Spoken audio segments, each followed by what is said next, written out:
That's what I've really been trying to do. How much time do you think you have altogether right now?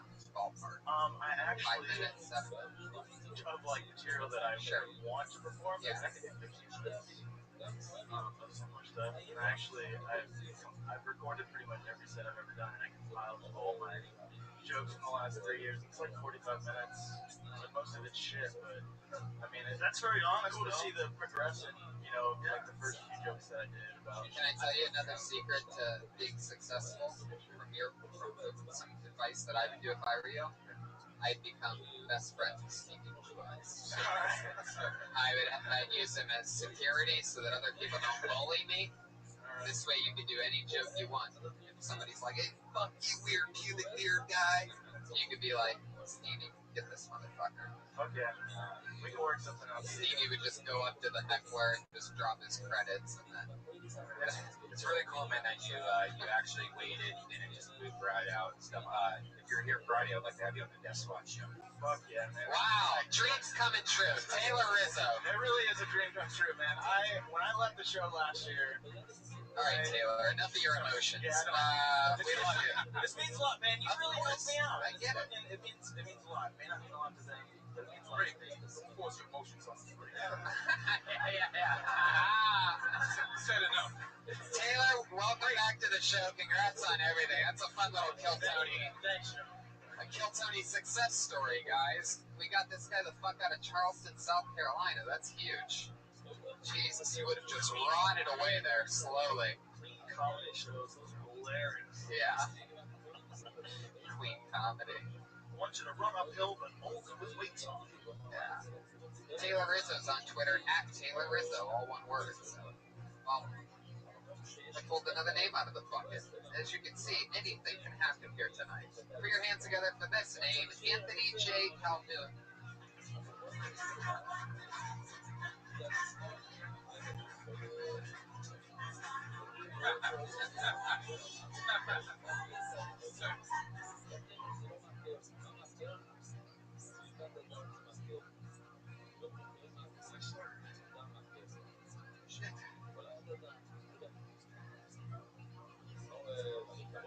Holy fucking shit. I just gotta say that, I'm sorry. Okay, so, you know how, like, when it's really emphasizing when you're watching a porn, but I know, like, this guy right here knows what I'm talking about. Like, when you're fucking someone from behind, and it makes that smacking, slapping sound when your balls hit the fucking the back, you know what I'm talking about? Like, well, I was just fucking thinking, like, you know, I hear they have these donkey shows down in, like, Tijuana and shit. I always wonder, is that something? Then I thought, you know, just my imagination, I thought, well, probably something 2x4 just. I've never seen that shit, you know. Weird shit. So, I'm a pretty weird, fucking strange guy. No way. I'm like, oh. Fuck yeah, Anthony J. Calhoun. A lot of people come up to me sometimes, mention the show to me, and they go, you know, 60 seconds is a little too short. I'd like to hear more of what the comedians have to say. And I explain to these people that it's the perfect amount of time because sometimes things happen like Anthony J. Calhoun. Which brings me to you, Anthony J. Calhoun. How you doing? Seriously, holy fucking shit. Like, wow. What? Just, I didn't expect that. You signed up and you put your name into the thing. I mean, it's not like winning the lottery or anything. There's only about 40 names in the bucket. We get through about like 10, something like that usually. So it's about 25% chances you went in with.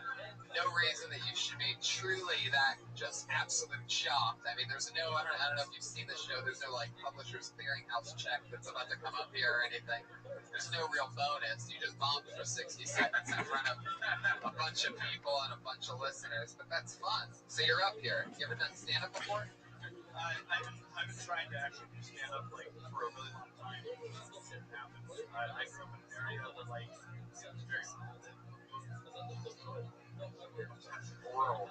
Yeah, and we had to so rural that you don't learn how to say the word rural ever. Sorry, I'm pretty fucking nervous. Sorry. Relax, it's okay. I get it. You're pretending like you're nervous to prove that you haven't killed hookers before, but we can tell, Anthony. Where are you from? What's this rural area? Well, I grew up in this really small town called Prineville. It's like in the central part of Oregon. Like, usually to get a job, you have to people complain about having to travel 5 or 10 miles for a job around here. Fuck, I had to drive 40 miles. Wow. So you're one of the Devil's Rejects. Pretty much, yeah. Wow, nobody saw that movie? Alright, watch that and then watch Babadook, you fucking pussies. Can you explain the joke with the sound? No, why? What did that mean? Joe and O'Brien's chemistry is the most beautiful thing. Don't do it, Ryan. Great. I know because the donkey bones are obviously a lot bigger. Oh, are they? You see Joey use his balls? I'm just saying. That he is. It's not the greatest practice. But the only way it has a chance of working is if you actually has more sound. That's the only chance. It's like you don't have the ability, from what I see, to make that thing work. Yeah. Did you know what you were going to say when you got up here? Did you wait till you got up here and then you panicked and you reached in your bag of tricks? Kind of that. What honestly happened was before I got up here, I have a shit ton of different material, and I have a really good bit called Stadium Porn that actually went over really well when I was in Omaha. When you were where? Where did it go over? In Omaha, Nebraska. Okay. What were you doing there? I was living there. How long you been doing that? How many times have you performed stand-up comedy? How many times? 10 times? 30 times? 100 times? When did you start? What year? Tell the truth. This is confusing as fuck to you. No, 2006. 2006. Yeah, I actually came out. I moved. I want to say I was 23 at the time, and I moved out here to LA. I think you have everything off. No, I think you're off. Mathematically. So that's You were 22 in 2006? No fucking way. What the fuck happened? Yeah. Jesus Christ. But I went to the That's the hardest. What is that? 9 years? I don't see the oh my god. He went to prison for 5 years and looks better than you. Jesus Christ. You need to go to federal prison and look young again. Holy shit. Oh, Oregon was a nice place. Oregon? I had the middle spots. Yeah, that's scary. Middle spots and everything sucked. So what did you do for work in the middle of Oregon? You and the call center, huh? I am shocked to be receiving this call right now. I had no idea. You have material on people that vote money? Provide. Shut us up. You scored the Mariners jersey. That's your team. That's what you're going with. What do you do for fun? What? I like to smoke. I like to fuck. I like to play video games. I like to make people laugh. Did any of those things ever happen? Every once in a while. I get the feeling the lying on the beach happens. If you can get there, they let you lie there. Yeah. To answer your question earlier about when I started, I went to Iowa West here in Hollywood in 2006, December. I just got done watching it. The next day or whatever, they had nights over there. They had a fucking thing like that. And I didn't really expect to participate in. So anyways, long story short, I went out. How old are you? I bombed my set. You're only 31. Yeah, I turned 32. Holy shit. Me and you are the same age. Yeah, I've been homeless a lot too. Oh. Those homeless years they had on, it's like dog years, guys, for those of you that don't know. It has something to do with the newspaper ink and the, Brian just whispered in my ear, feces, guys. Just a little behind the scenes of what goes on up here. You live somewhere now? You got a spot now? I'm sorry? You have a crib now? You just, Yeah, I'm kind of renting around 602. Fuck sounds yeah. like a common. Hell yeah. Sounds about typical. What do? They hustling and bustling?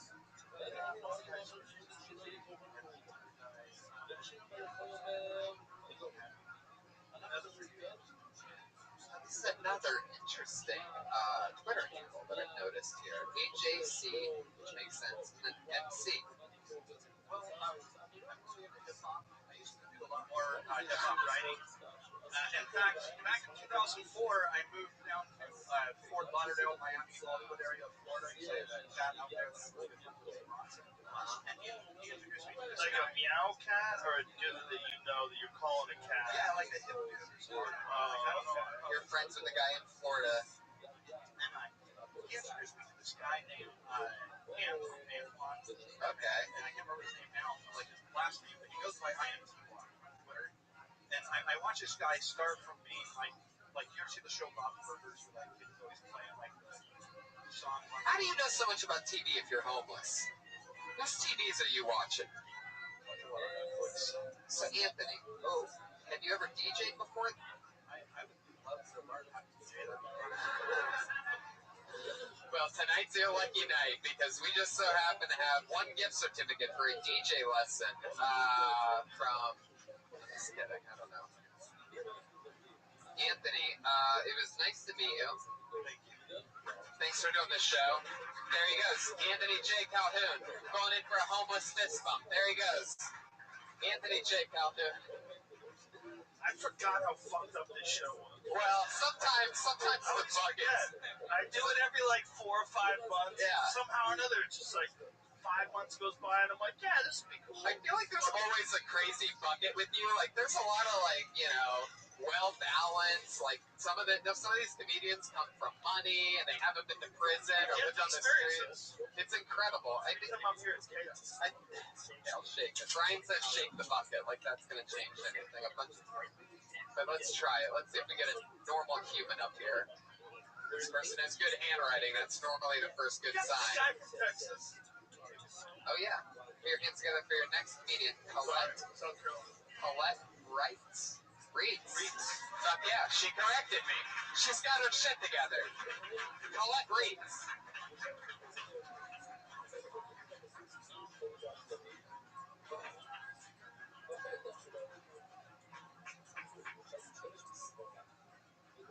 Excited. I have good news to share with you guys. This is a food baby. That's a burrito bowl. It happens.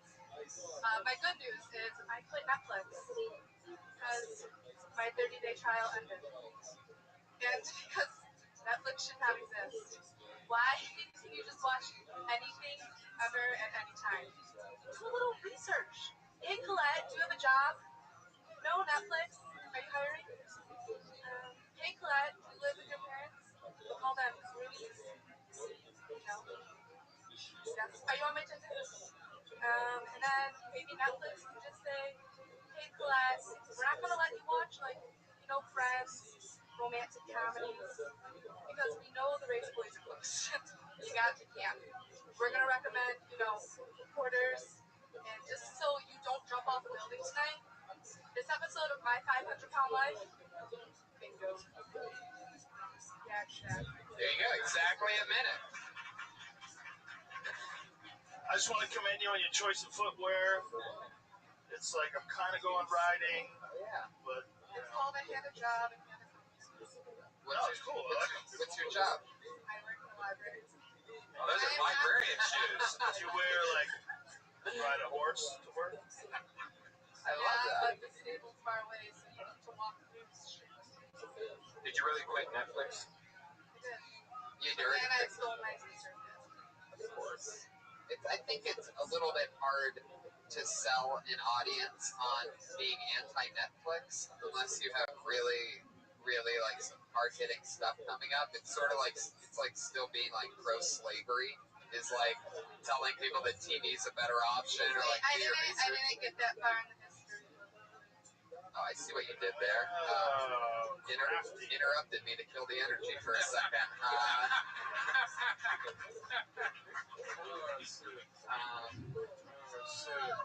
How long have you been doing comedy? Well, 2 weeks. there you go. In that case, you murdered. That was Say shit. 2 weeks. It's like, Yeah. it's like you're a baby, you're a fetus. It's like, keep working. yeah. I had My job or a comedy? Should I? You know what? Maybe not keep working. yeah, I would. You ever take an improv class? Sassy, I'm sorry. Have I taken one? An improv class? Maybe there's some books in that library that you can read.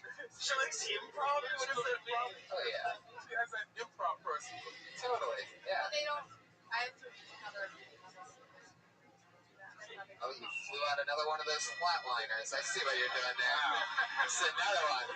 You're throwing them out like they're working. Like, I almost feel like you hear the laugh that I get and afterwards, and you're just like, I'm just going to keep bombing because Tony's going to hit it out of the park. That's what I'm saying. That's your new partner. I love it. I just need Take her on the road with you. Yeah. Just ask her questions. You know what? You have a lot of girlfriends. You have a lot of girlfriends. So guy friends. Do they think you're funny? Yeah, I think I'm particularly nervous right now. I think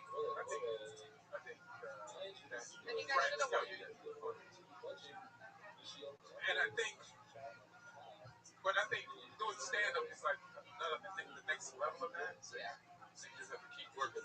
Like, I would never discourage it. Yeah. But I think It's true. You're going to break through. Right now, you can tell that you're a librarian doing stand-up because you made this room so quiet that I noticed a few people actually opened up some books. It's the librarian energy. There it is. Oh, shit. Oh, you sons of bitches. How dare the audience bring its own material? That's Audience just group improv. Is this the first? yes. That's a very good group improv. Yes, exactly. Wow. The audience getting applause from Joe Rogan. I love that. I told Brian at the very beginning when Pat said, how you doing tonight, that this was a good crowd that I could tell. These people have been here before. Yeah. she doesn't tell people to be quiet in the library. She just tells them to do it.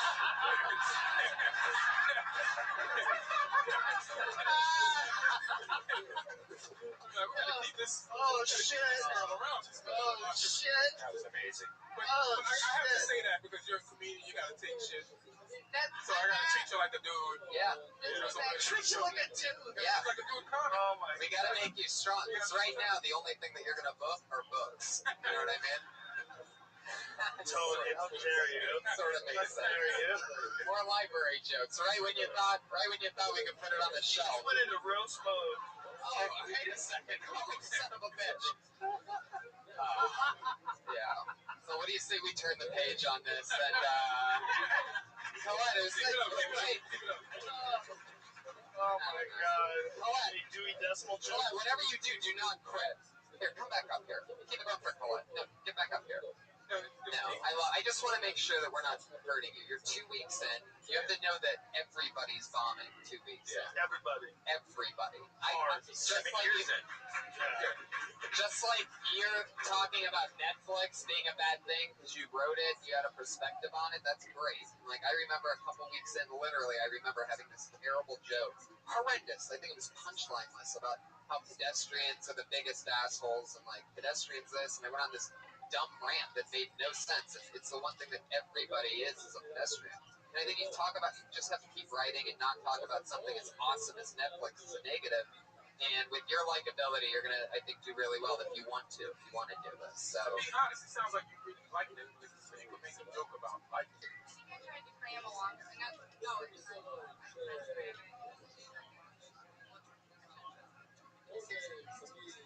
It's been done a million times. Anyway, Record your sets, though. Always listen to your recordings. That's the biggest tip. Just listen to them. thank you. Colette Breitz writes. She's on Twitter at You May Call Me Tish. It's an interesting one. Letter U may call me Tish. I wonder why she would want to be called Tish. Just pull another Gary Curtis, everybody, come on. Gary Curtis.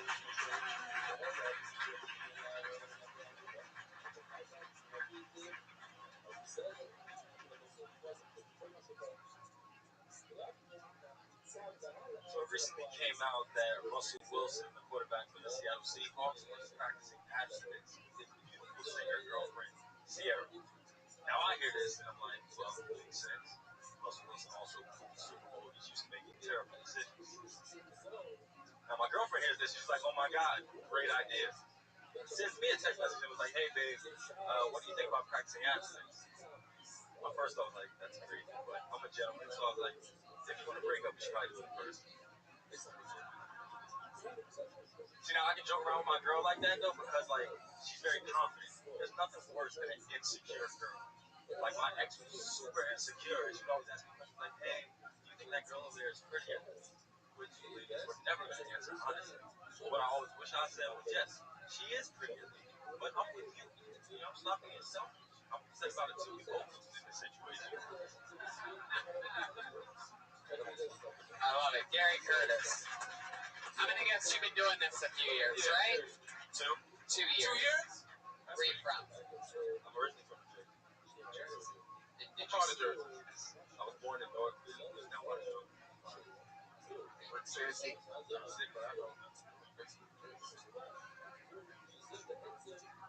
And you started stand-up in Jersey or out here? So I actually lived in Pittsburgh before I moved out here, and I got my start like hosting shows around the city, and from hosting shows I started out. How'd you end up in Pittsburgh? Oh. So you're happy? Yeah. I'm supposed to walk home, that never happened. What happened? Parties. I started making money from parties. Started making money throwing parties. 1 second you got the protein cream. Next thing you know, you're slinging oxycodone. Entrepreneurs on the stage. Business. Yeah, that's fun. So, how long have you been in LA? I've been in LA 2 years. It's funny, man. You're relaxed too, especially considering you did a minute. You came out and you're just like super calm into it. You didn't rush it. You can tell. It was for a while. You said you do a lot of sets. You got good laughs. Yeah, I think he has light skin confidence.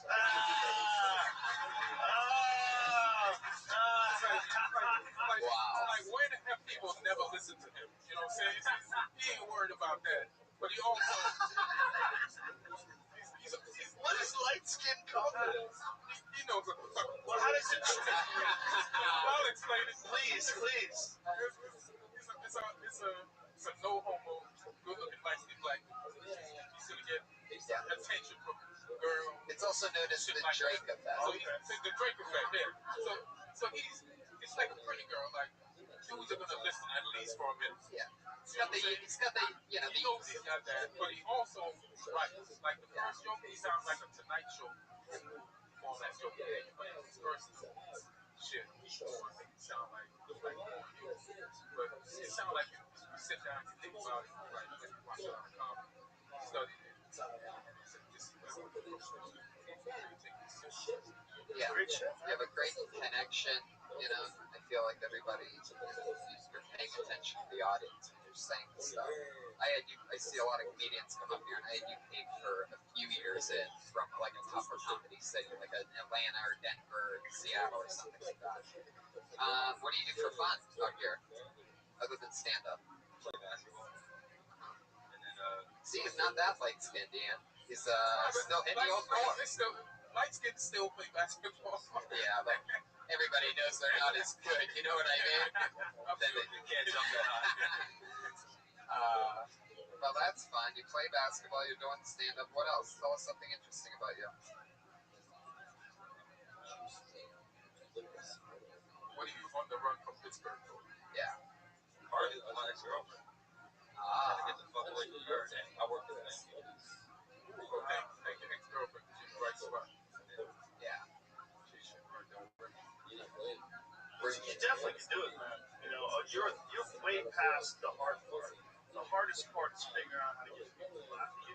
You've already figured that out. Now it's just getting better at it. It's just time and focus. But congratulations. You made it through the hoop. There he goes. Gary Curtis. Around the big ocean, baby. First appearance on Kill Tony. He's on Twitter at GCurtCSB. We're going to move on to the part of the show. Yeah. It's really fucked up, Red Man, that you didn't ask the black guy to come on Friday to the fucking ice house. Oh, shit. And he's light skinned too. Come on, man. That's a very good point. Boom. There's no light skin spots. Brian either goes hard white or hard dark. Yeah, we have like a certain quantity of. No, actually, it's already booked. Actually, the only reason I added that back is we have one person drop off. This is the final part of our show where we used to have 2 regulars, but one's under 21 is no longer allowed to come to the club or be on the show. Yeah. They won't let her do anything anymore. Yeah. Somebody gets shot and everything changes. Yep. Oh. It's true. It's true. That's why when it happened, yeah.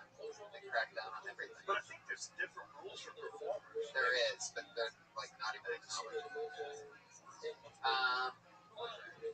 That was Ali McCoskey, who's still crushing, the scene. She's out there just a monster who's so funny. So she can work at other clubs. Yeah.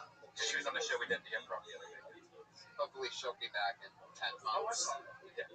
But this other new regular has been writing and performing a new minute every single week. She's known for her nervousness and goofy style. Put your hands together for Melissa Hesslinger, ladies and gentlemen.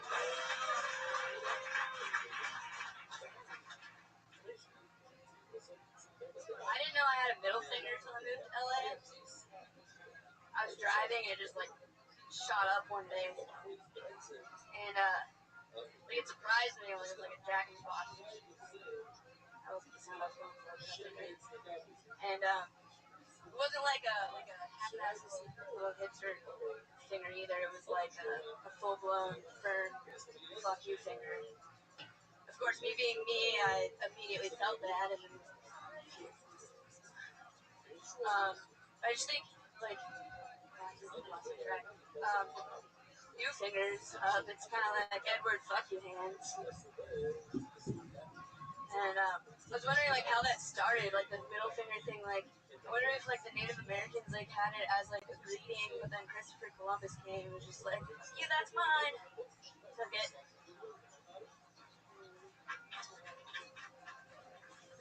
Boom. Applause break to close. Melissa Hesslinger with another new regular minute. That was all on one topic, which I believe that's the first time that we've seen that. Normally you have shorter jokes and move around. That was all middle finger. When you did the middle finger, then you said then you immediately apologize. You could maybe put something in there I made it a peace sign instead, and and if you had 2 fingers, it was like Nixon or something. I don't know. You could maybe add something to that. Yeah, definitely. What was the person doing when you flipped them off? I don't even remember. I was so surprised by my reaction. Yeah. It was dry. Something. Yeah. I think nervousness is a funny mechanism. Like usually it's trying to run from it, trying to not look nervous. I'm the possibilities. Nervousness. Next enough almost helps. If you're nervous, people are rooting for you to get it right. Come on, hang in there. And then if you come with some good jokes when you're nervous, boom, all right, reward. They stuck with you and you made them laugh. Yeah. Makes it extra surprising. Yeah. I love that. Is it natural? Or is it you accentuate it on stage? Oh, no, I don't. That's just... It's good, own it. Yeah. It's almost great with the own it. I know I cover some of my stuff, and it probably didn't work. But it's better than own it. This is actually the best I've ever seen her. I think the Sarah Silverman episode, her nervousness was so shaky that you could almost not talk. Yeah, You're doing better. The last couple of weeks, you really showed. How much did you get up? An absolute minimum of 4 nights a week. That's it. That's what you got to do. Yeah, that's great. Melissa Hesslinger, you did it again. A brand new minute. We We have a little bit of extra time left, so I'm going to bring up one of our old favorites here on Kill Tony. He hasn't gotten up in a very long time. This is a real human being who we love and we root for. What you're about to see is real. He's not playing a character. This is a brand new minute of stand-up from Eric Carter, ladies and gentlemen.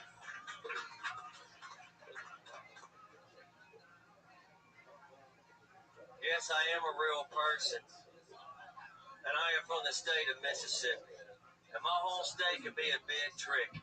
Between the obesity and the pregnant teenagers, it's hard to tell who's knocked up. But I've been feeling homesick lately. I haven't been home in a year. One thing I miss the most are them trailer park whores. They are the best. You can smoke cigarettes in the bed. You can piss off the porch. The things I took for granted.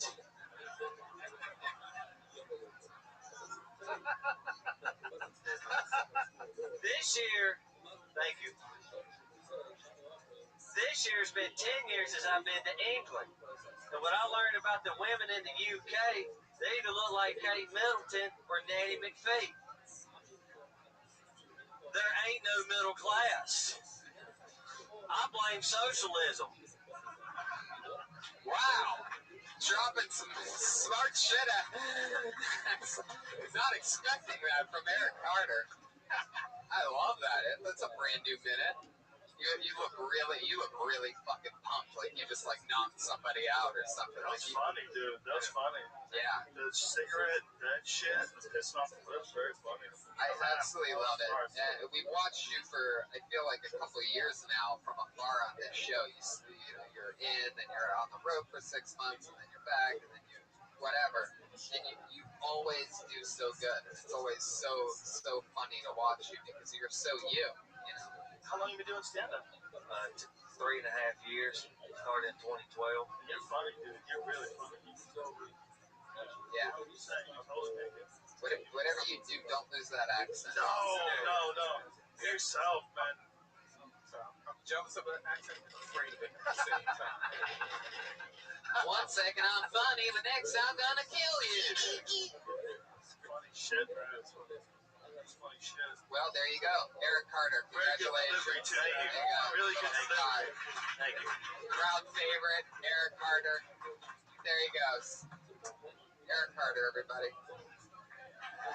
He's my favorite. He's great, right? He's very funny. That's You good. know, That's good. a lot of people are fiery about Eric Carter on the internet. That's hilarious shit, man. We got a drawing. Look at that. Ryan J.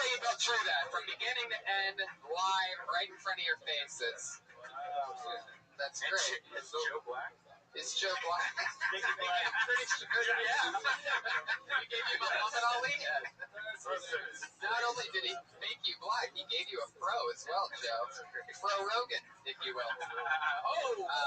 Once all digital recordings are deleted in the Great Apocalypse, the only evidence of the show will be a black guy on stage. That's true. People are going to try to figure out who that was. We did it. Thank you so much, Ian Edwards, Joe Rogan. Guys, anything you guys want to promote? Joe Rogan Experience, of course. I mean, everybody knows about that. Ian? Twitter, Ian Edwards Comics. I love it. Ian Edwards is going to be with me in Denver and Wisconsin. Oh, yeah. Madison, Wisconsin. And Red Band and I are going to bring Kill Tony to Pittsburgh and Columbus, Ohio.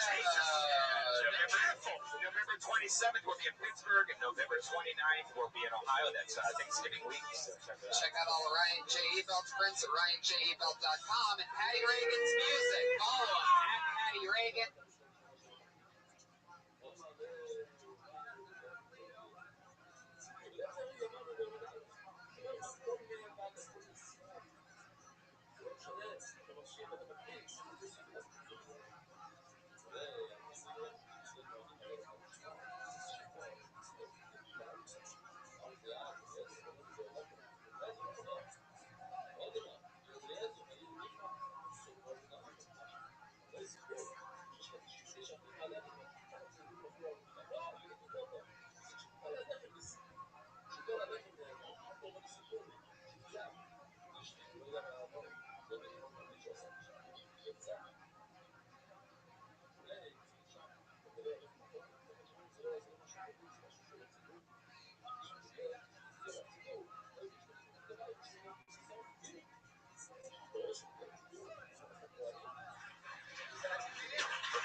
That's going on TV, live TV, everybody. Now, Mr. Billy, Tony Hinchcliffe is joining us.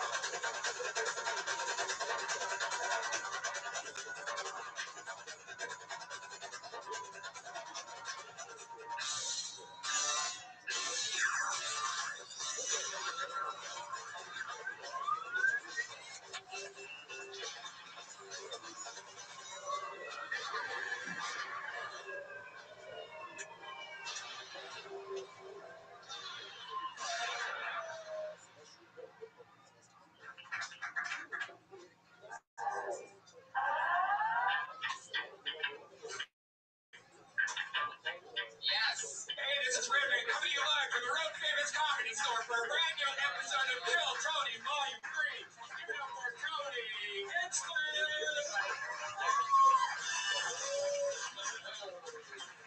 Hi, everybody. How are you? Welcome. It's a Monday night. Make some fucking noise. We're all here. Snapped on top of each other. Another fun episode of Kill Tony. Hello to the hundreds on Periscope and the thousands on Ustream. Keep going for Pat Reagan, everybody. Some great music for you guys. Hi. On the show. We got a new angle tonight. Yeah, we're doing it a little different today. We have commercials for our show in Ohio and Pittsburgh at the beginning now. Wow. So Look it's, at that. Ohio and Pittsburgh, the 27th and 29th of November. That's where we're going to be. we're bringing Kill Tony there. Kill Tony live, and then a stand-up show afterwards. You can get combo tickets to both shows if you're crazy as fuck and want to watch comedy for 4 hours straight. Yeah, hey, we're selling those combo tickets, by the way, motherfuckers. Hype it up. Almost everybody's getting a combo. Yeah, exactly. Why wouldn't you? Yeah. We're going to talk shit about comedians for an hour and a half. We better put on a hell of a show afterwards, right? Right. That's how it works. Keep it going for Ryan J. Ebel, the house artist, ladies and gentlemen. Look at that blank sheet of paper. Throw that up in the air, Ryan. Look at that blank. Just hold it up. Just hold that up. Look at that. A white sheet of paper, everybody. He's drawing tonight's episode from beginning to end. He does it every week. Ryan J. Ebel. Put your hands together for him. Isn't it? It feels sort of naked up here without that laptop. I sort of liked it right there. Yeah, it's kind of nice to hide from, you know, because your cigarette collections. I have to buy 2 packs at the cigarette store next door to be able to use my card. We more than just Who carries cash anymore? What kind of disgusting people? It's like dirty fucking cash on it. We need some credit cards like adults. So let's do it, shall we? Kill Tony, where we talk to comedians who sign up for a minute. We always have 2 of the funniest comedians, 2 of my best friends on every single episode. Always special guests, and they're here tonight as well. Put your hands together for tonight's guests, Sam Tripoli and Byron Bowers, everybody. 2 of the best in the world. We're talking about Jedi Knights of comedy. Bad motherfuckers. 2 of my best pals, guys I've done the road with, guys I work with every night, 2 of the funniest human beings. Comedy Central, HBO, everything. Is it weird that the white guy's wearing the Raiders hat and the black guy's wearing the cowboy hat? Is that Yeah, it's a little backwards. Yeah, things have changed. Yeah. We've come so far. We wear whatever we You want. wear that very well, though, Byron. A lot of times I see a guy in up the door, I'm like, only Freddie It's Krueger not pulled fedora. that shit off. But That's a forest ranger hat. no, it's not quite more. It's right in between. It's like John Mayer rock star Hey, shit. y'all see how many niggas doing like cowboy movies doing Christmas now? Yeah. Yeah, J.O. last year. The new movie this year? Yeah. Oh, you know what I mean? Black Cowboys. Black Cowboys. Is a fan of Kill Tony, by the way. Really? Yeah, it's true. Word on the street is? Yeah. Anyway, welcome back. You guys have both done a show before. We're gonna move on because you know, I don't like bragging about my quick friendship with Quentin Tarantino. You know, no big deal. No chin, dude. It turns the audience against me. He does have the biggest head you've ever seen in the entire Quentin Tarantino. Oh, You've yeah. seen him before in real life? No. It's amazing. It's like a jack-o'-lantern. Yeah, it's really crazy, and it's tall too. It's like that big. It's a really huge skull. Brad Williams. You ever seen Brad Williams' skull? Yeah. That thing has 2 floors. Yeah. A lot of the people in this room have no idea who Brad You Williams guys is. don't know who Brad Williams is? Thank you. The guy up front does. Oh, yeah. Really Y'all Always hear the it? guy Y'all in need front. some volume? My voice is kind of soft. I think it sounds seductive. Yeah, it's very romantic. So welcome back to the show, guys. You know what it is. We talk to comedians after they do a little bit of time. We get to meet them, talk about their set, find out a little bit about them, figure out what else they can maybe talk about, get feedback from comedians. You guys ready to start this shit or what?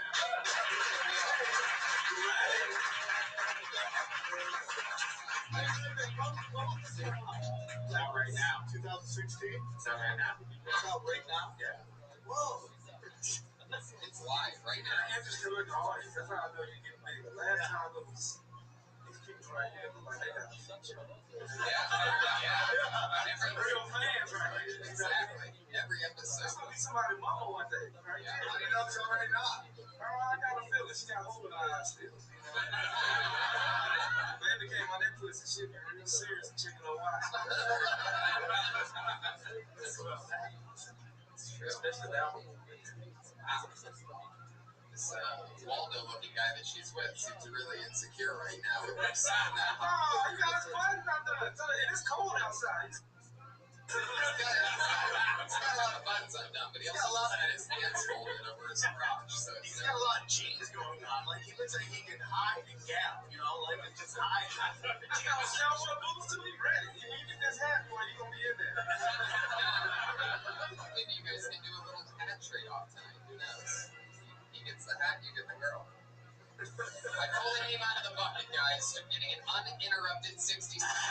Oh, there we go. So probably the worst timing ever for the funniest sound effect. Well, you completely skipped over the rules of the game.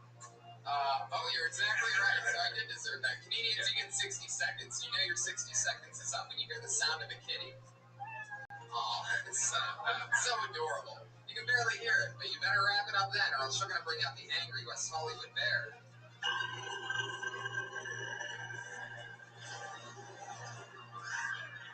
The difference in volume between those two things, it's shocking. That beer sounds like it's on crystal meth. Yeah, it's like Tweaking balls. Breaking Bears. Yeah, breaking beer. Really, I mean. Sometimes you just have to float something out there. As long as it sounds like a joke, it'll get a laugh in a room like this. You know what I mean? Yeah. It's easy than they didn't laugh at that. It's like, do you think we're stupid? All right. I pulled the name out of the bucket. The first 60 seconds tonight goes to Logan Gunselman.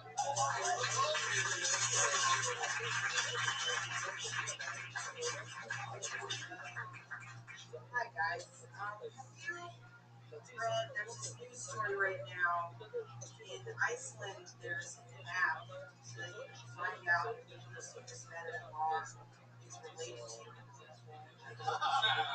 Because they've been fucking on the island for so long that that's like a possibility. I want to know how many times the inventor of that app accidentally fucked his first cousin before he was like, shoot.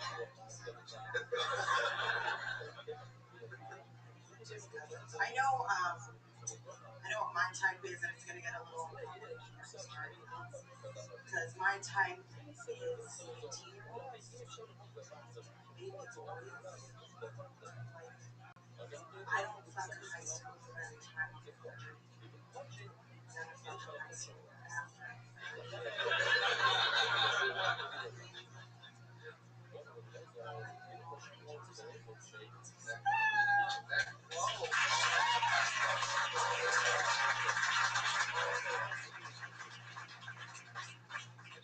So, do you really fuck young guys? Is that really the thing? I haven't. You haven't. But you're open to the possibility. Sure, you guess. So you're saying you haven't fucked a high schooler when you were in high school.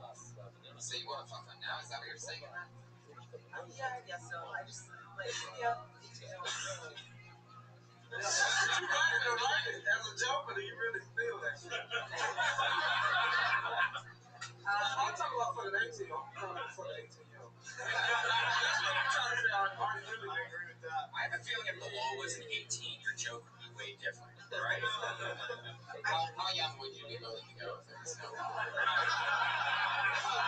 say you're in a third world country where anything goes. Where would you go?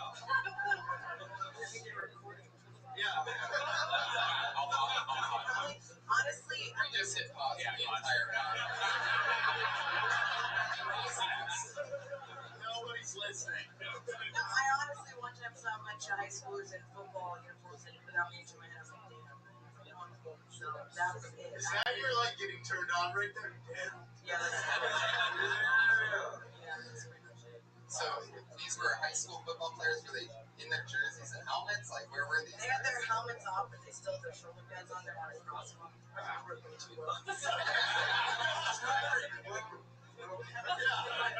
How long were you in the bushes for?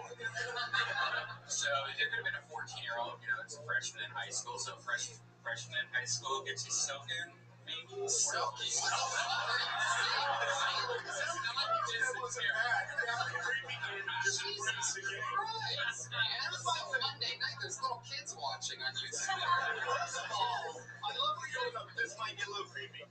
You know how bad it's gotta be for a woman to creep guys out? I mean, I'll fuck weird shit, alright? So, you go totally crazy. What kind of weird shit? Throw some scenarios, I'll give you yes or no. Just throw something out there. Pee bag. Woman with a pee bag. Yes. Chick with cornrows. Yes. Pooping? No. But once she takes the poopy pants off, yes. Yeah, be real fine. She sit out pants. I'm like, okay, we got a 6 ball. It's like, okay. First podcast uses evidence. It's being recorded live. Here's my thing. It's like comedy's so interesting because not everything you have to say has to be real. But when you go on stage and you do a dirty joke like that, people are gonna think that's what you really think. Yeah. And you have to be ready for that energy. And when you get off stage, like I'll do a lot of dick jokes and I get weird energy off stage, but that's fine because that's what I really think. So if you're gonna do those jokes, you have to be ready for like Red Band asks if you're soaking or not. You know what I'm saying? Or a bunch of boners might be a creepy audience. Yeah. But my point is, you gotta. I don't know, man. It's just interesting. What was the first joke that wasn't about 18-year-olds? Oh, yeah. Is that true? Is that a real act? What's it called? I just looked at the article again. I do that too. I just look at the title and I'm like, okay, I think I know what happened there. There's a couple lines in there that I think you didn't need, and that's really what every time I come on the show, I'm always telling you guys gotta cut down the fat. And you were like, because it's an island where everybody's fucking each other, right? I don't really know if that's necessary to the punchline. The punchline really is how many cousins did this guy fuck before he's like, I think I need a nap for this, which is what you need to get to quick. It's a great joke. And also, more on that is like all the people that are fucking their cousin probably don't have apps on their phone. Yeah. They're in the middle of nowhere. So, cousin fuckers aren't asking the bar for the Wi-Fi. So, that's all. There's so much to keep discovering in that, like all that and the stuff you have, and to just fucking explore it, because that's a really great premise. And the reason, why I asked you about the 18-year-old stuff, hooking up with 18-year-olds right afterwards, and what we ended up finding out is that, if you're going to talk about that stuff, talk about what's honest to you, so that it's going to be easier for you to add on to that material. Yeah. Like you're honestly a pedophile. That's what I've learned from that. I mean, do you think even saying 18 just makes you draw attention to it more? And the funniest part of the whole thing was after the set, we said, why 18? And you said, because they're cute. And if that's true, then you have to talk about why you're into something more cute than like manly right now. If that makes sense. Enjoy that. I think you're funny. I think you have great jokes. It's just, sometimes with your punchline, you just really have to make it crystal clear. You've been on the show a couple times. You've had like murderous sets. How are things going for you? That's your real last name, huh? Gunselman. That's a great name. Did you like drop breadcrumbs your whole way here or something? Do you know the penis grows bigger in age? There's a lot of fish. All your dirty parts in the first 9 minutes of this show. So, we have to really hit the heat breaks here. All of the cross right now. I know, she's super comfortable. She's cold as ice. Logan gets it. Yeah, I mean, Red Band's a star maker. Little Esther's on her third pilot, so.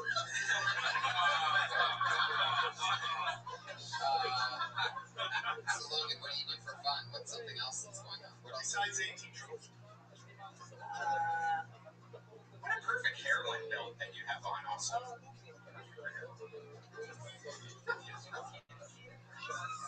Well, yet again, there's 3 different cameras. It's free.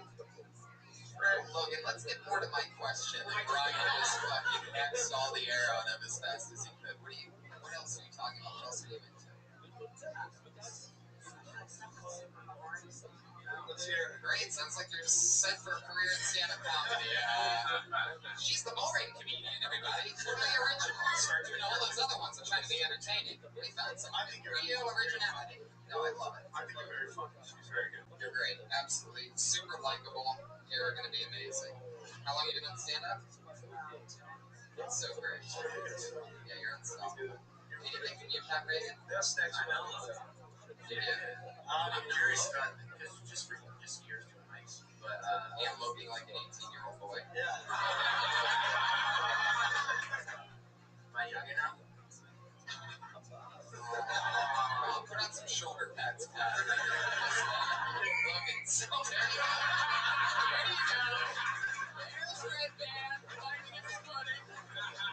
He likes that feeling. Teacher knows it works. You got a school teacher book, so Yeah. you're in season right now. Just grab one of those big purses and walk around high school. Teach, just walk around. Logan, so Boys, go back to class. What are you doing? I think it's a great time to be a woman, by the way. I think women just run everything. I think you guys, it's a great time to be a woman in America. I mean, like, it's a great time to be a female comic in LA. I think there's a lot of opportunity. I'm telling you, I couldn't agree more. Like, Hey, transgender comics. I think, and there's no way to say this without sounding sort of like a dick, but I think, like, we're equal now. You know, like, everybody's got equality. You know, it's like, we're even. Here we are right now, and nobody's saying it. They're making an all-female Ghostbusters, man. Yeah. It's over the fucking line. I don't believe this new Ghostbusters movie unless these chicks spend the entire movie trying to find the original cast of Ghostbusters. I was watching Walking Dead last night, and two chicks kissed, and I was like, come on, y'all pushing this whole thing too far. Hold on, you have a problem with that? Wait. They want to say the best looking chicks on the show. 2 4s equal 8. I'm like, come on, you bring it.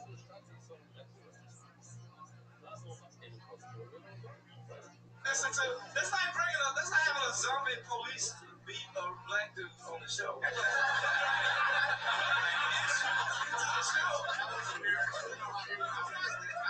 Zombies eat motherfucker. I don't want to see the zombie. Lesbian zombies eating each other seductively. It's Walking Dead, not Scissoring Dead. Logan, so much fun. So nice to meet you. Have a great night.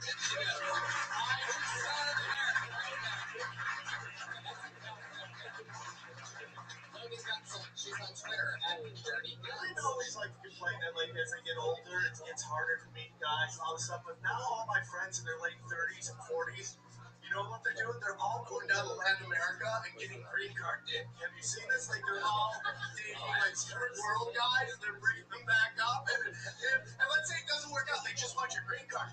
They got a whole village of guys down there you can pick from the whole tree. It's like, it's just not fair. They're all good looking. It makes you sort of feel bad for Asian guys. You know what I mean? Because Asian girls are beautiful, but Asian guys are fucking losers. You know what I mean? So, I'm just saying, like, women who mail order bride. All right, is this a pro-Asian crowd? You're not gonna like it when they're nuking us in 20 years. That's like Bring me back in the kitchen and fuck the Asians. That's like redheads. Like redhead chicks are smoking hot. Redhead guys look like they are from the Shire. I'm gonna pull another name out of the bucket. This is fun. Here we go. Jerry Brandt. Oh,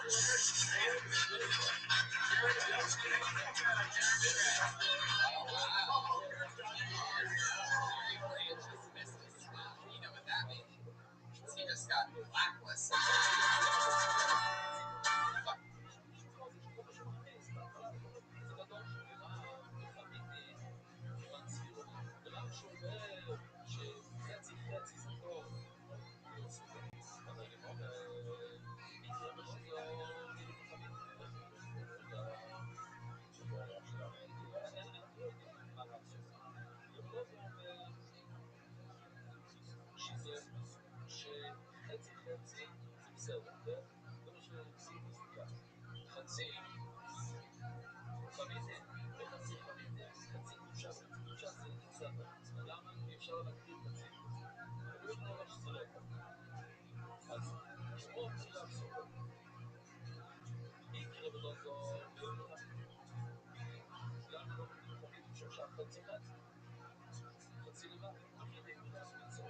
Yeah, that's what that sounds like. I pulled another name out of the bucket.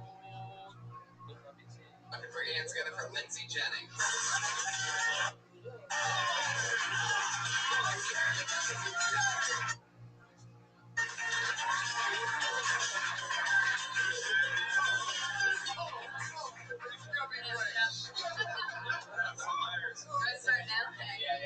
Okay, so when I was in preschool, I was pretty much a drug dealer.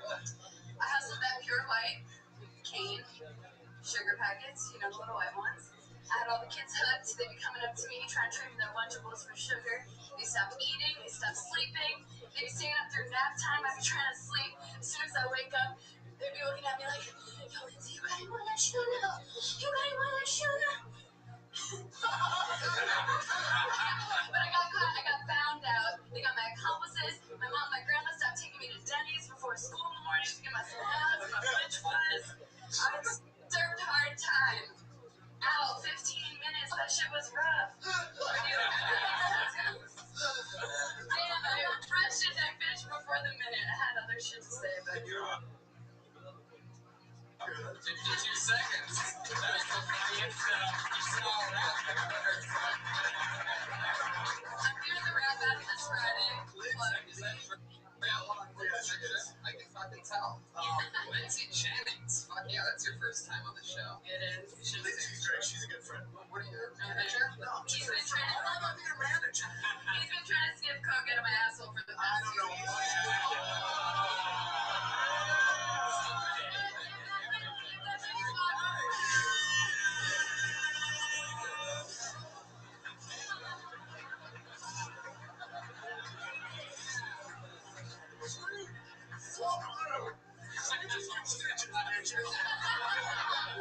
That's what you told her. I didn't know it was a secret when you said it in front of everybody. I whispered it to you.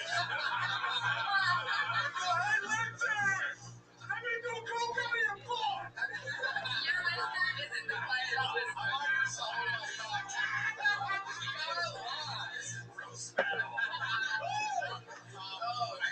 I actually saw you do your first set on a Death Squad show in the Vader. Is that correct? Yeah, I mean, it wasn't really a set, and I knew nothing about comedy, but I told the story of a day from Good Arm. Yeah, you got called in from the audience. You went on stage, and did that get you hooked? Is that? Yeah, I went up, and it was so awesome, and I was like, Brian Moses is like, what about you, Lindsay? Do you have any bits? And I was like, I'm not a comedian, and then I was like, wait, secretly in the back of my mind, I really want to do it. So it was really awesome. Did you do the sugar packet thing? Is that what you talked about? No, that was the story. Yeah, I mean, the sugar packet thing is real, but I swear, they had to call in, like, the parents, like, they called the parents in to have a meeting with my mom. It was, like, super serious. But, no, I told a story about when I went on a date and this guy, it was, like, the only date I went on in LA, and this guy fell down the stairs because he's, like, Mormon and he passes out during scary movies, which he told me, but I was like, Is this your story right now? Is that what's going on? Well, yeah, I won't. No, I love it. Was it? So you're telling the story that you told? Well, I'm trying to make it shorter because I actually did like 6 minutes that first night, but it was like a bunch of bullshit. he had to do it in front of Steve-O, and Steve-O was really impressed. He was talking about it. My first joke was roasting Steve-O. Yeah. What's your story? What do you do for work? I have like 6 jobs. How many of them are below in hand? 3. Is Instagram model a job? I mean, I get paid to like post shit sometimes, but not a full Like I said, women rule the fucking Yeah, world. exactly. Everybody that's getting pulled out of the button tonight. Yeah, I'm roasting that girl, or maybe battling that girl too, so it's great now that I know that she fucks You 18 have girls. so many piercings. It's like I took a bunch out. it's incredible. I get the feeling that, all right. Okay, let's get your set. You don't mind? Yeah, when you perform, you go real fast. Yeah, and you then were you just move flying like through it. you move like you're dancing, and it's kind of tough to concentrate. I want to believe that. How many times have you been on stage? You've only probably done it like what? We're not talking the main stage either. We're just talking the stage. Like 6 times. 6 times. So this is your sixth time, and the best thing is just to listen to your set, slow down 100%. Just make it more comfortable. But other than that, there's not much we can tell you other than just keep on going up. You did really good. I would like to have you at the Ice House Friday if you want to do 5 minutes. Everything that's wrong with show business. In your front of the very eyes is what's wrong with you. Here's the thing, myself. Let me guess. She can open up for you in Tampa.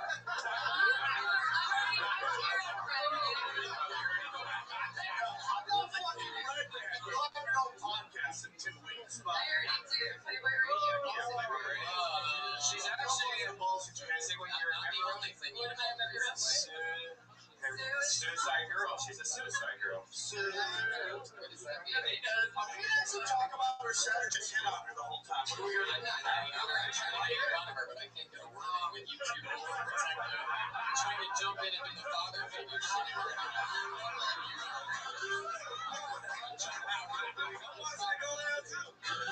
You guys are being way too nice. Way too nice. Are you ticklish? I learned how to turn it off. But like sometimes, you know. It's like a mind thing. When somebody comes up to you and they're like, tickle, tickle, you're like, no. All you gotta do is slow down. Get back to the shit. It's all the way. I say I'm the scumbag. The Black Forest Ranger says it's you're too Forest Ranger. Brian took it to Tickle Land after all that, so. Yeah, you've only done it 6 times. You totally have to slow down. You have to relax.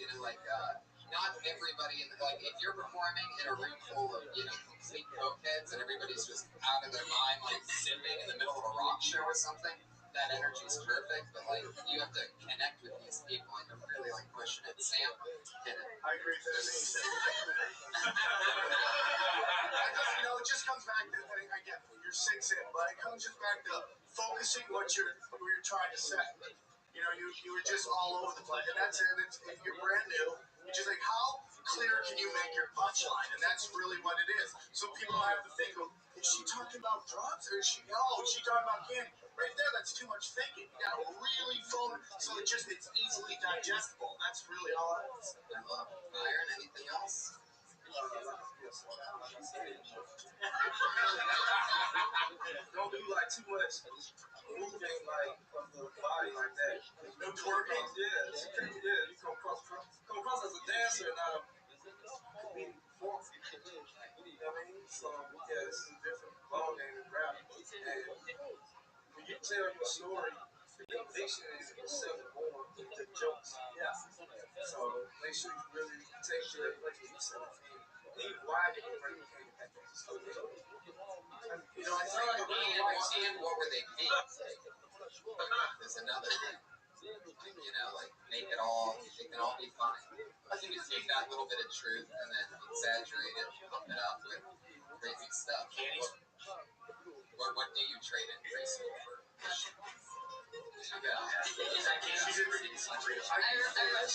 You should also address your look. I mean, when you walk up, people are like, what's going on here? It's just, I think that'll be a good opener. First thing? Like, look at those boots or whatever, tats on your neck and in your face. Just like it's a real quick way to get people to know who you are. Okay. It's like Ronnie's dog. Right now, that's perfect.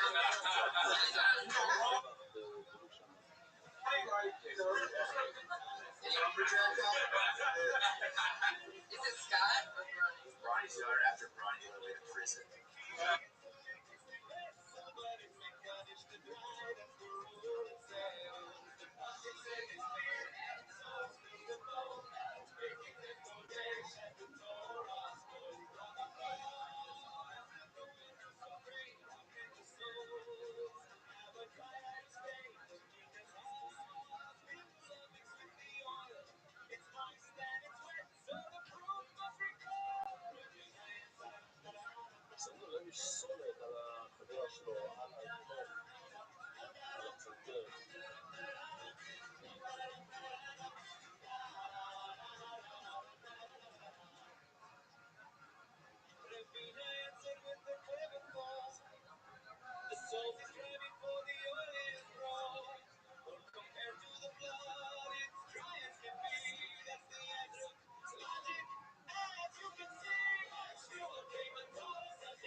All right. There you go. Lindsay Jennings, everybody.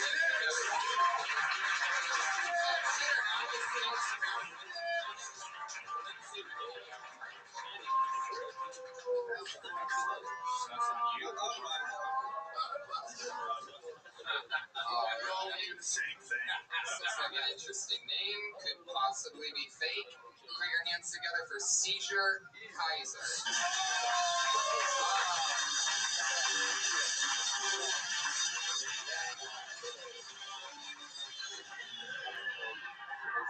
Hey everyone, my name's Steve. I'm from Australia. Let's start with an impression. You guys like impressions? Yeah! Here's an impression of a guy I used to work with. Ching chong, hustle yo. Sorry, I should explain. That's Steve and he's a racist.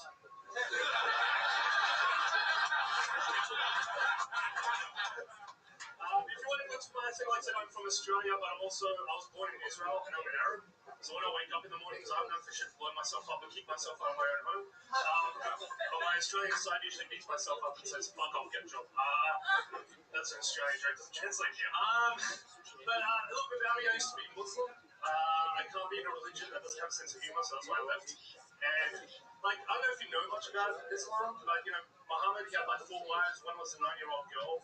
And I know why they get pissed off if you draw the Prophet Muhammad. Because let's face it, if I had fucked a 9-year-old girl, I wouldn't want my picture plastered everywhere. That's it, right?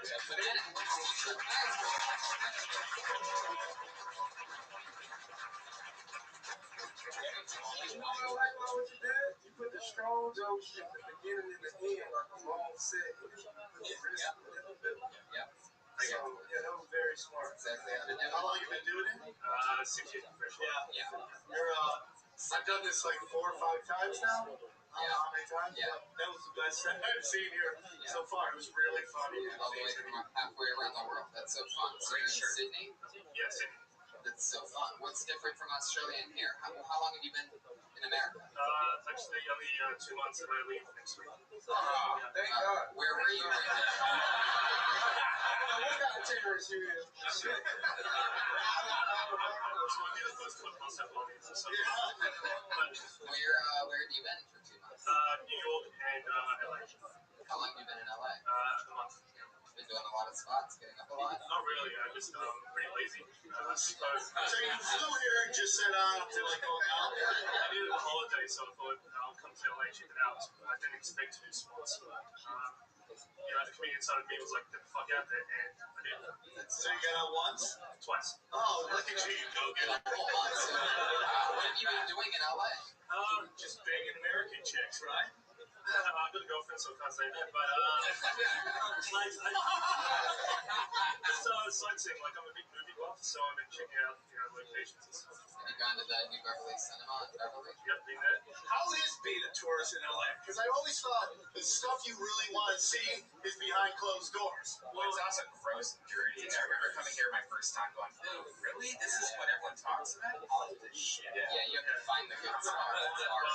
between all the shit they tell you it's gonna be. Well, I'll end up, staying in Big City. So I was like, this doesn't seem like the LA from the movies. But when I moved a little bit closer here, it's like more vibrant. But anything past Washington's.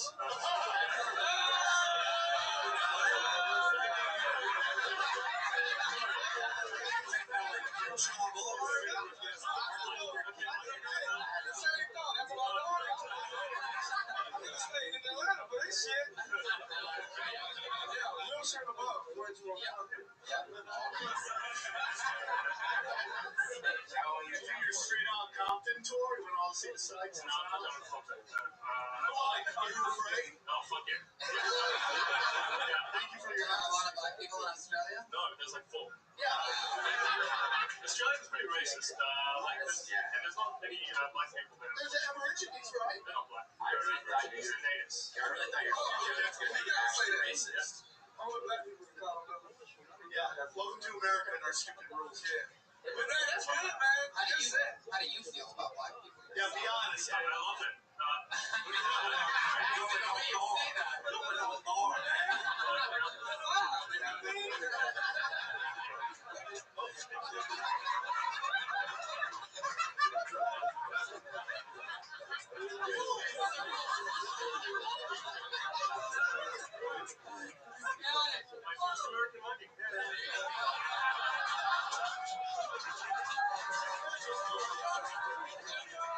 Jokes on Byron when his jacket blows up in 5 minutes.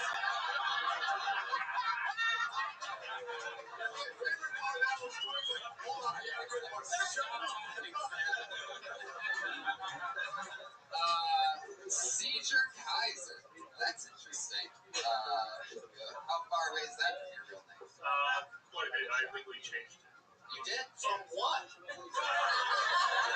Long story, but I used to be a DJ and I held the strobe light down a bit too long and 4 people had to look kids. And everyone called me that seizure guy, so I thought, fuck it. That's what people remember from your music is the ailments that you delivered. It was a middle club, so Like the age of the Yeah, they were like, go, go, go, go, go, go. That's so fun. You still DJ down there? no. Yeah, the seizure. It's like I'm fine right after that, so. How did you miss just pressing buttons all the time? You miss that? I've got a laptop set up. Sit at home on it. Was it like, can we come in the office, let me talk to you for a minute? And then they was like, keep phone. Was it real calm or was they yelling at you? Like, get the fuck out of here, you don't work in these. The promoter had no problem with it, just the bitches. Of course. The promoter's like, come back next week. I'm like, no, they bang. Normally the foam out of those dance clubs isn't coming out of people's mouths, but you do something extra fun and you make it organic. Here it will work. You know, like, Coachella or something, you make it work.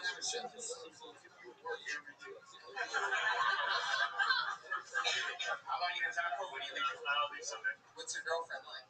She's pretty cool. She's I don't know if we should say this, but she's a professional bone maker. So,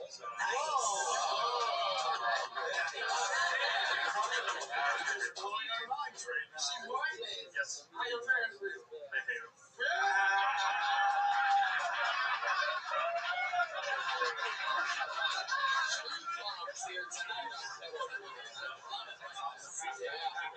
Do you want to do the Ice House Friday? You can if you want to do one more spot before you leave. It's the Death Squad show, so check out 10 o'clock. I'll get it for you. He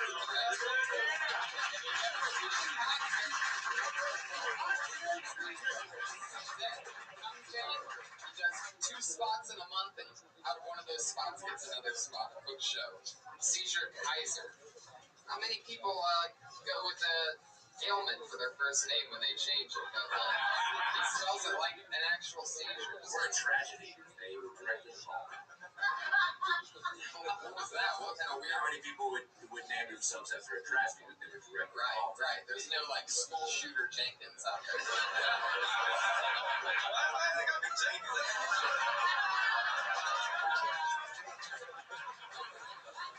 swear to God, as soon as I thought of it, like sometimes I have something in the chamber and just like roll with it, just go, just get it out.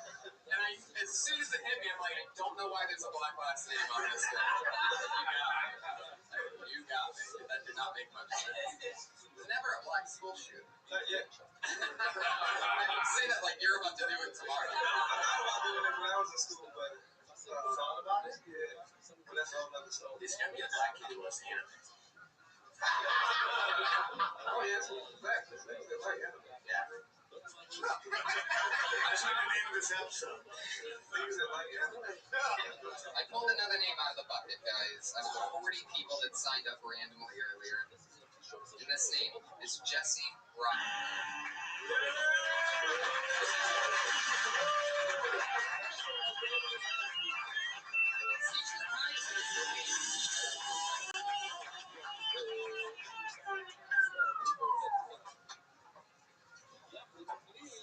I think that little people have a bit of a branding problem. They said, we don't want to be called midgets anymore. That's derogatory. Call us little people. I get it, you know? You don't want to be called something derogatory, but they can do better. They can do a lot better. They could have said, we don't want to be called midgets anymore. That's derogatory. Call us people. And then, we could just see the little part. I mean, it's a lot like my group of people demanding to be called, like, people like dumb people. But we already have an name. We picked it 300 years ago. It's yes, sir.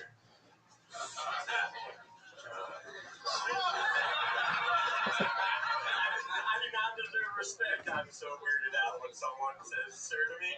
It's like, you know that I used to have dreadlocks, right? You never call a white man with dreadlocks, sir. Okay.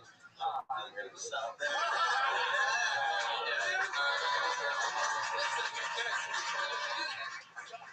Close his eyes real quick as he kind of goes over what just happened. We're smashing title. Let me tell you exactly what has happened there. It wasn't even. Get away from that ball. It's just.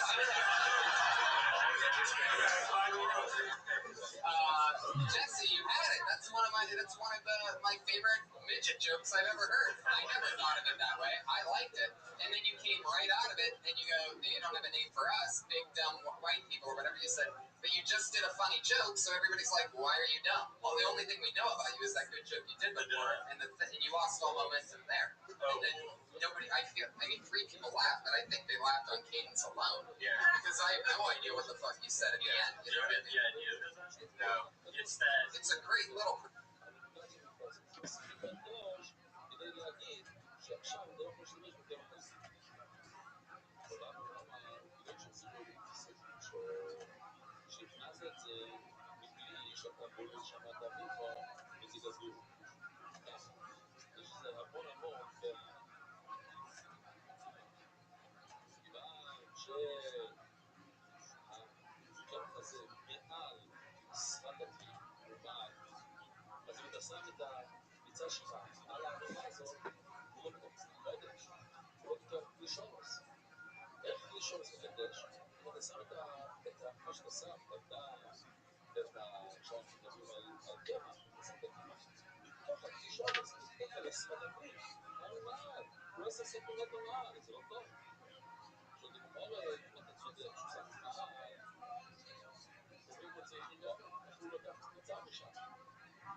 תקשיבו, אבל תקשיבו טוב לספורט.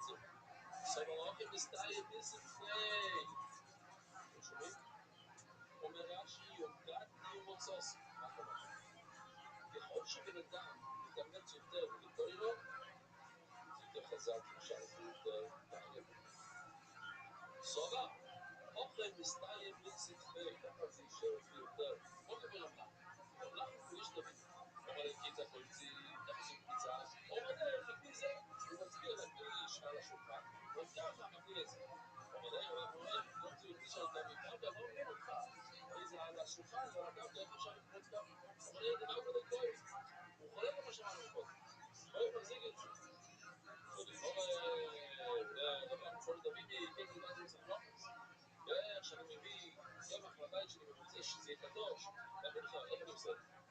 באיזה כלי. הנה, הוא מצביע לו פה. זה. שואל אותו אותם, הוא נזכר שמביא שאתה מותר, ולא אומרים. זה, הכל לא מחזיק את זה. נמד ולקרוא. לא, חייבים להגיד שהפעמים את זה. סתם קשקוש כאן, שתוספו. כהן אחד מחזיק, הכלי הגדול, ששם הכהן השני עושה קמיץ, זה שתי כהן. כהן שלישי מחזיק עוד כלי, הכלי הקטן, זה 3 כהנים. מה הבעיה בזה? 3 כהנים, זה לא. זה שני שעות זה כתוב.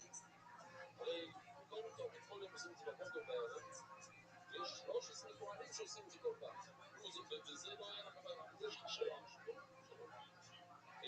זה הכלל. אנחנו עושים את זה, כל נכנס בכלל, זה מחשבה, שאתה חושב שהוא יוכל את הקורבן הזה בעוד 3 ימים, הוא עושה את זה. זה הכלל, כל הדור זה לא סמכויים. אם אתה עושה את המחשבה הזאת, שאתה עושה פיצה, או שאתה נותן את זה בתור כלי, שזה הכפולת, או המוילך, אתה הולך למזבח, זה מלאכו, אתה רק שם את זה על המזבח. לכו דור שתרגיל לאכול. בקיצור, צדק לאכול את זה יום, יומיים, ואתה חושב לעצמך 3 ימים. זה תרגיל. תגיד, מה בדיוק מגיע לו? אם זה חשוב שכהן יחזיק את זה, אז למה לא מובן כאן שכהן מחזיק? גם כשהכהן מחזיק את זה, הכהן הזה שמחזיק יכול לחשוב מחשבה של בדיוק. אני אומר, נכון, הוא יכול, אבל דנו סדר עבוד מספר. אז דברו לעבודות, על 4 עבודות. על השביצו, כמובן לא בזריתו, על הקמיצו, כמובן לא יכול. טוב, יש 4 עבודות. ולא בסדר כמובן, לא כל מה שכהן צריך לעשות, זה מובן. כל מה שיש לסמארתי כמו תמותי, שאגב את עכשיו, שאני חושב שזה אפשר לעשות את זה, עכשיו ראינו שיטה שכהן צריך לעשות את זה.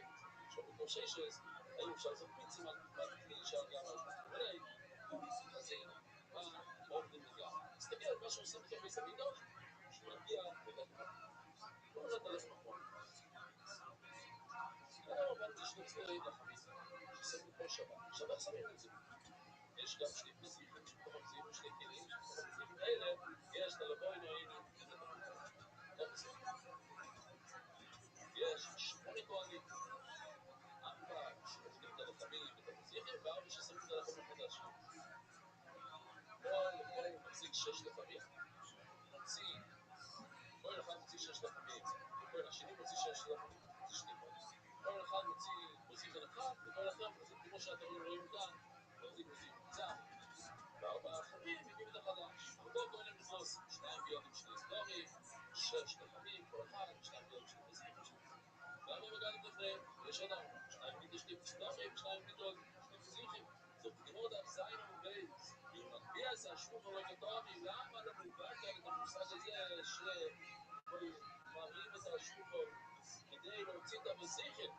עכשיו, מה שאומר שהמזיחים זה המטיר לאכול את כל הלוחמים. זה בסוף את המזיחים. ואז אתה הולך לאכול את הלחם. זה מאוד מאוד דומה לסוגיה שלנו, שהקמיצה, שזה אומר למזיחים, זה המטיס. או שבשולחן לא צריכים להחזיק לשולחן, אז גם בקמיצה לא צריכים להחזיק את האחים. זאת אומרת, אני אומר לבאחס, עושים שזה לא מודסנות, אנחנו שלא צריך להגיד את כל הכהנים שלו, אנחנו רק יודעים לעבודות, רבי סיידר אבוידוס נוגע, אנחנו מביאים את הדברים החשובים, אומר רש"י. זה להציג את השולחן, לא משהו מהגדול, אבל זה חשוב לסין, שלא מהדברים החשובים. לא, זה לא אמיתי. לא יכול להביא לראייה מהצד ששמענו קודם שאנחנו לא סופרים את העבודות הלא חשובות. לא עושים את עצמי. זו נביאה. נכון שם לא דיברנו מה כל הדברים עושים לא, אבל אין שם מספר של בעיה. אבל לא בזמן נביאה, אבל עכשיו אנחנו סופרים כמה כהנים. אמרנו, כל הכהנים, עכשיו אם זה נכון שיש בהם כהן שמחזיק את השולחן, אז חסר לך מהמספר, המספר הוא לא נכון. למיסו, ניס למגביה, תגיד שיש 9 כהנים, אבל שמגביה את השולחן, יש מאמינות, כל צפתי שאדם ייקח, יש מאמינות.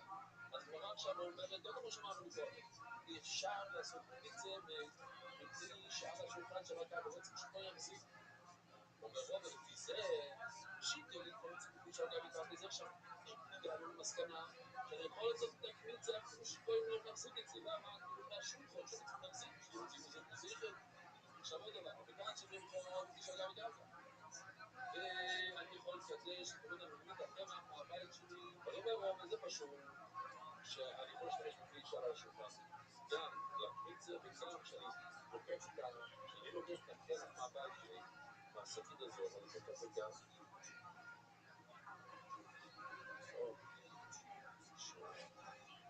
וזה אני יכול לשים על השולחן. זה אני לא צריך. כל ג'יס, מה שיהיה, אוי רוב. חידוש. וכאן אומרים לגישה, גם כמה שכם רוצים לגישה, כאן ראינו שאתה שם את זה בתוך השולחון, את הלחמים החדשים, לא צריכים להרים. ורוב, חידוש כל מיני זמן, אבל, איך זה עובד? כשאני לוקח מהכלי הזה, ושם את זה בכלי יותר קטן, הכלי השני, האם הכלי השני, לא צריך להחזיק את זה עוד, מה שחידוש כל מיני זמן, אם אין חייבים, האם אנחנו נדמים את זה להחמיצו, לחידוש, ואמרנו שזה יכול להיות או אם נדע מלכים לו, או כמו נפסק מסבוכים, שלמדנו שהכהן, שהוא נותן את הכלי, אחרי ששוקלים צריכים לתפוס את הדם, או לקרוא את הדם. האם לקרוא את הדם חייב להיות הכהן שמחזיק את הכלי, לא להחזיק את הכלי על הקרקע, והאדם יש בתוך הכלי, שיחזיק, זה למדנו. עכשיו, תחשבו שנייה, כשאתה שם את הקמיצות בתוך כלי קטן, מה זה? ולמה זה דומה? זה דומה לקרוא את הדם. לקבל את הדם צריך שכהן יחזיק, אז אולי גם בכלי צריך שכהן יחזיק. עוד דבר אשתו, נדע מלכים. אומר רוב, זה חייב להיות כמו דם, כהן חייב להחזיק את הכלי. כשאתם אומרים לו, אוקיי, למה ככה, רואים מה, לא משקים במשני כלים. וגם את הקמיצות, אני כבר לא עושה את זה. וגם את הקמיצות, שם חצי מכלי א', חצי מכלי ב'. 3 אצבעות, אצבע וחצי מכלי א', אצבע וחצי מכלי ב'. טוב או לא טוב? ואנחנו לא מעניין חודש, לא טוב. לא מה טוב? רגע, לא אומר שקדוש, זה בעיה. רוב עכשיו אומר שהוא מדמה את הקמיצה, מה שהוא מכניס את זה לכלי, הוא מדמה את זה לדם. אותו כמובן לזה דם. וניסו עולה למדם. הרי בדם אסור לעשות את זה בשני כלים. חייב להיות כל הקבלת הדם בכלי אחד, כמו שהוא צריך. אבל ברוב היא נכון, הוא לא יכול לדבר רמה. הוא אומר ששתי קמיצה אחת לחלק לשני כלים זה לא טוב. ודם הוא לא יכול לשמוע. עכשיו אנחנו מנסים לאיזה משהו כדי, איך אנחנו יודעים שאם אתה שם דם, חייב לזרוק דם, בוא נגיד דם שאתה עושה 7 זריקות באצבע ביום איך אני יודע שכל 7 זריקות חייבים להיות בכלי אחד, אי אפשר לשים בכלי אחד 4 זריקות, בכלי השני 3 זריקות. אנחנו לא בן שום, אם יש פרופס בכלי לעשות וזה אותו בכלי הזה, מדברים על תורת בן אדם נטמע בתחום נפט, וגם הוא מת, והדרך זה שהוא נטמע, זה על ידי שלוקחים עפר, אפר, אנחנו מדברים על המים של המיכה, תסופים את התורה הזו, סופים אותה, לוקחים את האפר של התורה ומערבבים את זה במים של מעיין, ולוקחים אז איזוי, זה לוקחים, מטבילים את זה ומשפריצים את זה. עכשיו, הוא אומר, איך זה נראה שפריץ? הנה. יש פה נגע הזו. הוא לא שם מספיק מים בשביל לעזור. הוא שם קצת וזה וקצת וזה. הוא לא כאילו. זה לא טבע. הוא יבואלו, אתה יודע מה, כאילו את הדם של 11 חצי. שומעים, כן לזה. זה פורת דומו, זה פורת דומו של סינה. הוא ילד סדר יפים, אי אפשר לבוא משם. לא אפשר מגדר של קאסס ופורת. מגיע מה? אז מתי לא נשים אותה בבמאי? למה צריך לכל המים?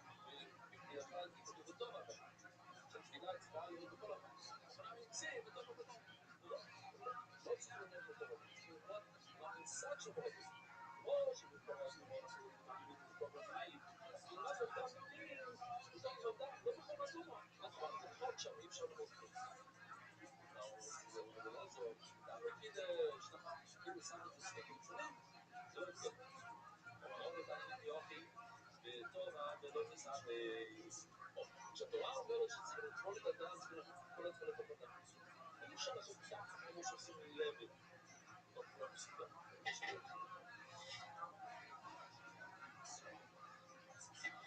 לא מהצד של הכלים. בגאון שבגאון שיוביל ביקורת. שצריך שכל אדם, כל השבע, הנה פה, חבל שאני לא יודע לשים את זה. זה השבע זריקות שעושים בכל. זה בלב, אז כל השבע האלה צריכים להיות ביטוי אחד, אי אפשר להפריד, לעשות את זה. אז אני קוראים כאלה בשלוש, ביטוי אחד. למה אנחנו אומרים את זה בגאון?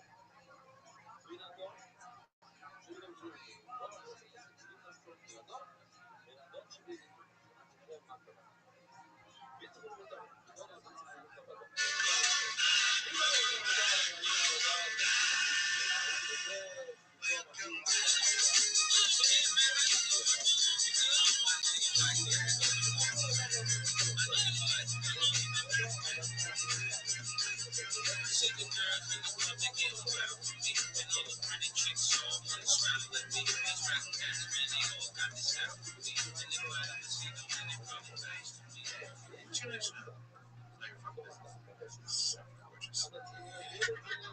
I mean, you when I said that, dude. When I'm on the way, baby, what do I say when I'm on the road? I call her, I go, just put the shop around. Are you attracted to Brennan? I know, but I think that there's something going on. So I always like call her and go, why did the chop over? When do you think he would know if there was something going on? Yeah, look in my eyes, I wonder. I don't trust that guy. Because you know, I trust him, but it's just that the women look, they look at him and they want to break him immediately. I know. Yeah, there you fucking go. You can't support it.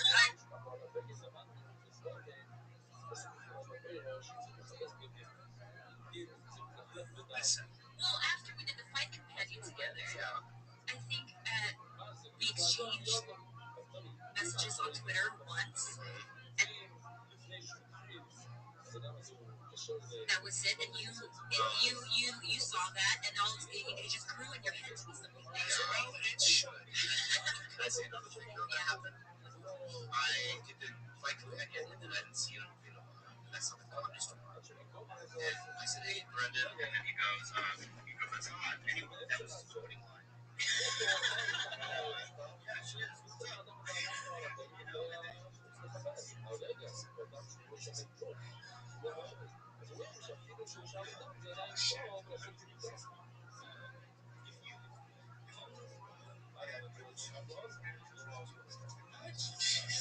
Central, basically different. That would be really angry with you. I think that I would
He knows this. Oh, yeah, done.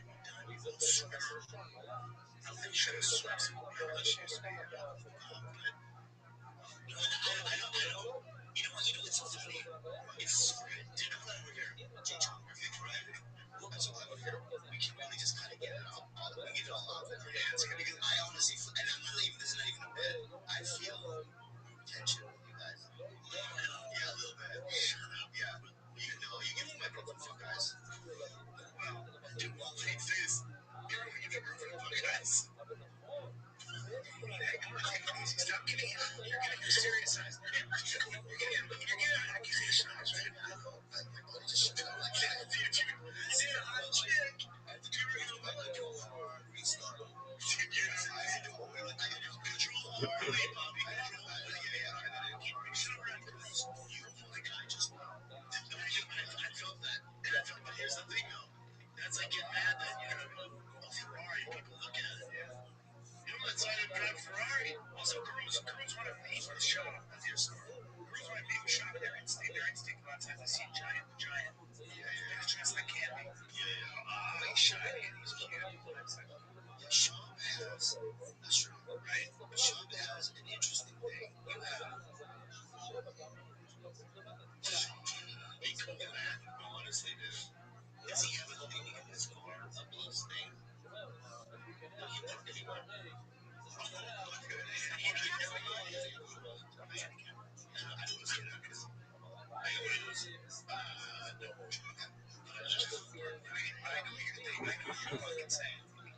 This is so fucking mean. You're suggesting that he has that he looks like he's a little bit mentally challenged. That's what you fucking, because you looked at him and you know your face is so. I didn't say that. No, why'd your voice kick? No, that's where you're going. Where were you going? What did you mean by hang on missing a little bit of dude, I'll tell you why. Can I tell you why? You can't. And I never said this. No, you can't. Oh, I know what it is. He looks like George. I said that, yes. No, Lenny.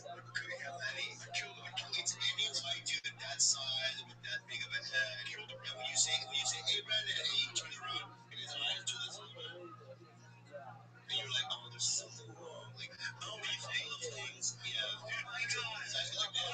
You're being so mean right now. Dude, that's not nice. Let's call her. Let's call her girl. See what she thinks. Why do you talk like this? Let's call her girl. See what she thinks. Let's call her girl. You fuck my girl. No, dude. You fuck my girl. Take it easy. No, you fuck my girl. No. Shop day. Sorry, dude. But you're not in touch with me, man. You're not in touch with me. You should be worried about Brian rather than me.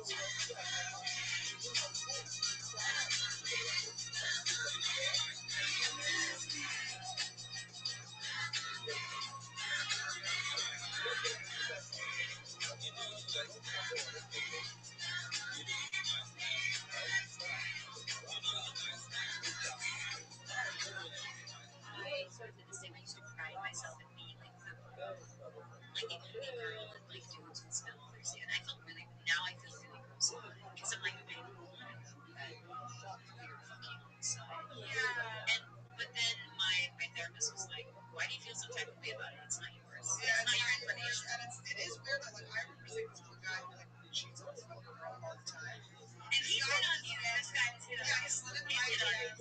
Like slid in my DMs. Yes, and knowing I was like, honestly, you need to reevaluate. I mean, we've had a couple conversations and I just never went there.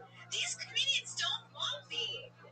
It's not just the comedians. We're glad you're here today. But anyway, so I see this guy with his like family and at the mall, and I felt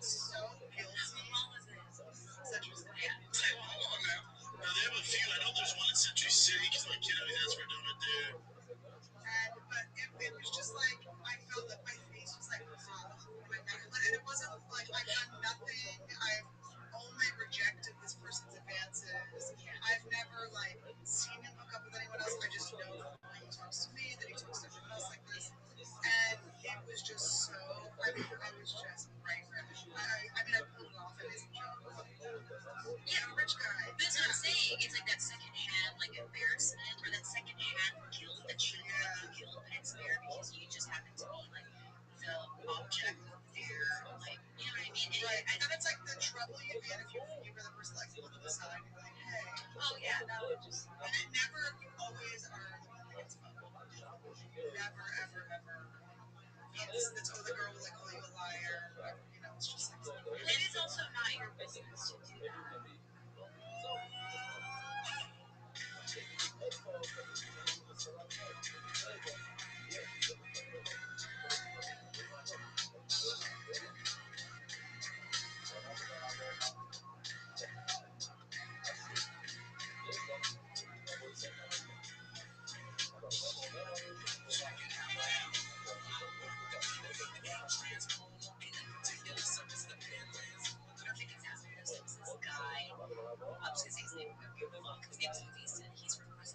There's so many of those. Yeah. She acts like she's outing movies. You sure it wasn't Jose? Every other photo was of him and his gorgeous chick.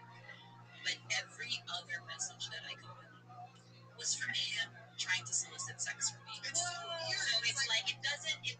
There is no formula for. There's no like way to see it. Yes. Like they're all. That insults me too because when guys do that, it makes me so like. You just think I'm epic. Yeah. I had a guy that was like, why don't you walk me to my truck? This Barry guy, where I'm like, and we know him. Obviously, it is. But I know him. Why don't you give me a walk? Why don't you give me like? You should walk me to my truck. I'm like, so what? I can blow you? Like what? Who was it? But it's just like, it's like, why would I? Wait, I love that we have the same people that. Yes, the same ones want us to came for you. Oh, he came for me so hard, and we know his chick. And like the thing that I think is like at least a little bit better. The fact, Esther, he's coming for you. Don't worry. That is, it's just crazy. How did you wash your hair, Esther? On New Year's Eve, while he was having dinner with his family, he was like, "What are you doing tonight?" This year, maybe 3 years ago. He was like, "What are you doing tonight?" I was like, left him on red. But he knows that I'm with my in-laws right now. Do you want to go? That is like he thinks you're gonna be a partner in crime. Like for me, I was like single. Like why would I like? It's not like we're deviants together. It's like you think because I was thinking about like if we go to your truck, okay? Like let's say I was like, which I was never in. Let's say I was in. So wait, we walked to my car. I finished my spot, being very good at coffee. You not being good at coffee. And then that's a clue. By the way, I don't want like to be seen with you. I don't. The biggest clue you could ever give. I'm like, so you're not good at coffee, and then you want me to walk you to your car. Like, so let's say, okay, so I'm literally like, I leave a sea of adoring fans. Okay, I leave a sea of like people being like, can I take pictures with you? You're amazing. Where'd you get your outfit? It's Esther Club. You can get it on my Esther. You can get it on your website. And Esther Nice. I'm like in the middle of just like joy. You want me to stop like what I've worked my ass off to do? You want me to stop doing that so I can walk you to a car that's more expensive than the one I'm living in? To then, to what? Suck your dick? Like, I'm not coming in this situation. Like, where's my orgasm in this scenario? There's no, like, it wasn't what, are you gonna bang me doggy style while the door guys fucking Christopher Columbus me? No. What is the incentive? No, that's what I'm saying. Like, what would I get out of this? That I get to suck your unfunny dick? Like, I'm good.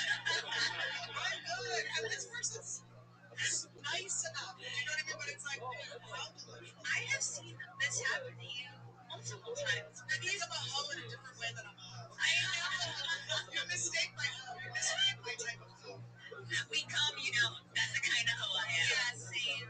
Dude, it's great. Like, it's just, why would, like, the fact that they think we would, like, enjoy their kids so much, like, I know. I'm just so traumatized by, when you say his name, just, like, years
all the days there was a decadent TM.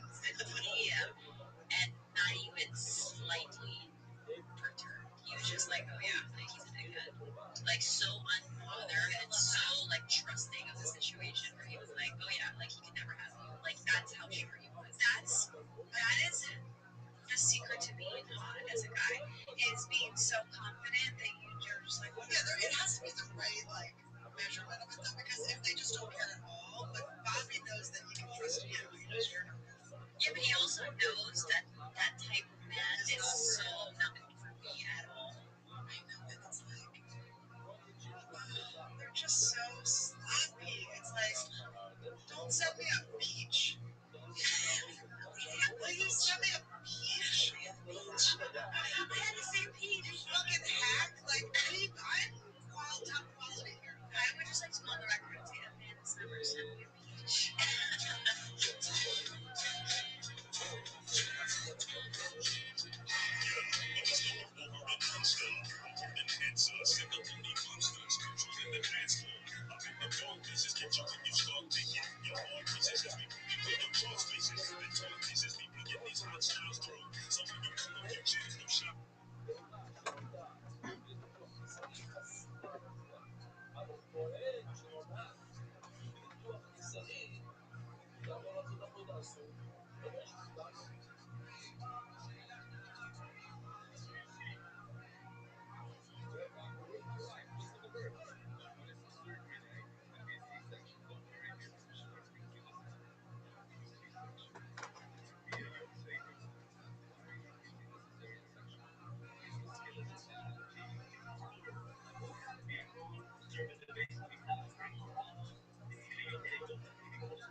Brigadier and I are hanging up on the sugar to shadow them as well as the banner on this boat.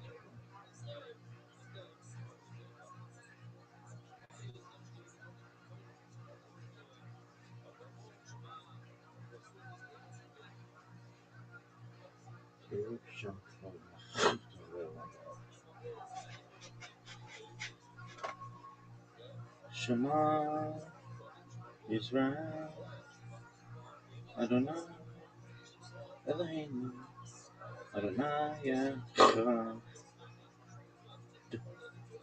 Very shook. Totally love that.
מושג שאיתם מזויזם בברכות.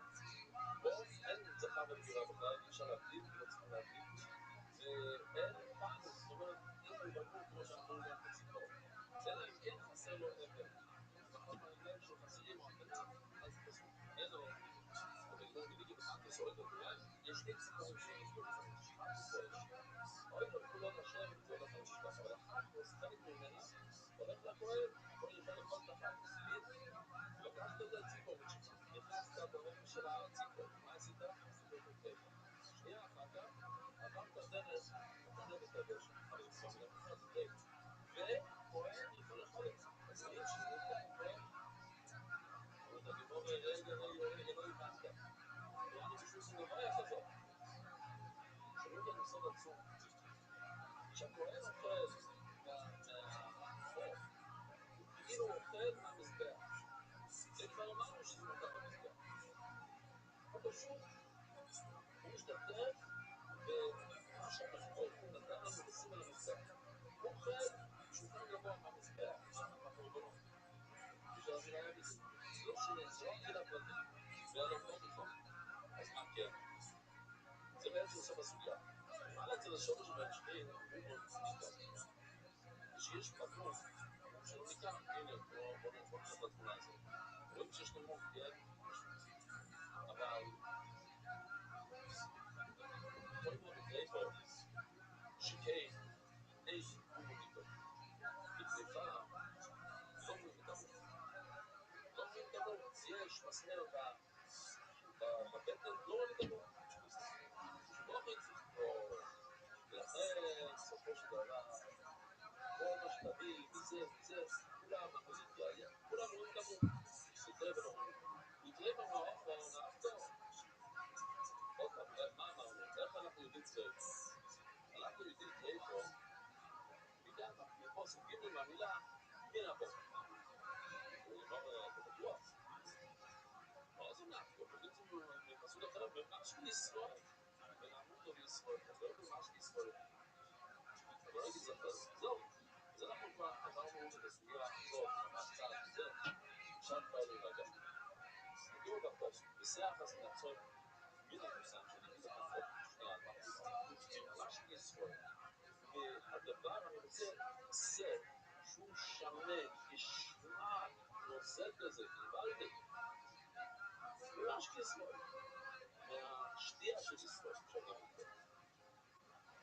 אז אנחנו לומדים שם, מן המותר לישראל. צריך להיות משהו שכבר ישראל יכולים לשתות, יכולים ליהנות ממנו.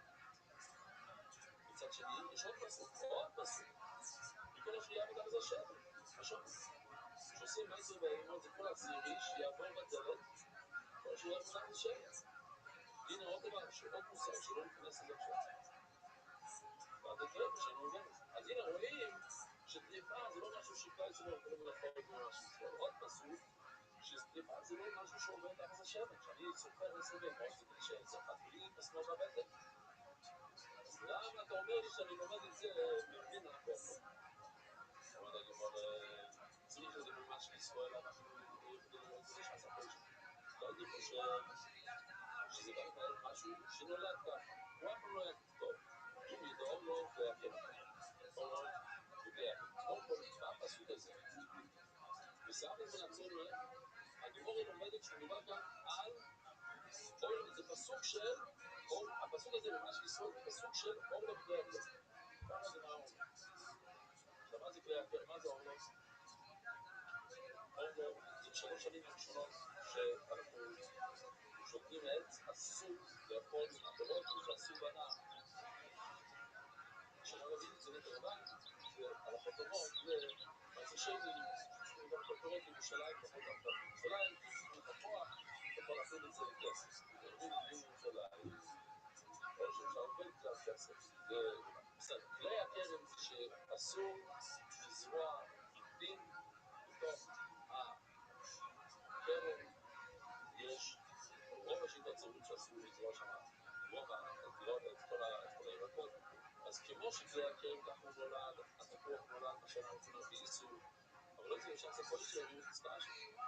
אבל טריפה, שנהייתה טריפה באמצע החיים שלה נכנס מסנור בבטן, היא לא נולדה ככה.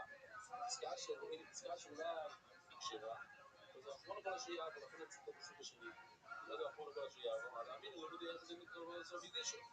אולי זה דווקא הייתי מעד שזה יהיה טריפה, ואחר כך עשית אותה ההקדיש. יומי דמייסה, ככה זה במייסה. אבל הקדישו נמצא במדרחו, אבל אם ההקדיש קרה לפני הטריפה, יבידי את ההקדישו. אבל חי זה, כשהוא עושה את זה הקדיש, הוא היה לגמרי טוב, אין לו דיסקאצ'ה, אז אולי אני חושב שכולם חורם, הנה הבוקו, לכן צריך גם את הפסוקים מהבוקו, שלוש הפסוקים, הנה הבוקו, רש"י ישראל, בסייעת הרש"י.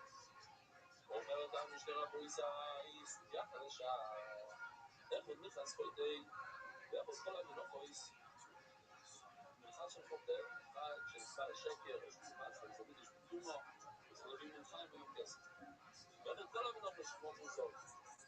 ישראל עשה את הקמיצה, עוד שנייה נראה לכם מה זה קמיצה.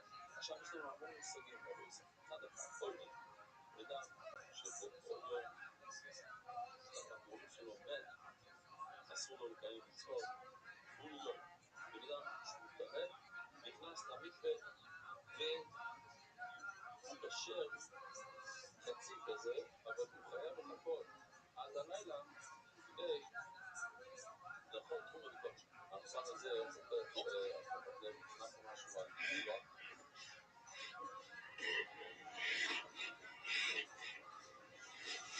הוא אומר, אז הוא נהיה אדום, הצד מלאבו נהיה אדום. הוא צריך להיכנס למקווה. אפשר להיכנס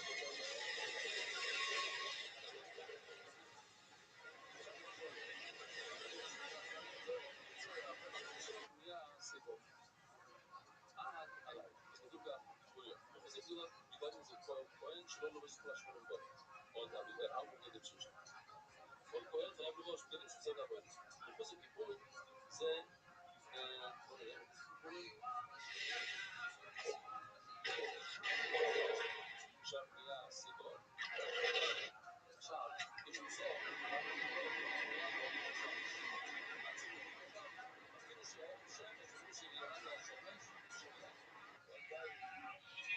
אוקיי, אז הוא מביא כבש, עכשיו שבית הכבש, הוא יהיה הירוק, זהו, שרירוך הצדק רק כל אלה שעשו את הדין, שלא יקחו את הידיים שלהם, אבל אדם שאין לו בזמינו, זה מי שאין לו בזמינו טוב, מתכוון, יושב ועושה את המצוות וכולו בעמידה, עוד בדקה בכלים, עומד על כלים, עומד על טלפונים,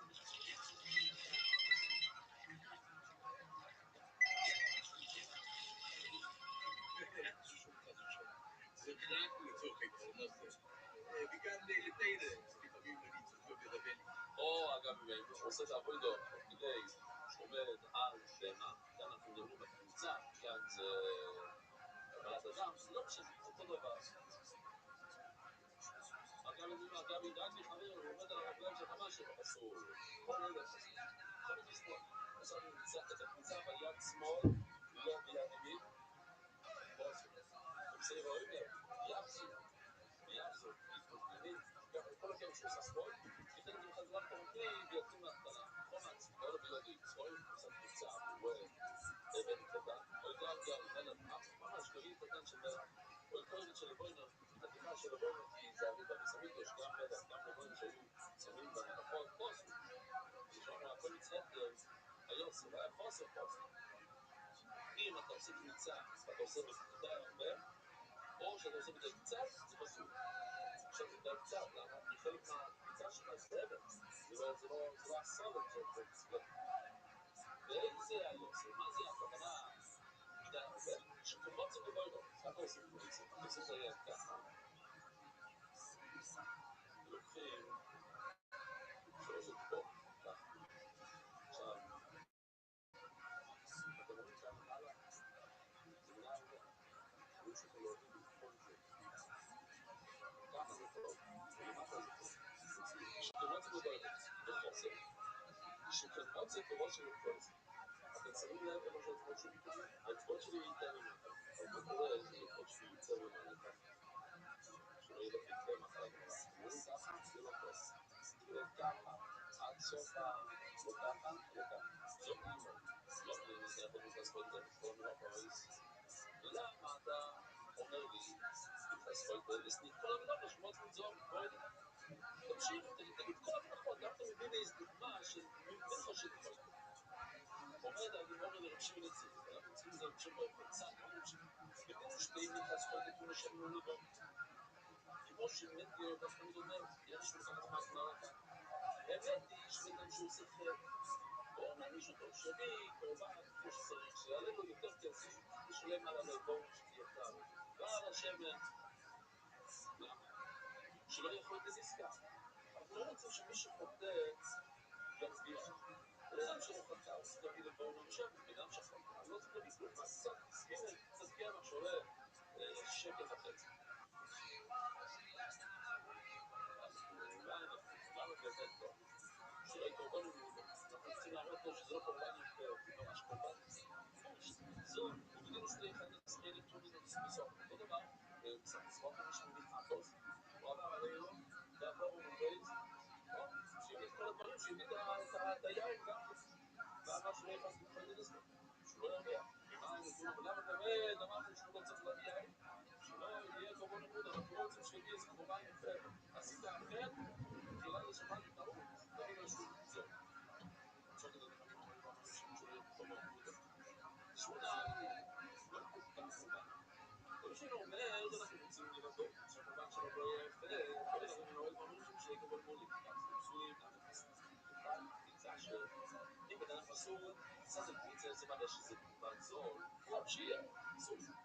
מה השמונות שלו, קוינס וכל החבר'ה האלה לא יכולים לזה. לא יודע, כמו יופי, אבי דיסני, אז למה קצת לסמוכים, תגידו כל דבר פה. כמו שהוא אומר כאן, תגיד שם. מה ידע? זה חד הספק, כל עצמו. תגיד דבר של חד הספק, או שאתה במשנה שלנו, נקבע של חד הספק, שמלכה של פויטר, ואמרנו למה כדי להגיד שזה מודה נקבע. ודבר תגיד ראשון, חד הספק, קצת לסמוך. וחד הספק, זה אותו דבר כמו מלכה תגיד, כמו לעצמו, נגיד דבר מפסול, סליחה. איך עוד חד הספק, תתחיל עם דוגמה של חד הספק, ואיך עוד כל עצמו, אם לא נזור בהם. למה? הוא מקשיב להגיד לנו חידוש למקשיב כל למה?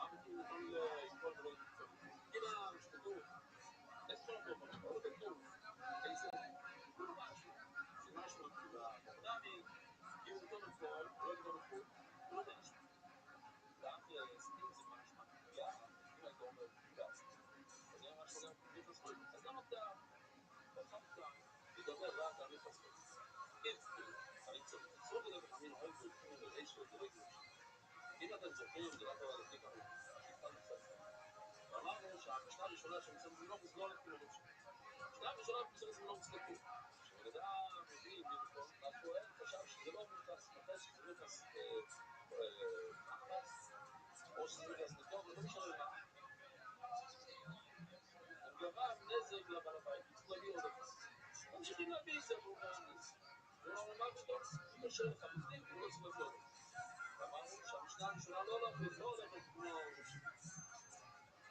אוהב בריש, ולא גירשים, נראה שהמשנה הראשונה לא הולכת בריש, זה גם לא גירשים. אז זה גירשם, שגם המשנה שלנו לא הולכת בריש. מה שלו הולך כמו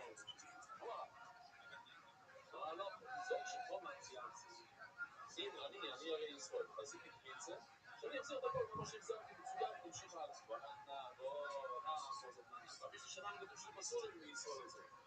לא הבנת. מה פה עושה? פה זה להשיע. נכון, כתוב במשנה שפסול. פסול, אז אתה מחזיר את הכל. לא אומר שבמסיירו.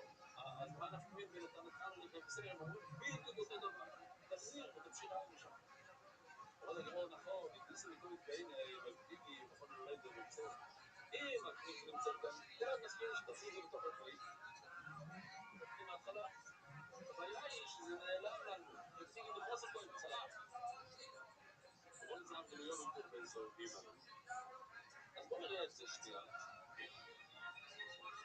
אני יודע שראינו חלק מזה.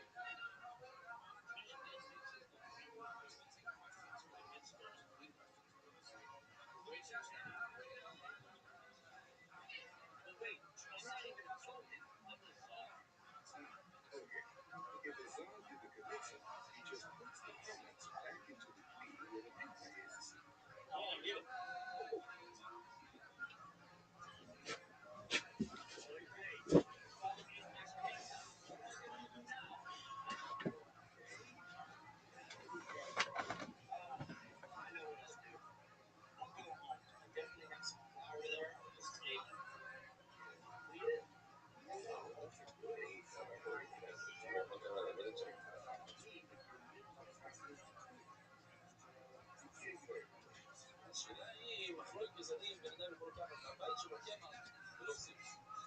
כל המפרש שלו סיב ופיליפים, מה בניה? זה כסף יפליטו דפוס את זה. תעשה לך. אבל זה הביולוגי של בייסמי. למה את הקדושה של הכלי, שהכלי שומס יסוד, זה לא יכול להביא לך מהבית שלך קמח. זה צורה, יפליטו בייסמי, ולא לא בית. ולך לבית, ודבר ביומי, זה רואה מהארץ. למה הרשות מהמשפטות סוגיה הקביעה של ביומי, שהיה צריך להיות כתוב זה עובר, יחזיר ביומי, זה בייסון, ולנו ויחזיר. Yeah, Zoo Clay.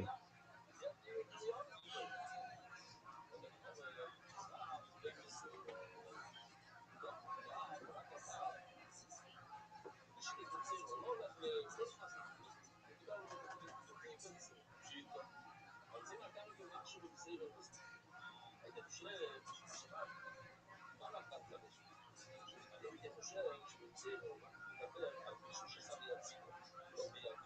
שיקח את מה שנשאר, שיכניס לתקרה לפעמים, ימשיך הלאה.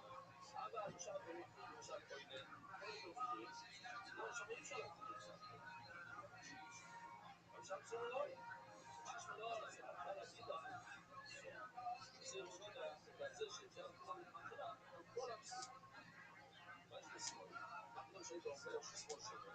מה יש לך אומר שיגור דיבור שהפרסון ולעשות כל העבוד שלו, יש לו דברים ביד שלו. אתה לא יודע, יכול להביא גם יד שמאל. אז אין לי מושג שהיד השמאלי מתקשר.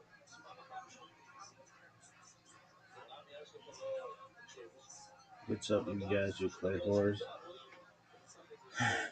It's 12th of the year, 5786, Wednesday, April 29th. We've been doing this bitch 124 days. Why? Because we're sick.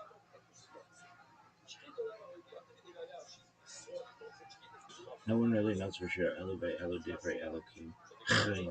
But this is a Missouri lived by.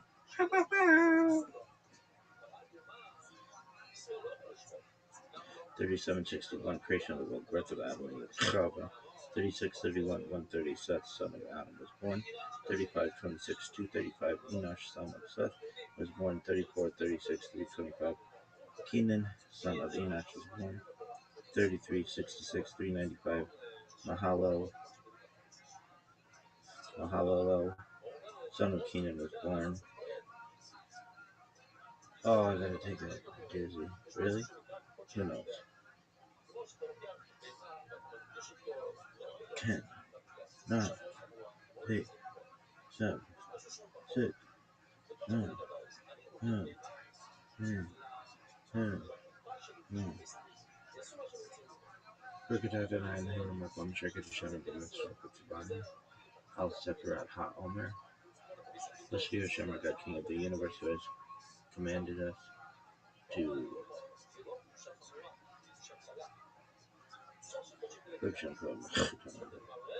elevate, Elo, Dibre, Elohim, Chaim.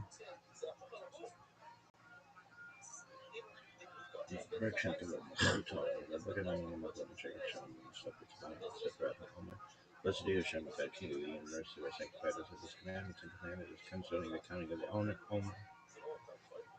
Rikadadana, Riksham Kohen, Chutalinda, Rikadadana, Makom, Shaka, Shana, Bumishaka, Tabana, Al Separat, Ha Omer. Blessed be Hashem, God, King of the universe, who has sanctified us with his commandments and commanded us concerning the counting of the Omer. Today is 28 days, which is 4 weeks of the Omer. May the merciful one restore unto us the service of the Beit HaMikdash to its place speedily in our days. Amen. Selah. Selah!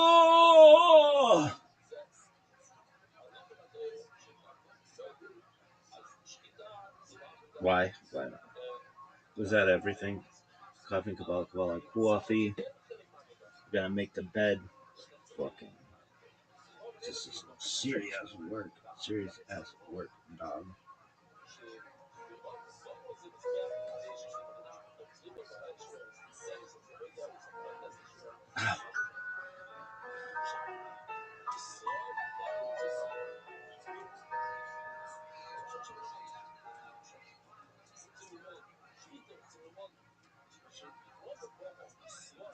I'm Dr. Justin Sledge, and welcome to Esoterica, where we explore the arcane in history, philosophy.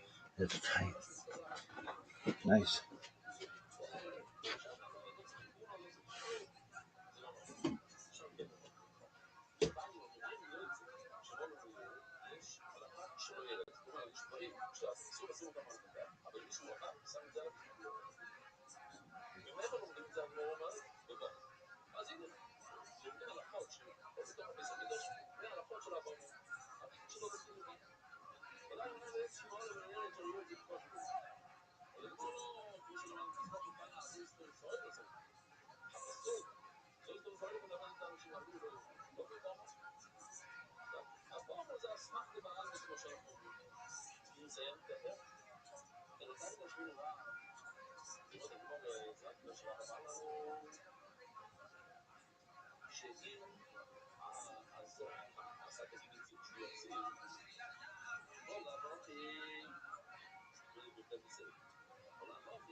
Got some shit to do, folks.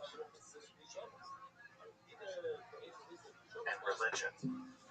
One of the most difficult aspects in starting to study Jewish mysticism and Kabbalah is getting a handle on just how those ideas developed over time. It's tempting to think that, for instance, Kabbalah has just always existed in the form that we have it, or that Kabbalah is just one thing at all. Of course, neither of these positions is really tenable. Such notions developed greatly through the ages and are still developing. And there are now, and there have always been, numerous mutually exclusive schools of Jewish mysticism and Kabbalah.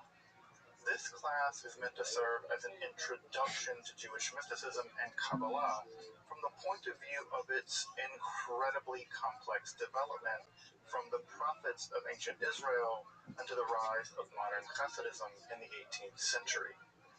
Of course, this series isn't meant to be exhaustive by any means, but only should serve as a springboard for deeper study and reflection, and hopefully it will also enable you to situate developments in Jewish mysticism and Kabbalah in their historical and cultural context, and hopefully embolden you to dive into the primary texts, which are admittedly as sublime as they are obscure. let me express my gratitude to Congregation Tchia for allowing me to use these lectures to reach a larger audience here on Esoterica. If you want, you can find the entire series under the playlist Entering the Garden, an Introduction to Jewish Mysticism and Kabbalah. I'll be uploading them over the next few weeks, or if you find these episodes after autumn of 2021 and you want to watch the entire series, you can find them in that playlist. If you find this series on Kabbalah interesting, I hope you check out my other content on topics in esotericism and perhaps consider supporting the production of free academic and scholarly topics in occultism, hermetic philosophy by joining my Patreon or perhaps with a one-time donation. You can find those links below, and I really appreciate your consideration. Now, let's enter the garden of Jewish mysticism and Kabbalah.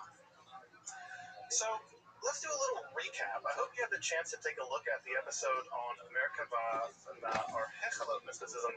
And so, in order to recap a bit, what I want to do is take a look at those mysticisms just briefly, because in some ways they're going to link us to the topic we're going to be dealing with this evening, and that is the topic of Jewish magic. As you may remember, the apocalyptic mode of Judaism produced a novel religious way of being, but proto-rabbinic circles, the early rabbis, did not like apocalyptic Judaism for lots of reasons, one of which is that it seemed to encourage a kind of bellicose, warlike behavior, and it seemed to commit people to a kind of determinism. And determinism, as you might imagine, doesn't really inspire people to be better. It just says, accept your fate and go on with it. It's all part of the divine plan. Well, the early rabbis really didn't like that idea. They really thought, no, we can choose to live differently than we're living. We can choose a different world. And that emphasis on choice and moral responsibility on the part of the rabbis really tilted rabbinical Judaism away from, although not completely away from, many of the central tenets of apocalyptic Judaism. Now, what does emerge in the world of apocalyptic Judaism is a new kind of mysticism that, ironically enough, does actually prove to be popular, at least with some rabbis. Now, I don't want to paint a wide brush or paint with a broad brush and say, yes, all of Merkava and Shir Koma mysticisms are popular among the rabbinical elite. That's definitely not true. If you know anything about rabbis, one of the things that rabbis do as a hobby is disagree with one another. So there's just no evidence to say that the rabbis were terribly interested in all practicing these forms of mysticism. And just to parse those out a bit, as to maybe jog your memory, the Hechalot or Merkava literature or mysticism is a form of mysticism in which the mystic descends into the divine palaces, and they have to bypass all kinds of angelic guardians, and they have to give them passcodes, and they have to give them secret handshakes and Dakota rings, and not really Dakota rings, but all this kind of weird stuff. And by doing that, they eventually descend through the various palaces of God and ultimately arrive with what we would now call a beatific vision, which is to say they are allowed to gaze upon the throne of God. In some of this literature, they're allowed to sit upon the throne of God, which I always imagine, like, when you were a little kid, you would sit in the big kid chair. You would sit in, like, the big people chair, and you'd be, like, real small, sitting in a giant recliner. I kind of always imagine that's what it's like to sit in the throne of God. It's, like, a really worn-out, like, gritty recliner that's super comfortable that your, like, granddad sat in for 50 years. That's what I imagine to be the throne of God.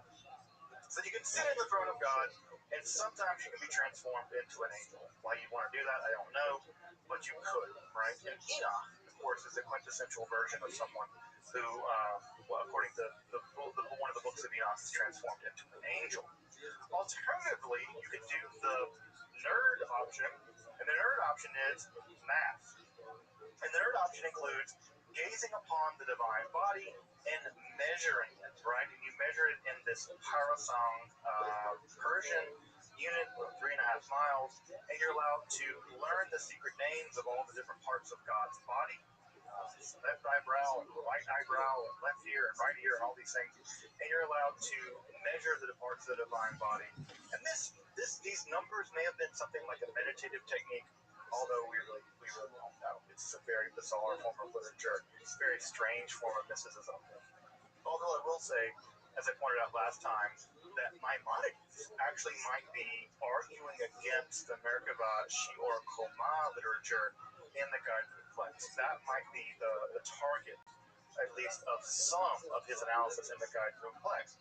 Which, by the way, just to drive that point home, if that's the case, and I think Menachem Kellner makes a really great case that it is, that means the greatest work in all of the history of Jewish philosophy is a response to a form of Jewish mysticism, right? It's downstream of mysticism. It's a reaction to Jewish mysticism. And I think that can't be underestimated and underplayed. I think that's incredibly important if it's true, and I happen to believe that it is true, at least to some degree. The other form of literature that we talked about, or mysticism, is what is called the Sar Torah mysticism, the Prince of the Torah. And this is a para-rabbinic. We think these guys may have been in rabbinic circles, maybe on the outside of rabbinic circles, not quite the inner core, but maybe kind of the hipsters outside smoking cigarettes in the dive bar where the rabbis hung out. These guys wanted to summon a kind of angel called the Sar Torah, the Prince of the Torah, and this angel would teach them rabbinic lore, laws, and secrets very rapidly. I don't know, this is like the person that comes to you the day of the exam, who's a C student, and asks if they can see your notes, and they try to download all your notes the day before the exam, right? It's like, they're that guy. And so what do? They have to go before the rabbinical elites, and they have to figure all this stuff out. They're like, oh, might as well summon an angel. And one can hope that the angel helped them with their rabbi test, or their calculus test, or their German test, or whatever test they had to take. I will say, however, that if I could just learn the liberal arts by summoning an angel, I would have done that. And so clearly I didn't. Just as a last thing to remind folks, dozens of these manuscripts survive. Dozens. Right? And history is a bad place. History is a dangerous place. It's a vicious place. Very little survived, right? When you write a book down on papyrus in Egypt, the odds of it surviving anywhere outside of Egypt are pretty low.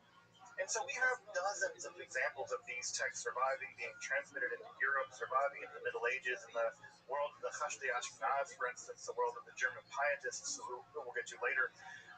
These manuscripts survived, which means at some level they were popular, they were copied, they were probably practiced. So we see them being used over and over again. We see elements of the Hekala literature appearing, for instance, in the Talmud.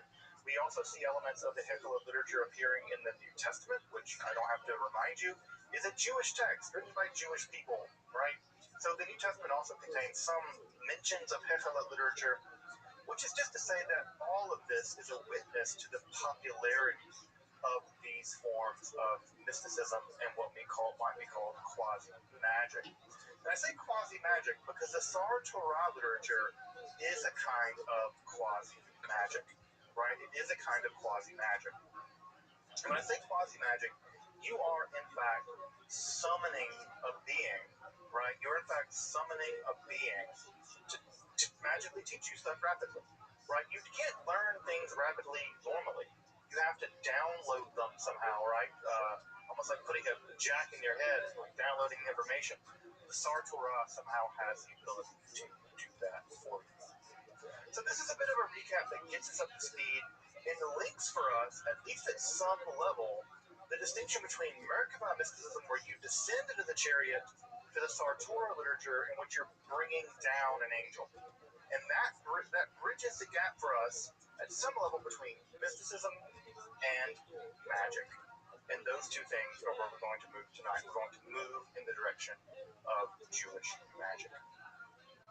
So just 1 second, I'm getting a bunch of emails, which tells me that there might be something amiss. So let me see, just check those real fast before we jump right in. So I want to make sure that I'm not missing something in the wrong room or whatever. So 1 second, folks. Sorry again. No, okay, we're good, great. I just want to hear like 5 emails go off all of a sudden randomly. It's better just to check and make sure I'm not in the wrong room or some other kind of mistake. Alright, folks, let's turn to Jewish magic. Now, as you might imagine, magic and Jewish magic, more specifically, present a lot of complex problems, right? They present a lot of complex problems. The first problem is that the term magic and the concept of magic is basically impossible to pin down. Scholars have been trying to pin down what exactly one means by magic for a couple of hundred years, maybe more than that, really more than that. Because the problem with magic is, where does magic end and where does religion begin, right? It seems like magic is causing things by supernatural means. Well, what about prayer, right? That seems like a kind of supernatural causation, right? So magic is always a term that's very difficult to pin down exactly what we mean by it. And just to give you some evidence of that, this is a recent volume called Defining Magic here, right? Defining Magic. It's about 260 pages, pretty dense academic literature of about 30 or 40 different scholars trying to do just that. And guess what? They don't. They all agree that you can. So scholars even today are throwing ink trying to figure out what exactly magic is, and it's a difficult task. Now, what I'm going to say, right, is for the purposes of this lecture at least, I'm just going to mean magic to mean any illicit supernatural practice, right? Any illicit supernatural practice. Now, why do I say illicit? Because magic in history has almost always been used as a way of othering someone else's practices. So, for instance, when the Greeks decided that they did religion, they othered the Persians. They said, the Magi, they do weird Persian religion, right? We do theurgy. We do real religion. But those Persians, they do magic, right? They are magic users. So, right, ditto, right, with the witches, right? When the Catholic Church did miracles, the Catholic Church said, yeah, we do miracles. Well, what do witches do? Oh, they do magic. They do witchcraft. So you can see here, right, that the lines we draw about what's magic and what's not, what's a miracle and what's not, what's sorcery and what's legitimate religion, the line has less to do with what you're doing. It has more to do with who's in control and who gets to decide what's allowed and what's not. So magic, in this case, is almost always an othering term. It's almost always used to describe what the other does. The bad people, the women, the Persians, the Jews, whatever. So it's an othering term. So when I use it here, right, I want to be clear about two things. One, I'm using it in a very circumspect way. And two, I want to acknowledge that for many people now in the 20th and 21st century, magic is an important part of their spiritual life. Modern day Wicca, modern day people who identify as witches, modern day Druids, modern day Jewish people who practice magic as part of their spirituality is a fundamentally different kind of thing than what I'm talking about tonight. So I just want to say that what I'm doing here is putting magic in a very specific, circumspect way in order to elucidate how it's operated within Judaism over the course of several millennia. I am not offering a end-all, be-all definition of magic, because you can't. You can't. It's much more problematic than that. Secondly, Jewish magic is a mess, because it seems like a contradiction in terms. Why? Well, if the authorities determine what's in and what's out, what's licit and what's illicit, well, the problem here is, what does the Torah say about these practices? Well, the Torah is really weird about this. Now, I know that you probably have in your mind the idea that the Torah condemns magic. And the answer to that is, kinda it does. It depends on what you mean by magic. So the most extensive condemnation that we see in the Torah of what we would now consider something like magic is actually probably in Deuteronomy 18. Now, there are lots of other places in the Hebrew Bible where magic, or something like magic, is condemned. Their practices are really people that do certain kinds of things that are condemned. But you'll see here, right? I've left the technical terms in the original Hebrew transliterated here. So it reads in Deuteronomy 18, there won't be found among you one who passes his son and daughter through the fire. Probably an indigenous Canaanite practice. A kosim of kosamim, a me'onin, a menachesh, a mechashef, and a chover of chever, and one who asks of an oath or a gedoni, and the one who seeks the dead, Doresh Meti, right? Now, what you see here, right, is I've maintained all those Hebrew words in their transliterated form. Why? Because we don't know what any of them are, really. We don't know what any of them are. All right, a me'onen might have to do with someone who divines things, tells the future through clouds, right? The Hebrew word anan does mean clouds. So maybe it's one who clouds stuff, right? But what they do, we have no idea. A mechashef, right? This might come from the word, for snake, right? A nachash, right? This might come from someone who divines things from snakes, but again, we don't know. A Baal and a Gedoni, again, we don't know. And not only do we not know, the rabbis of the earliest period of the Talmud didn't know either. And how do we know that? They debated about what these words meant. You don't debate about what words mean if everyone already knows what they mean. You debate about them when you don't know what they are. And so what we see, for instance, in Tractate Sanhedrin and the Babylonian Talmud is a very elaborate debate about what's allowed and what's not. What's supernatural causation that's allowed and what's supernatural causation which is usur, which is forbidden. Now, of course, the most famous condemnation in the Hebrew Bible is found in the book of Exodus. And that line, and I have to say, this line, Mechashefa lo techaye, that line cost the lives, I would say, of thousands, tens of thousands of people in the Middle Ages and the early modern period, specifically women. This famous line reads, Mechashefa lo techaye, female magic doing person, don't let them live. Right? That's literally, and of course you probably know it more famously in the King James Bible translation, suffer not a witch to live. Right?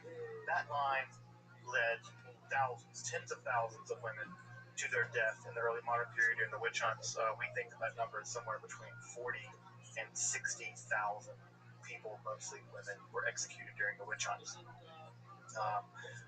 that line was justified. They leaned heavily on that line. Like, it's so brief and so terribly profound. Now, of course, we have this line, Mechashefa lo techaye. By the way, you'll notice for folks who understand some Hebrew, it's in the feminine form, right? It's specifically targeting women. We do see other texts like Mechashef, right? The masculine form over there in the book of Deuteronomy, right? Deuteronomy, you can see it there. So it does condemn both female and male magic users, but the line in Exodus specifically targets them. So at any rate, what do we do with this Mechashefa lo techaye, right? That you can't let witches or female sorcerers or whatever live. Well, you can contrast it with other sections of the Hebrew Bible which seem perfectly at home with supernatural causation. The two most famous examples are divination. You're perfectly allowed to use divination in the Hebrew Bible. You just have to use a specific form of divination. This is to say the breastplate of the high priest has a device in it called the Urim of Urim. The Urim and the Thummim, right? This is some kind of divination device, although exactly how it worked, we don't know. There's a lot of speculation about this in the Talmud. When I say it worked, I mean, who knows what it really was. And of course, the other more infamous ritual is the Sotah ritual, in which a woman suspected of adultery, notice there's no male version of the Sotah ritual, there's no men suspected of adultery who have to endure this, in which a woman is forced to consume a broth made of sand and ash and things, and drink this, and assuming that she's committed adultery would cause her stomach to become upset, and she would be executed. So the Sotah ritual, right, is also a form of supernatural causation to sort out whether or not a woman has committed adultery. These are both examples of supernatural causation that are allowed in the Hebrew Bible. In fact, there's an entire tractate of the Babylonian Talmud dedicated to the Sotah ritual. So it's clear that these forms of supernatural causation are illicit, while the other ones, right, being me'onen or a menachesh, those are forbidden. So what do these words mean? We don't know. We do, however, get some clues, right? One of the great boons of 20th century archaeology was that we figured out how to read Akkadian. Akkadian is the language of the ancient Babylonians. It's a distant cousin of Hebrew. And guess what we find there? We find cognates. And cognates are the jam of any linguist, right? Because if you can find a cognate in German and Old Gothic, right? If you don't know what the Gothic means, you might be able to figure out from the Middle High German what the Old Gothic word might mean. And it's just fantastic. This is a great thing. So, ditto, like we find the Akkadian word, for instance, kishpu, which does mean evil magic doer. And look at that, right? Look, we find, right, with the word machashefa, right? You can see, if you know some Hebrew, right, you can see the exact same root word, right?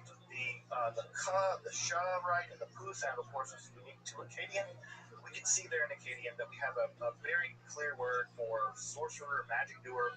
This is important, by the way, because if you read the Septuagint, of course, is the Greek translation of the Bible, Hebrew Bible, into Greek. The Septuagint actually translates the word makashefa as poisoner, or makea, right? It translates it as poisoner. So they kind of up-translate it to make it a bit more rational, but it's very clear from the original Hebrew that the word does, in fact, indicate a specifically female magic doer person. That's a really, really bad translation, but you get the drift from the Akkadian word kishbu. Now, does the Torah condemn all magic? As we've seen, kind of not. It depends on what you mean by magic. You may remember this is image here from one of our first lectures here on Jewish mysticism. This is the Kitzef Hinnom amulet that was found in a grave in Jerusalem. Well, why might you put the priestly benediction in a grave? Well, you might put it in a grave for magical purposes, to protect the dead from things like evil spirits. Why? Because we see that kind of practice occurring all over the ancient Near East. Again, the Israelites are an ancient Near Eastern people, and they mimic, they incorporate practices from the wider Near East.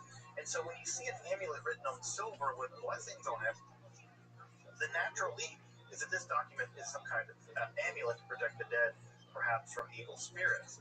Well, if that's true, and I think there's good reason to believe that it is, that makes the earliest section of the Hebrew Bible ever recovered an amulet, and therefore a magical object. Now, just let that settle in for a moment. That would mean that the earliest example of the Hebrew Bible that has ever been recovered is a magical device. I think that's profound when thinking about the history of magic. That means magic predates, at least in terms of material culture, everything else we know about the Hebrew Bible. And I find that to be profoundly interesting. Right? Profoundly interesting. Now, does that mean that the people that put those amulets in those tombs were allowed to do that? Does that mean that they were operating within the normal limits of what was acceptable at the time? No. We have no idea.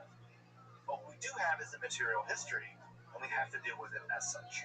Right? It's not for me to judge yay or nay. All I can say is, someone wrote a blessing that eventually became part of the Hebrew Bible on a silver amulet and put it in a tomb. And anywhere else we would see something like that, we would jump to the idea they were doing magic. Why not just let that evidence speak for itself at some level? So, it's clear, right, that what the Hebrew Bible is worried about, what the Israelites were worried about when they condemn magic, is less practices. They're worried about differentiating themselves from their neighbors. Right? These people do this, we don't do that. Right? These people do this, we don't do that either. Right? These people do these practices, and we don't want those kinds of people in our community. So notice that the condemnations here in Deuteronomy, they're about being people. Don't be a Kesami. Don't be a Ma'oni. Don't be a Menachesh. Right? Don't be a Chover Chever. Don't be a person that does that. It's not a condemnation of the practice per se. It's a condemnation of those kinds of people being in your community. And as we'll see in just a minute, right, many Israelites, at least one Israelite, a very famous one, had to consult with one of those people. So again, the condemnations we see here are not condemnations of practice typically, they're condemnations of people doing those practices. Why? Probably identity formation. We're not those people. We're not those kind of people. But also, it's theologically threatening. If you're moving in the direction of monotheism, right? Monotheism is in your wheelhouse, and you're moving in the idea that there's a singular God who does everything in the world. Well, what does it mean if there's like Menachem down the road or Chava down the road, and they can like monkey around with reality and like bring people back to life, or curse crops, or make people fall in love with each other? It seems like they have access to supernatural powers over and against the supernatural powers of your God. And that's worrying. That's a theological worry. Because if your God is the only God and the only one really in control, who are these people? And what are they tapping into? How do they have access to these weird powers where they can make someone fall in love with someone else, or make someone get a sickness, or cure a disease, or bring someone back from the dead? That's all very anxiety producing. If monotheism, strict kind of monotheism, is ultimately where you're going, where God and God alone has those kinds of powers. And of course, you'll see that same anxiety play itself out later in, for instance, Christianity. But Christianity has an easy answer for that. Their answer is they're working with the damn devil, right? And if they're working with the devil, that's how they do this stuff. The Israelites, at least the Israelites once they've adopted monotheism, don't have that answer, right? And so this is a much more complicated problem for them, at least at this point, prior to the apocalyptic. Then later on, fallen angels will teach people all kinds of bad stuff, as you can see early on in the book of Enoch. The clearest account of magical practice among the Israelites is to be found, of course, in the Hebrew Bible. But where else would it be found? And that account, of course, is to be found in the story of the Ba'alat Ov. You'll notice here, right, that we have that prohibition on consulting an Ov or being an Ov back in Deuteronomy. But here we have a person with a title, Ba'alat Ov. We don't know her name, but we do know her title. She is a mistress of the Ov. Now, Ba'alat is relatively clear, just means Baal, means master, so it's one who has control of something. The word husband in Hebrew, Baal, right, is the one that's in control. Whatever. Misogyny aside, the Ba'alat Ov here is a mistress. She is a she, at least gender-wise, grammatically speaking, and she's a mistress of the Ov. Now, we don't know what the Ov is. It seems possible this word is related to Av, and maybe roughly related to the idea of ancestors, specifically dead ancestors. And therefore, we might translate this word as something like the person who has access to the ancestors who are dead, right? Now, that's a really clunky translation.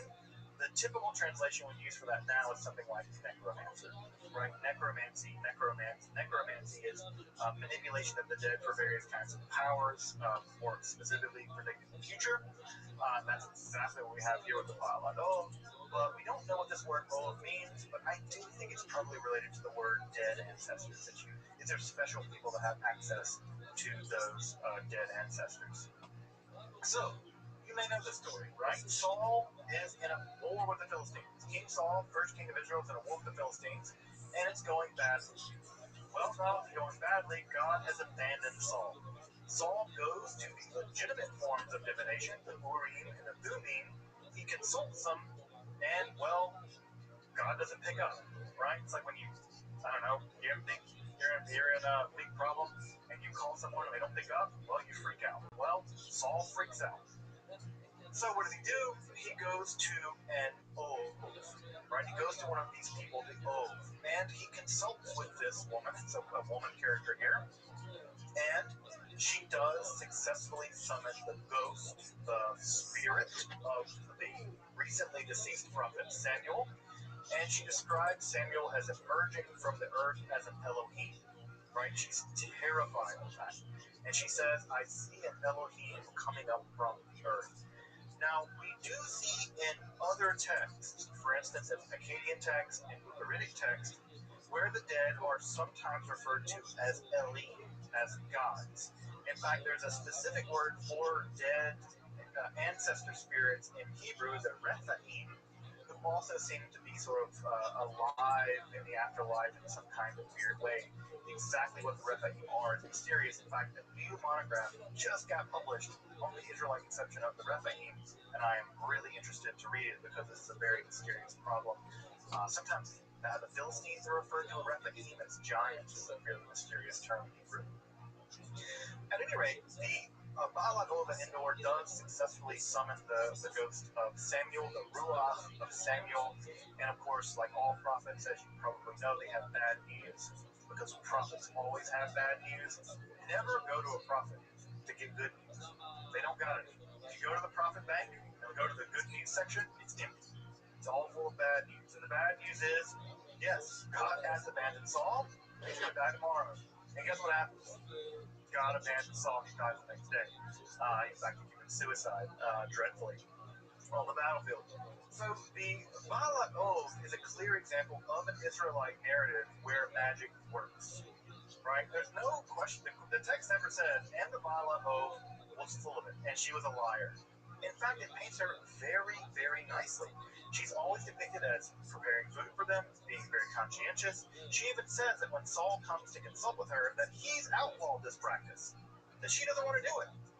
He has to force her to do it at some point, and she obliges him. So the Bala Ov is nothing like the crooked-nosed evil witch of Hansel and Gretel tales, right? Inherently malevolent and preying upon people. Saul goes to her. She refuses. He insists. She summons the ghost. And then afterwards, when he's terrified of his impending fate, she tries to comfort him with food and drink out of her own commissary, right? She's a relatively poor person, if you can imagine. So the image of the Violet Ove, and sometimes this term is described as the witch at Endor. I really don't like the translation witch at Endor, because the term witch is so loaded in our imaginary that it summons an image of this woman utterly unlike how she's presented in the text. So I think we should call her what the text calls her. We should call her a Violet Ove, because it indicates that she's an expert. Right? She's an expert at this, right? And clearly she is. Also, for my Star Wars fans, right, you'll recognize the name Endor. Endor in Hebrew, of course, becomes Endor in Star Wars, and there's a lot of weird Star Wars stuff in the Hebrew Bible and Star Wars. So, anyway. So, the Baalat Ov of Endor, it's very clear that the writer of at least that text in the Hebrew Bible clearly believes in the power of the Baalat Ov. We don't learn anything else about her. She comes into the story, she gets a few verses, and then she's gone. We never learn anything else about her. At the same time in the Hebrew Bible, there are a lot of weirdos, right? A lot of weirdos, right? The Bible's full of weirdos. The most weird, perhaps, are Elijah and his student Elisha. And these two guys are associated with all kinds of miracles. As you may remember, they're weird prophets from back in the day. They're called Ish Elohim, men of God. It's a weird, specific term for folks who are able to not only do prophecy, but also do miracles. And the only times in the Hebrew Bible where the dead are resurrected are always in relationship to Elijah and Elisha. That's the only time in the Hebrew Bible. That's amazing, because the dead being resurrected is a big deal, because typically only God has power over life and death, and Elijah and Elisha are both respectively able to resurrect the dead, at least those recently dead. In fact, people can be thrown into a grave and jump out alive. It's really spectacular. By the Second Temple period, Solomon, King Solomon, the son of King David, is also associated heavily with magic, specifically the ability to control demons. Again, remember in the apocalyptic period, angels and demons kind of burst on the scene in a way that they hadn't previously in Israelite literature. And these demons, these sort of supernatural malevolent creatures, or at least quasi-malevolent creatures, can be controlled through various magical means. And one of the magical means that we learn about early on, as early as the Dead Sea Scrolls, by the way, and also Josephus and Philo both recount tales in the 1st century of the ability of Solomon to control demons. Specifically, demons were used in the construction of the first temple. That's interesting and weird, because you have a king of Israel using a bunch of demons to control them, right? Specifically the demon Asmodeus, who's actually a Persian demon, right? Remember that Zoroastrian connection, right? Ashmedai is a Persian deity, a Persian demon, not an Israelite one, but he's imported into Judaism during the process of the Babylonian exile in the Persian period. So Solomon has the ability, at least early on, at least by the Second Temple period, to manipulate demons. And for folks out there who are interested in magic, you probably already know, there is an entire branch in the Western magical tradition called Solomonic magic that carries this idea forward to this day. There are people out there to this day practicing variations of Solomonic magic that survive all the way back from the Second Temple period, that have survived into the Middle Ages until now. I won't say that they're exactly contiguous, but there's at least a tradition of Solomon as having the ability to control demons, specifically in the construction of the first temple. Now, that story doesn't occur at all in the Hebrew Bible. There's no evidence there in the Hebrew Bible, but it does begin to occur around the period of the Second Temple period in the apocalyptic period. And we we see it again as early as things like the Dead Sea Scrolls, where there is an exorcistic psalm attributed to Solomon. You can do some demon wrangling. Would you go to a demon rodeo? I would go to a demon rodeo. All right. The other place, right, where we also see is in the Galilee. The Galilee in the first temple, in the second temple period, was kind of jumping, hopping with weird dudes who could do miracles. You may know Choni the circle maker, right, who's famous as, I think this is my partner, Rabbi Alana Alpert's favorite rabbi of all time, is Choni the circle maker, who we had the great privilege of davening at his kever, his tomb in the Galilee. Choni, as you may know, is infamous for forcing God to make it rain, but not make it rain a lot, right? Choni said, I was going to stand in a circle, and God, I'm going to stand here until God makes it rain. Eventually, God made it rain, but God, to punish Choni, made it a torrent. And Choni said, that's too hard, God. Turn it down a notch. And God turned it down a notch and made it rain normally, and Choni left his circle. This almost led to the excommunication of Choni, because the idea here was that Choni was using powers to manipulate God. That's the thing. How cool is that? Of course, the other guy that we know from this time period, the famous exorcist and Messiah, you may know of him. His name is Josh, Yeshua of Nazareth, better known as Jesus, although I think calling him Josh, fine with him. Yeah, his name is just the Jewish Aramaic word for Joshua. Of course, Jesus also engaged in a great deal of miracle making, predominantly exorcism. Jesus, if he were not known as the Messiah and the central cord of Christianity, would probably be known as a pretty famous Jewish exorcist. In fact, the majority of the miracles that he did involved exorcism. Another famous rabbi from this time period, of course, is Hanina ben Dosa. He was famous for a range of supernatural feats, including exorcism, but also teleporting, flying around. Yep, Hanina ben Dosa, according to the Talmud, could teleport and fly around. He also engaged in nightly duels with the queen of the demons. The demons have a queen, they have a king as well. Lilith is the queen, and Ashmedai is the king, depending on what text you look at. But Hanina ben Dosa was famous for all kinds of supernatural feats, including engaging with Roman emperors along supernatural lines as well. Great stories in the Talmud about him. Of course, we should also mention Shimon bar Yochai, who would be famous as the writer, allegedly, of the sacred Zohar, the central text of Kabbalah. We'll get to that in a few weeks. But of course, Shimon bar Yochai is also attributed to have committed a great deal of miracles. My famous, of course, is that after hiding from the Romans in a cave for many years, he emerged from the cave and was so disgusted with the impiety of the people around him that fire shot forth from his eyes and killed a bunch of people. And he realized that his powers were too strong and he had to restrain them. And so he retreated back into the cave to wait it out. So we have something like Jewish Superman. All of the guys that invented Superman were Jewish, so I don't know. Maybe the laser eye thing they learned in Cheder. I have no idea. I like to believe that Superman's laser eyes are attributed to Shimon bar Yochai, but I'm just going to believe that. I'm just going to go believe that they are derivative of Shimon bar Yochai, but I don't think that's true. The image here, of course, is Jesus engaging in the exorcism, his most famous exorcism, the Gerasenes demoniac, who Jesus famously threw into a bunch of pigs and ran them off a cliff. There's a really great anti-colonial read of this exorcism ritual that I think is really important. But that may be a story for another day. Now, you might just think, all this magic stuff is unique to a bunch of weirdos in the Galilee. Jesus and those cats running around with him. No. Rabbinic literature, the Talmud, is absolutely filled with all kinds of magical practices, including things like adjurations. These are magical incantations to be used against various kinds of demons. There are all kinds of demons in the Talmud. The Talmud is full of demons, specifically disease-causing demons. There are massive lists in the Talmud of lucky and unlucky numbers. One of my favorite discussions in the Talmud is in Pesachim, the tractate about Pesach. where you are told you cannot drink wine in pairs because that attracts demons.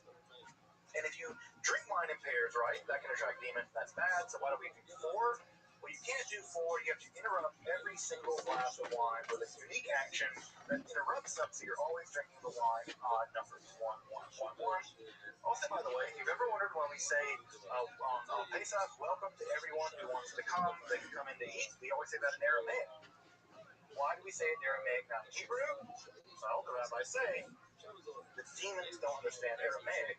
They do understand Hebrew, so we say it in Aramaic. So the demons will get invited to our house, eat our food. Not kidding you. That is a belief in Rabbinic Judaism about why we welcome people into our home on Pesach in Aramaic, not in Hebrew. Demons don't understand Aramaic.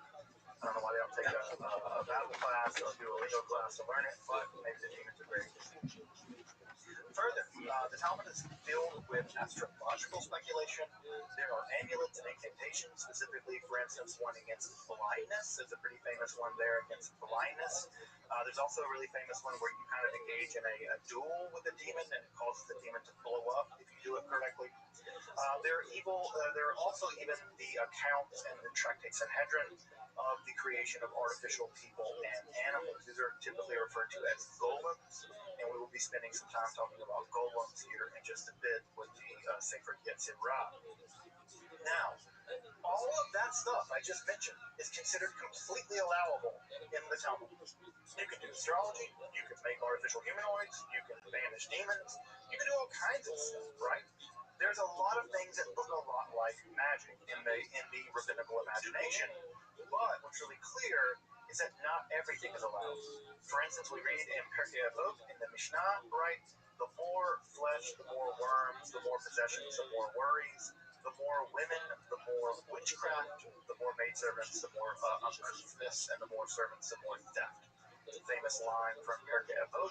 So again, the more women or the more wives, the more witchcraft. Of course, it's really misogynistic, but we also see here there's still a combination of witchcraft, right? Again, linked with women. Again, what we have here, right? What men do, what rabbis do, summoning demons and making things, that's okay. It's when women do stuff like that. Ugh, that's witchcraft. You see it? The othering, right? When men do it, yeah, we can get by. When women do it, it's witchcraft. And this again, here's an example of what seems to be patently a form of magic, right? This is from Tractate Gittin in Babylonian Talmud. Gittin has to do with divorce. The rabbis taught, on coming from a bathroom, a man should not have sex until he's waited long enough to walk half a mile. Why? Because the bathroom demon is with him for that time. And if he does have sex, his children will be epileptic. So we have a theory of epilepsy. Not a very good theory of epilepsy. But what's the reason? If you go into the bathroom, there's a bathroom demon. By the way, the bathroom demon features prominently in the Talmud.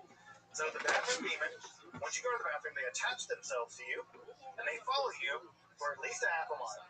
But I guess after half a mile, they go back to the bathroom. And so if you have sex with the bathroom demon attached to you, then your children may become epileptic. Is that magic? Well, it'll do until magic gets here. It looks like magic to me, right? Superstition, magic, religion, the boundary between all these things is incredibly vague, right? The boundary between all these things is vague. Now, if you're curious about if I'm just listing a couple weird things, I'm listing the least weird things, folks. There are far stranger things in the Babylonian Talmud about demons and magic that I have not mentioned here. And I've done an entire class for the Federation, in fact, a big class just on Jewish magic. So you're getting basically the SparkNotes version tonight. But I can guarantee you, if I can fill an 8-week class with Jewish magic, I guarantee you there is a ton. So after the time period of the apocalyptic, Jewish magic really goes international. That is to say, Jewish magic leaves Palestine, and there is a great deal of magic out there in the world. I may have to speed up a little bit just to make time here, but if I go a little bit over, hope folks will forgive me. In the early common periods, Jewish magic Jews were associated with magic, and Jewish magic was heavily syncretistic, which is to say that Egyptian, Roman, Jewish, pagan elements were all muddled together to form a kind of international magical practice, international magical language. And an enormous amount of magical documents and magical devices are attested in the ancient world. These are gathered together in what is typically called the Greek magical papyri, of which there are numerous examples of Jewish magic being practiced in the ancient world, both by Jews but also non-Jews using Hebrew or using Jewish names for God for their own magical purposes. Why? Because they thought the Jews and the Jewish God had some kind of special magical power. This is just a small gathering of some of the magical devices that are definitely associated with Jews that have survived from the ancient and late classical world. So you can see here we have love spells, right? If you cast this into a fire to form a love spell, you see a Defixiones, right? Defixiones is a curse tablet here written upon in metal that would be used to curse people. You see amulets here that invoke angels, right, to protect you from various kinds of spirits. You see a curse here on the left-hand side, written on papyrus that is survived from the late classical period, early medieval period. And perhaps most shockingly, you can see one of the 3 skull devices that have been found with Hebrew incantations written on the skull of a dead person. The skull incantations we have, I can pull that up for you later if you want to read the entire incantation. But 3 of these skull incantations have been found throughout the ancient late classical world. And these skull incantations are something that most Jews would be shocked by. The touching of a dead body to do anything at all is completely unimaginable. The use of a skull to write an incantation on to harness some kind of magical powers would fill many, many ancient Jews with shock and disgust. And yet, there's no denying that all these forms of magic were being practiced by Jews in the ancient world. And I say all of these practices, if you look at Roman, Greek, Egyptian, other practices in the ancient world, you will find the exact same forms of magic being practiced by them. Lead tablets, magical amulets. The skull thing is kind of weird, but magic love spells, right? In fact, you cast this to a fire and it says, if as this burns, may the heart of Rachel burn for me. We even have Rachel's name written on there. We don't know who Rachel it was, but some Rachel. Think of Rachel, any Rachel. But also we have named people here in this curse as well. So, needless to say, right, looking at this on the screen, people would say, Jews don't practice magic. That's not a thing we do. Well, you got some archaeology to deal with. Like, really? Like, you got archaeology to deal with. There's a lot of this going on, right? And again, this is just what survived. If this what survived, you can imagine how much there was. You can imagine there must have been a ton of this going on. In fact, what's great about this one here is that there are spaces left for the names to be put in, which meant this was made commercially, right? So this device was made commercially, and then the magical practitioner would go in and add the names in later to kind of make it work. This is being sold. This was a commercial object you could buy in the shuk or whatever in the market from a ritual expert, and they would call people to curse people or call people to flourish or whatever. A very popular form of Jewish magic in the ancient world, but also a popular form of Christian, Mandean, and pagan magic was incantation bowls. Incantation bowls were bowls with images typically of demons. Some of our earliest depictions of the demoness Lilith are found in these incantation bowls. They would be, you would draw an image of the demon that you want to bind. You can see that these demons here are bound with chains. You can see that their hands are tied here, or they're bound with chains. And then an incantation will be written around the periphery of the inside of the bowl, and then the bowl would be buried upside down, right, concave part down, in the doorway of your house. And the idea is any demon coming in will be captured by the bowl, right? It's sort of like a glue trap, like you would use on a mouse. Don't use glue traps on mice, that's really, really cruel. But kind of like a glue trap, but for demons. For demons. So these bowls are meant to trap evil spirits from entering your home by turning them upside down and burying them in the lintel of your home. Of course, mezuzahs are used for the exact same purposes. In many cases where there's a terrible illness in a home, still to this day in the Haredi world, the rabbi will ask to check the mezuzahs to make sure they are in order, to make sure that evil spirits didn't enter the home because of a faulty mezuzah. By the way, this demon bowl right here, if you ever get down to the Kelsey Museum in Ann Arbor, you can see this exact bowl. This is in Ann Arbor at the Kelsey Museum on display. There's an excellent little museum there, but you can see this exact incantation bowl for my Michigan people. Get down, go to the Kelsey Museum, see the incantation bowl. You may notice here this is just a lot of wiggles. You're right, it's a bunch of wiggles, but it's wiggles that look like Hebrew, vaguely. Well, not everyone can read. So, if you couldn't read, you might get the wiggle bowl. But if you could read, you would get the real incantation bowl with the real incantation written around it. So we have these illiterate bowls, right, that are written with pseudo-script. And by the way, we can always tell who these are meant for because the Aramaic ones are always for Jews, the Mandean ones are the Mandeans, the other ones are for Christians or whatever. So everyone was using these. There are thousands of these. If you get your chance to go to the Royal Ontario Museum in Toronto, they have one of the largest collections of these demon bowls in the world. They have a whole wall of them. So if you really want to get your fill of demon bowls, go to the Royal Ontario Museum and see them. I also say that one day if we ever do Tequila arts and crafts for the little kids, if they're going to do like Play-Doh, they should make demon bowls. It's like a completely authentic Buffy's and Vodka Day. If they're going to make anything, let them make these little demon bowls and paint the inside with monsters or whatever. It's a great way for them to put it under their bed to like deal with their fear of monsters.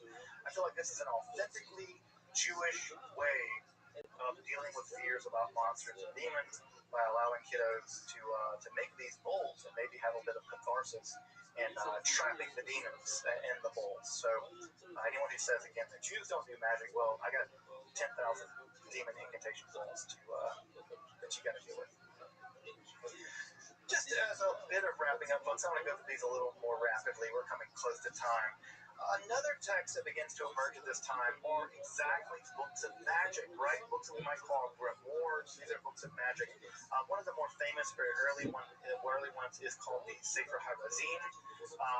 I've done episodes on my Esoterica channel on almost all of these books. So if you really want to dig deep into some of these books of magic, almost all of these I've covered in depth, 20-minute episodes or so on my channel. So we have this as a book called the Sefer HaRazim that was recovered in fragments in the Cairo Geniza. It dates to around the 8th, 9th, 10th centuries. It could be perhaps earlier. And this system uses an elaborate system of angel magic and magical symbols. These magical symbols here we'll see all throughout Jewish magic to use this magic to get what you want, whether it's winning horse races or gaining love or turning invisible or whatever. The Sefer HaRazim has a spell for you, and it uses these various magical, it manipulates angels by using various kinds of magical symbols to get them to do what you want. Remember, the Sar Torah literature does something similar. It allows you to rapidly learn rabbinic lore. Here we're having it used to do a lot more wider things, including things like turning invisible and healing people of sicknesses, and also cursing people with sicknesses because it gets salty sometimes. Another famous text from around the 10th century is the Charba de Moshe. This is an Aramaic magical book that uses a first section, which are long strings of Hebrew or Aramaic letters, and then you would extract out of those long strings of Hebrew Aramaic letters certain sections. I've highlighted a section here that you would use for doing various things, and you would use those sections along with a magical spell, and those magical spells would empower those code words, and those code words would do all kinds of various things like turning invisible and making people fall in love with you, cursing people and turning invisible, the same kinds of things that most magical spell books actually do. They're pretty repetitive once you get into them. So this one's interesting because the Sword of Moses is that long list of seemingly random Hebrew letters which are then extracted out and then used for magical purposes that I mentioned earlier. So the sword is actually what is going on used. Some of these magical words also show up later in Christian magical texts, which means that Christians were so interested in Jewish magic that they had the Jews translate some of it for them so that they could use the magical power as well, and then convict the Jews of witchcraft and kill them. But hey, history, dangerous place. Other famous texts, right, are the Sefer HaYashar and the Sefer HaMalbush. The Sefer HaYashar is a text of astrological Jewish magic that tells you how specifically to do magical certain kinds of days so that you can focus your magical power using astrology. Again, anyone who says that ancient Jews don't do astrology, well, again, you got some text for you to deal with. Of course they did. Everyone did astrology. So we have a magical text that uses magic, angel magic, and astrology to manipulate various forces in the cosmos to accomplish various ends. And of course, we have the Sefer HaMalbush, which allows one to make a special kind of cloak or garment inscribed upon with various magical names of God that allow you to do all kinds of things. For instance, summon an invisible army, which doesn't want a 7-nation army, or whatever, right? Your Jack White quote was by Miles Mayberry, right? But you can use this Sefer, the Malbush, the garment, to do all kinds of magical things, and you write upon this garment with various kinds of magical names of God, and you fast and sort of things as well in order to enact the magical power. I picked this image out, by the way, FYI, because this is an image of a Jew from the Middle Ages, and notice he's also forced to wear a yellow device, but notice it's a yellow circle as opposed to a yellow star. So I just find this image interesting because he's forced to wear a identifying marker, but it's not the star of later periods, it's the circle. This is also in Germany, so horrifying harbinger of things to come. Perhaps the most famous book of Jewish magic in history is the Sefer Raziel HaMalach, the book of the angel Raziel. Raziel, of course, is a name that means the secrets of God. This is actually a collection of various books, including the Sefer HaMalbush. It's still printed to this day. In fact, I have a copy right behind me. This book is actually printed in very, very tiny little editions, so you can carry it around in your house or put it in your car. And even the book itself is said to have magical powers even to this day. You're looking at an image here of some magical angelic script from the Sefer Raziel. These devices are meant to allow you to do kamayot or amulets, which guarantee various things like success or defense from magical evil powers. So again, here we have magical devices, and these magical symbols, by the way, date back all the way, some of them all the way to the Greek magical papyri of the first centuries of the Common Era. So this is a 2,000-year-long process of practice of Jewish magic. This famous edition was printed in 1701 in Amsterdam, but like I said, it continues to be printed all the way to this day. In fact, I have an entire copy printed on one piece of microfilm, because the idea is as long as you have a copy of the book, even if it's just a microfilm, then the book still has magical power. Then I have an entire copy on microfilm downstairs with the Sfarim. So this book, the Sefer Raziel HaMalach, is said to have power even just having it. In fact, I have several copies lying around. And so here again, we can see these magical images, and this idea of this magical script continues to be used all the way down to this day in modern occultism. It occurred most famously, of course, in the 1530s edition of Cornelius Agrippa's 3 books of occult philosophy, and it continues to be reprinted in modern books of witchcraft. Modern witches continue to use these magical images all the way down to this day. Jewish magic is alive and well. If you go into Haredi bookstores, you will find books on kamayot and seferot, books on amulets, books on magical psalms to recite for various magical powers. You can find all kinds of books in the most extremely orthodox communities you want to go. I go into Brooklyn and Borough Park. I go into the very, very extreme orthodox Jewish bookstores because I can blend in. I go in their bookstores and I look through the shelves and I find books of magic. There are books of magic about how to make amulets, books of astrology, sacred mazalot. In the Haredi world, Jewish magic is alive and well today. New books are being written on Jewish magic, and those books are being practiced all the way down to now. It also survives in the liberal Jewish world, for instance, in the Kohenet movement. The Kohenet movement, as you may know, is a revivalist, sort of quasi-pagan Jewish revivalist movement that wants to resurrect the idea of a Jewish priestesshood, and magical practices in that world are also incredibly popular. And so in that world, in the most sort of radical left-wing Jewish world, magic is also being practiced. So we have the most radical left-wing world of Jewish practice, magical practice happening over there at the Isabel Freeman Center, right, all the way to B'nai B'rith, where they are publishing books of magic, Jewish magic in the Haredi world. Jewish magic's alive and well, folks. It never went away. It's always been there, right? It's always been there. How do we know? Because the Bible has to condemn it. Condemnation is always proof of practice. It was being practiced by Israelites. That's why they condemned it. Well, it didn't work. The prohibition almost certainly made sure that it would continue to be practiced. It's been practiced all through time. The earliest part of the Hebrew Bible we have is probably a magical amulet. We have evidence of Jewish magic reaching back to extreme antiquity, to the very beginning of the Israelites. We have evidence of it being practiced in the Haredi Black Hat world and in the leftist Jewish world of the Kohanim movement. Jewish magic has always been here. It is here, and it will endure. It will no doubt endure. I have some recommendations if you want to learn more about Jewish magic, especially ancient Jewish magic. There are some of these great books by Bohak and Hariri. The Hariri text, by the way, is published by Wayne State Publishers, so shout out to Wayne State Publishing here just down the street from me. So if you want to take a look at those books, I can't say they're terribly inexpensive, but they're really high quality scholarship. And if you want to learn more about the history of Jewish magic up until the rise of the Kabbalah, those are both excellent texts to consult. Welcome back, and thank you for joining me as I explore the garden that is Jewish mystery.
Tony podcast on DeathSquad.tv, live taping everybody coming from LA. Tony Hinchcliffe is joining us.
Make some fucking noise!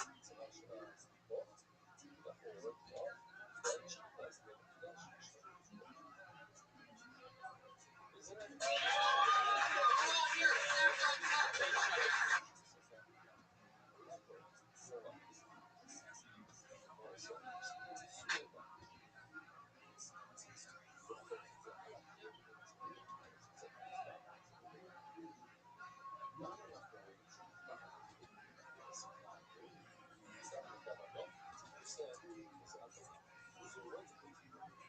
Another fun episode of Kill Tony. Hello to the hundreds on Periscope and the thousands on Ustream.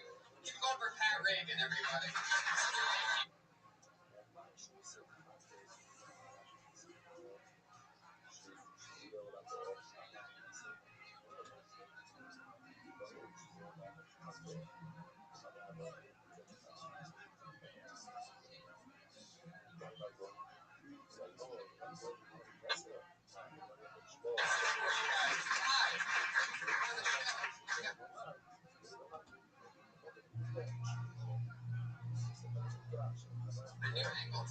Yeah, we're doing it a little different today. We have commercials for our show in Ohio and Pittsburgh at the beginning. Wow, what is that? Ohio and Pittsburgh. 27th and 29th of November. That's where we're going to be. We're bringing Kill Tony there. Kill Tony live, and then a stand-up show afterwards. You can get combo tickets.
היה לא אהבת מקום שיש שם שבת זה אפשר לשפוט גם זה הצפון והדרום דרום זה הצפון של האזור זה הסגור זה הדרום עכשיו זה מקומות לפחות של רוטשילד סירות שחור גדש זה נמד אחד של הם רק שחוטים קצת צפוני של הסיבות של טלי גם קצת שואל דרום ברגע שאתה שואל משהו לא שחור ששם במצב עכשיו מקומות של טלי בדקת שסיבות של טלי זה משהו כשאתה שואל של מקומות של רוטשילד אז הם יודעים סיבות של רוטשילד הסיבה ששחקתי קצת בירוק ולא בסגנון משהו עכשיו אתה יודע שזה סיבות של רוטשילד לא אפשר עכשיו יש שואל את השאלה סיבות של טלי אפשר גם וגם אפשר גם לשאול גם בסגנון אפשר לשאול בירוק רק זה סיבות של טלי סיבות של רוטשילד זה סיבות של טלי לא טריסטי בדרך כלל שופטים סיבות של טלי הסיבות והדרום אז בהרבה אנשים אז הם יכולים לדבר קצת לכאורה להסביר קצת לא לפעמים לא אמרנו אני יודע עוד הקטנה הגיעה עם שלושה לא באמצע גם לשקופתו של טלי גם בכלל זה לא שכל מה שרוצים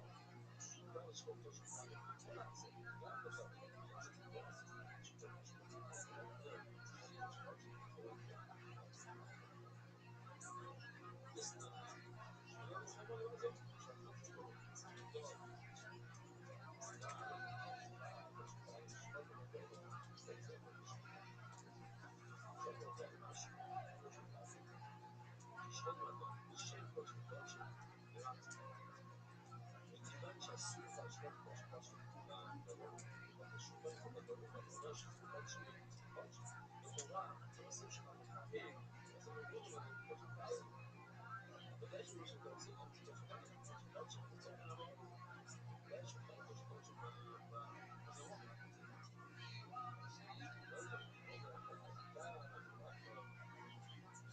רק מציע משהו כזה כמו שטל אסור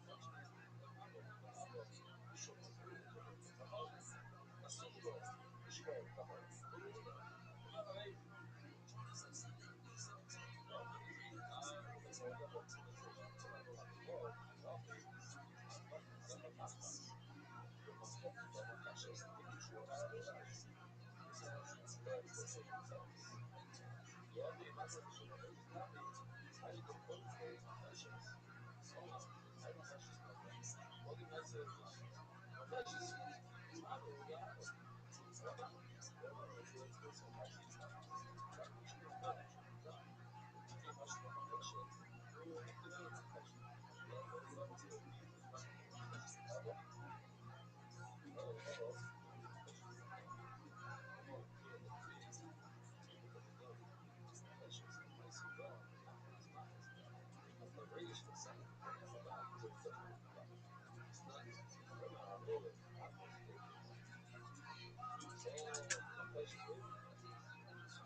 משהו מספינים, כל המילים שלו זה טוב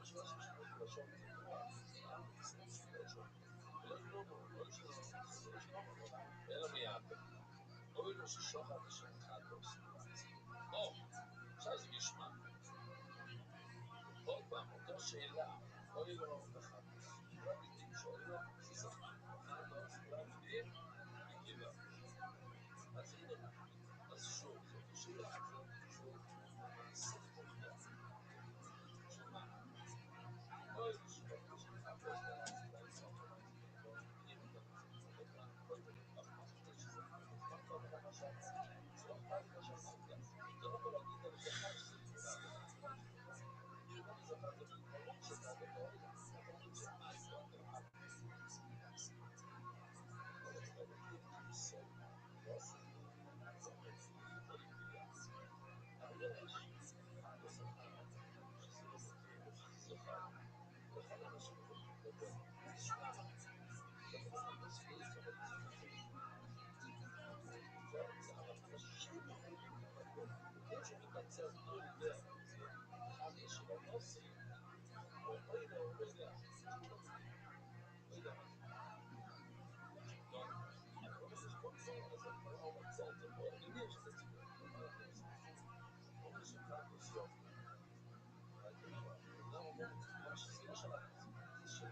você participar, faz aquele estilo aí, você entendeu?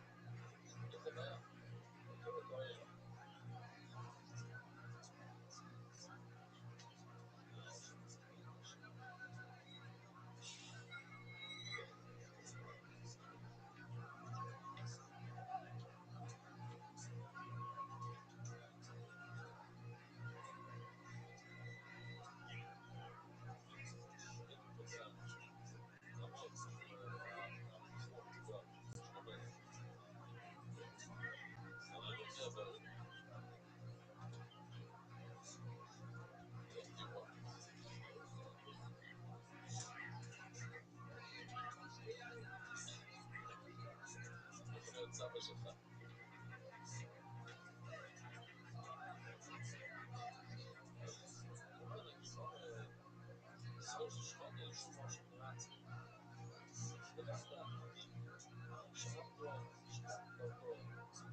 השם שלו. ואז הוא אומר דברי רוח. דברי רוח לא פוסל כלום. לא משום שלא מובנים, משום שלא מובן. בסופו של דבר, דבר פשוט. הוא אומר, שלום, תפסל את זה. דווקא כאן נשמע, אין שלום. אין שלום. עושה שלום בינו לבין הבן. זה יעשה שלום בינו בין הרובן שלנו. וכבר אי אפשר לעשות את זה. למה? ברגע שהפסוק קורא לזה שלום, אתה לא יכול להגיד עם קיבל במילה אחרת. לא בעיה שעושים את זה לשמוע את זה שלום. אז זהו נקרא שלום בדיוק סוג שלום. במושג הזה, תגור על זה שלום. זה לא אומר, אין פה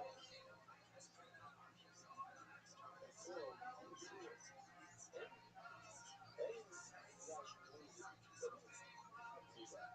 זה נחש ומסושבת שהתורה קוראים לזה גזירה, אבל זה לא השם של התורה. כשאתה מסושבת אומרים את זה גזירה.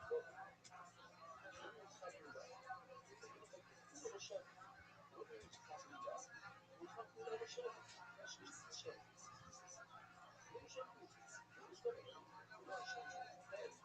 אם אתה אומר, סתם, לא חשוב, אבל שאתה אומר, לא ישראל, שאתה אומר פה,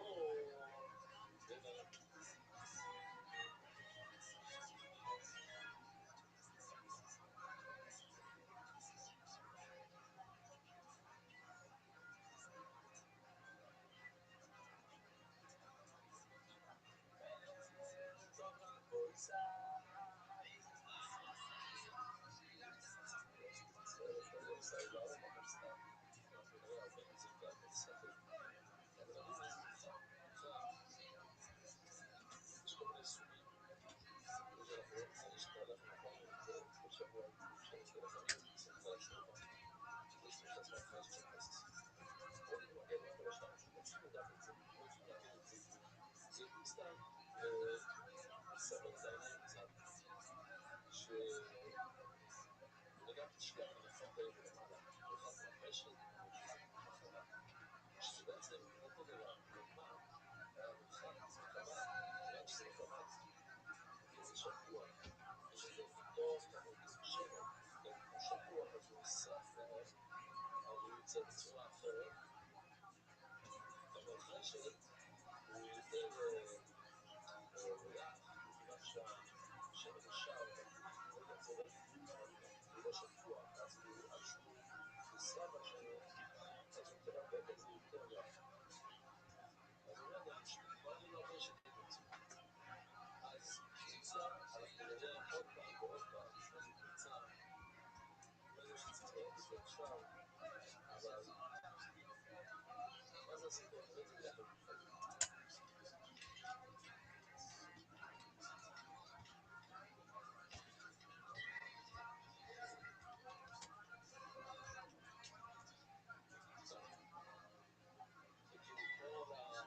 כל הצוות שלנו יפה, אחרי מסורים, עוד פעם, אחרי מסורים חדשנים, עכשיו בוא נוריד את זה, וואו, זה לא כל כך אולי עכשיו, לא, זה לא טוב, הוא לא צריך נוסע גם. אנחנו נראה, אבל לא, זה לא טוב, הוא דיוק על ה... זה לא טוב. הוא לא צריך נוסע. כאן הוא פותר אותם, 4 חתיכות.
אתם כשהוא שם צו על האש, יש לי את הגדול. והשיניים, ואנחנו את השיניים. מי שהיה איתנו בצבא יודע ששעבר הכל, שלא היה, סיפור לדעת את זה, אבל משנה. יש לנו עבודות, מה לנו עבודות? שליטה, קבלה, הולכה, סעידה, מה זה אומר? כל השופטים, מקבלים עבודה, כאילו אדם יוצא מהצבא, צריכים לתפוס את זה, זה קבלה. בוא נבחר את זה, זה להפתח, אז אנחנו עושים את זה. אז גם, אצלנו במשנה יש אחת בעבודות, לא מתייחס לעבודות, אבל הקריצה זה כמו לשחוט, זה עבודה ראשונה. אגב, כשאתה זורק בקריצה, אתה שם את המקום הכי השני, יש שני כלי שורץ, זה מתאים הכי החצונות, אז זה קבלה, אז זה קבלה. אני גם צריך ללכת למזבח, כל המזבח, אני שם את זה על הדרך, כמו שאני באש, אז זה הקטנה, כמו הצמדה.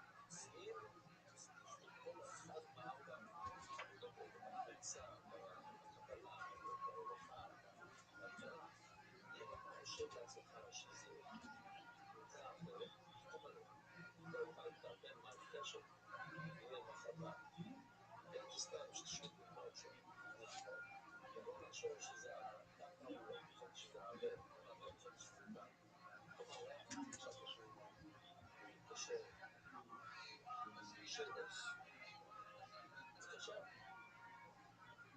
היה לו שני דברים, מה בעצם היה צריך להיות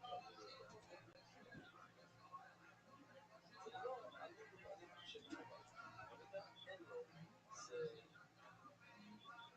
דף, זה הלם, זה הלם. כאילו עדיף בקלות של חובה, מה זה אומר? לא יכול להגיד מה זה. אני חייב להביא מוצר, הבטחתי את זה, הבנתי את זה, או שאני חייב את זה, אני מביא את זה, ואני צריכה להביא את זה כמו חובה לכל המקרה הזאת, אבל ההוא עצמו אני מתבלבל, אני חושב שזה נראה אחרת, ממשיכים לעשות את מה שצריך לעשות, אבל אני צריך להביא עוד אחד, אני צריך עוד אחד, לשלם להם פעם, ולכן הקופה שם להביא את הראש, לתקן כסף, לתקן את השם אותם. הוא מתחספק, אני זוכר, במשנה הראשונה בישראל, אם אתה עושה שלא לשמו, אומרת, בדיוק הרבה לו, אתה חשבתי שזה שלומי. זה קשה, אתה ממשיך לעשות, אלא שזה לא עולה לבעלים, אתה צריך להביא עוד אחד, אבל אתה ממשיך לעשות את העבודה. אמרתי שתיים, איזה שתיים? אחד כזה לא יכול לעשות, אחד זה לא יכול לעשות. אז גם אצלנו במשנה יש את הדבר הזה. הוא נכנס חויטה, הוא אומר, וחטוס. מה זה נכנס חויטה? אז אפשר לספור משתיים, סימן יפה, שבר. מה זה שבר? יש שלוש דברים שקוראים נכנס חויטה. הדבר הראשון זה שמיעת קול. שאתה מכירים קצת לא יוצא התנגדות, וביטול שמיעה זה ביטול, זה כן, אתה נשמע לשקר, וזה תרומת ביטול מקודשת, אין לך כסף. תרומת ביטול אנחנו, אם אתה מאוד עדיף, אתה מביא קצת, עכשיו, הפנחס חויטה, זה גם דרך כלל, זה חשוב אם זה עולה, שמת את זה, חויטה מספר קוראים. אני רוצה שבדם שחטא, הוא אוסף כסף, הוא צריך להביא שמן, הוא צריך להביא קצת קרח, קרוב לקרח. אז אם אני זוכר שבדם שהוא נותן, הוא מביא הכי זול שיש, הכי יפה שיש, הוא נכנס פינויס, הוא נקרא שהסויטר. אז מה זה נקרא פינויס? הסויטר זה אישה שבעלה חושבת לה, מישהו אחר, הוא מזיר אותה, והיא לא הקשיבה לבעלה. יש לנו סרטון היום שלא נכנס לכאן, על כל זה של הסרטון. והיא צריכה להביא כזה מלכה, הפועל חושב לעצמו, וואי, זה לא בשביל הסרטון, זה בשביל הסרטון, שעשה משהו אחר, הוא עושה את זה משהו אחר. לא, זה צריך להיות חובה, זה לא ממשיכים הלאה. פשוט על זה. לוקחים את המלכה, מביאים לזה, יש איזה מלכה, שחשבת שזה שלום, הולכים לזה, זורקים על זה, וכל מקצת אתה חושב שזה שלום, משהו אחד, לא יודע, זה לא כזה. שתי גבולות, הנה שתי גבולות, נכנס חוטה, נכנס פלוש, אז שלא לשמוע. אז הנה, בוא נבוא, עשית את הקריצה, עשית ככה, עשית ככה ישר,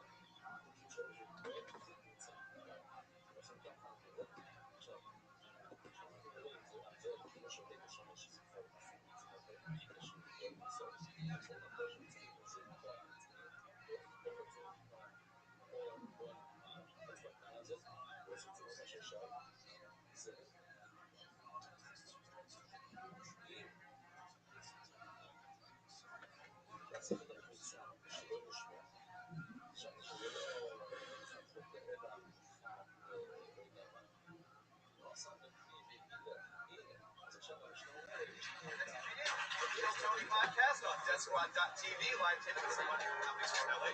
Tony Hinchcliffe is joining us.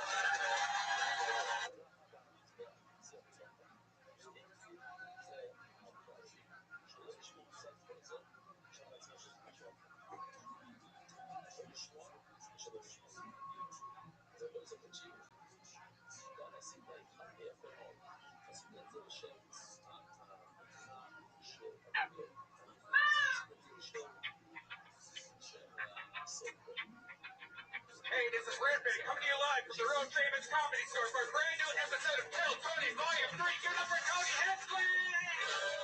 Yeah!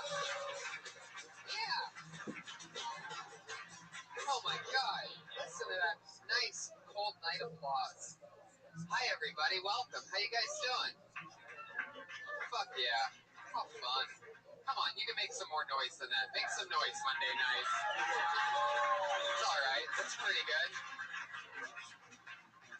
Yeah, we're live to tons of people live on Ustream right now. And we got a live audience here. It's Monday night for another fun episode of Kill Tony. Brian Redband's here, ladies and gentlemen. What's up, guys? Come on. Yeah. Ryan J. Ebelt has a blank piece of paper in front of him. That's because he's the house artist and he draws every episode. And he's going to draw tonight's episode. That's Ryan J. Ebelt. Instagram, RyanJEbelt.com. You can get all the past art on his website. Like, he does prints of all his stuff. Everything's available on RyanJEbelt.com. Jamie Vernon in the back. Yeah. On 2 HD cameras. With a new haircut that he's hiding with his hat. Uh-oh. Captain Bad Haircut. Kevin Lee Light, Hollywood Jesus Christ is here. Special guest, everybody, the resurrection. And the great sounds of Pat Reagan, everybody. There he is. Josh Martin Comics running around. Shit's gonna get crazy tonight. You guys ready for a fun night or what? I know, I'm excited. I just flew in back from Australia today. I did sold-out theaters with Joe Rogan, and then I was right next to the Octagon when Holly Holm stunned the world. Yeah. The new champion. Yeah, I heard you could see your face throughout the whole thing. I was on screen. If you look at pretty much every highlight except for the kick. I know you were, because I know in the past Ari Shaffir and Duncan Trussell made out together. Everybody was going crazy. It just so happened to be, there's like 5 cameras around the Octagon. It just so happened to be that the action was taking place and I was in the background. I gave a touchdown at one point. I didn't realize I did it, but a bunch of people said that on Twitter, like, did Tony just give a touchdown at the UFC? So she took her down and I was like, it was amazing. It was like the coolest thing I've ever been to. I saw online that you're about to get your ass kicked by Cyborg. Well, no, she's definitely not going to kick my ass. She's coming to a show. I'm hoping she comes to a show so I can make fun of her fucking man head. Yeah. So here's what happened. Let me explain, because I know none of you know what the fuck Brian's talking about. The Twitter battle just started a couple hours ago. I did a podcast on the way home last night with Joe Rogan and Dana White, the owner of the UFC, and we did this huge podcast that is going to be listened to by millions of people because we're just coming back off the Rousey thing. And we started talking about how the UFC should do a roast, and they're like, Tony, how would you make fun of Chris Cyborg, who is a female in another fighting league that took male hormones and now completely has the jaw, everything changes. People get fucking touchy with this man-woman shit. Everybody relax. She took male hormones to become a bigger, better fighter. Makes sense. And she took too many of them and basically turned into a man. And now she's trying to come back and be all feminine and clean and everything, but it's too late. If you see her face, let me just catch you idiots up. If you see this girl's face, you can see that she is man features now. Anyway, I made a joke. They go, how would you make fun of Chris Cyborg? And I was on the spot. I go, she's the only female fighter that cuts weight by cutting off her dick. And Oh, really? That's too much? It's a fucking on-the-spot roast joke. They're like, Tony, how would you do this? That's not how it works. Guys, I want to introduce to the stage Cyborg! Okay. All right, Brian, I see what you did there. What do you think? I was going to get scared? No, I will roast her right now. Come on out, Cyborg. I think you're being harsh. You're calling her a man figure. Yeah, she took male hormones. Look, I don't call other women men, all right? How about that? I don't do that, because that's not right. I have funnier ways to make fun of women. I would still hit it.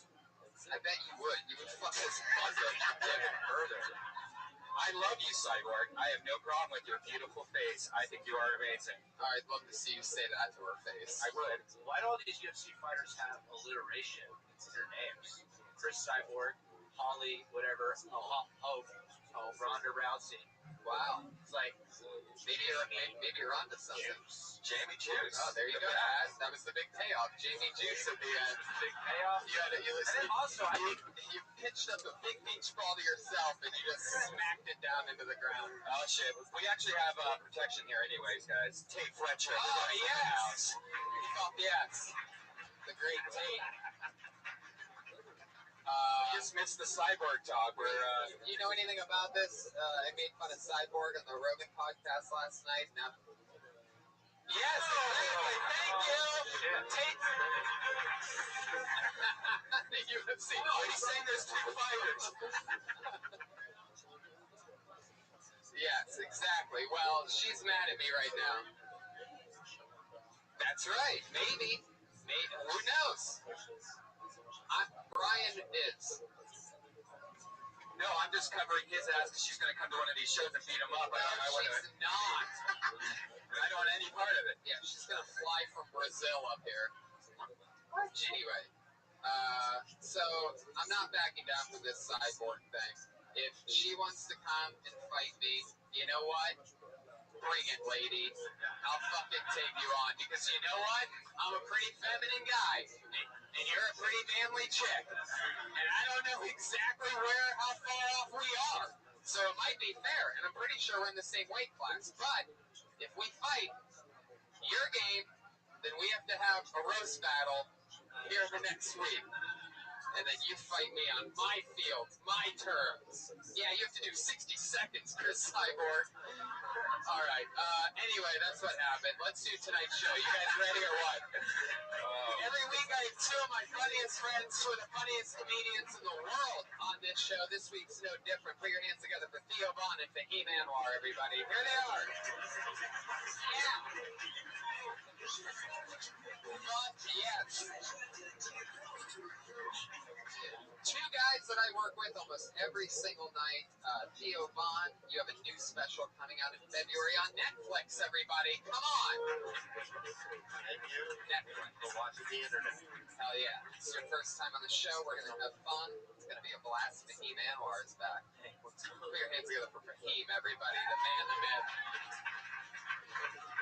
Close friends with Lance Canstopoulos, one of the sensations here at the Comedy Store. Fahim is known as one of the only people that he'll hang out with, which is pretty fucking cool. I mean, I know I get to work with some cool people, and it's always fun when you get that cool friend. So welcome to the show, guys. We're going to have a blast tonight. Over 50 comedians signed up for the chance to do 60 seconds on this stage. We get to talk to them afterwards about anything in the world that we want to. They get 60 uninterrupted seconds. Comedians, you know your 60 seconds is up when you hear the sound of a kitty.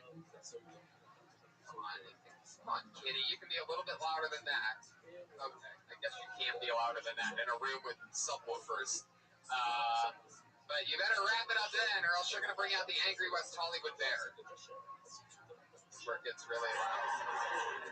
That's the point that he makes, that how loud it can get after the cat's quiet. So, guys, keep your ears open for that cat that you don't even... There you go. Or just the gunshot. Pretty much all right. Yeah, he's here.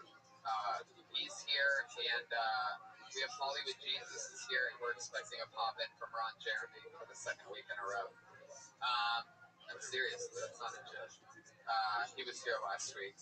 Sorry, those are just the types of badass motherfuckers that He actually hit a comedian in the face with his dick at one point. He was sitting on the balcony. That was when? Last year? No, it was last week. Oh, yeah. wow. Still doing it. Ron Jeremy, hitting it hard. Guys, you ready to start tonight's episode or what? Here we go. Here we go. The #1 live podcast in the world. That's right. Yeah. Bring it, Doug Loves Movies. We are here. Oh, yeah. Columbus and Pittsburgh, November 27th and 29th. How about that? Kill Tony live and stand-up shows afterwards. You can get a combo packet for that. If you want to sit through a 6-hour comedy show, you can watch both shows. And the winner of, we're going to pick one person from each Kill Tony show to open up for us. Right. Whichever 60 seconds we like the most on Kill Tony gets to open up, do 5 minutes, 3 minutes, 2 minutes on the stand-up show. Gets to do that same 60 seconds half an hour later. I pour the name out of the bucket. Your first comedian doing 60 seconds uninterrupted tonight goes by the name of Tom McNaughton.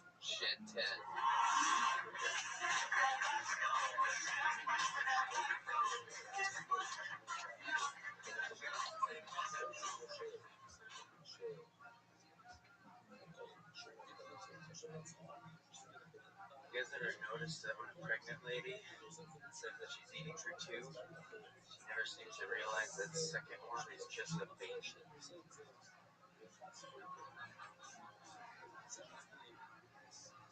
guys stop laughing, I only got like 30 seconds. Do you think that when a fat guy chokes to death, people are like, well, at least he died doing what he loved? I think that chunks. Like, about a Milky Way. On the side of the Milky Way wrapper, it says warning may contain peanuts. So this should say Milky Way might be a Snickers.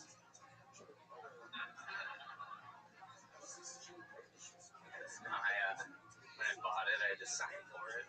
They gave me one of those pens with a spoon taped to it. It's like, what the hell is that? It's like, if I take it, I just get more shit, right? It's like, what do other people buying soup? Tom McNaughton. Am I saying that right? Tom McNaughton. Tom McNaughton. Fuck yeah, welcome to the show. First time, right? Yes. Some funny jokes. How long you been on stand-up? About 8 years. Wow. Where are you from? Minneapolis. You've been doing most of it there. How long have you been here? About 8 months. 8 months. Wow. Yeah. Fuck, everything's in 8 with you. I like your style. Oh, interesting. Tom McNaughton, I want to welcome you to the show. I'm guessing none. I'm guessing shoes. I'm guessing he hasn't had sex with anyone. I'm guessing he just ate them out. See that? Just warming up. Just warming up over here. I flew 17 hours today from Australia, you motherfuckers. Oh, yes. Yeah. First class. No big deal. You know, just the type of life I'm living. Anyway, You can have sex in a first class bed and they won't stop you. there's no question that you could. I didn't do it, but no, there's a way to do it. Nope, no, watch the movie. You're fingering your girlfriend on a bus before. Really? Yeah. How did they know? They know, man. You gotta go under a blanket. Yeah, I was under a blanket. His brother actually tried to get involved. No offense, anybody's a brother. What did he try to do? Throw a finger in there or something? He was trying to get into it. So, anybody was doing that. I watched people have sex on the plane before, a red-eye. Really? It was like a half-empty plane, and the row next to me had 2 people sitting on each side of the aisle. I went to sleep, woke up at like 3 in the morning, pitch black on the plane, and they were on top of each other. Wow. The same? It was like they didn't even know each other, and then when the plane landed, they both just went their separate ways. Imagine how weird they felt when they looked over and saw you sitting there by yourself masturbating. Yeah, I know. I feel like They're probably just like, man, the balls on this guy. Anyway, let's keep fucking. Come inside of me. Anyway, Tom, I'm gonna follow through with Pat's question. How many people have you had sex with?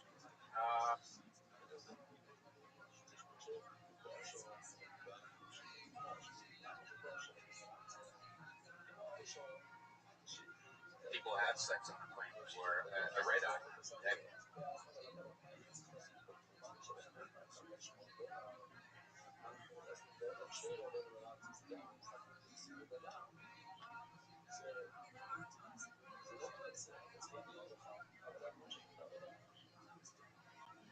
funny jokes. How long you been on stand up? About 8 years. Wow. Where you from? Minneapolis. You've been doing most of it there. How long have you been here?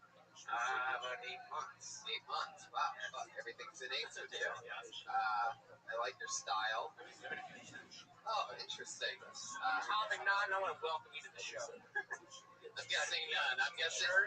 Shoes? I'm guessing he hasn't had sex with anyone. I'm guessing he just ate them out. See that? That was quick. Just warming up. Just warming up over here. I flew 17 hours today from Australia, you motherfuckers. Oh, man. Yeah. First class. No big deal. You know, just the type of life I'm living.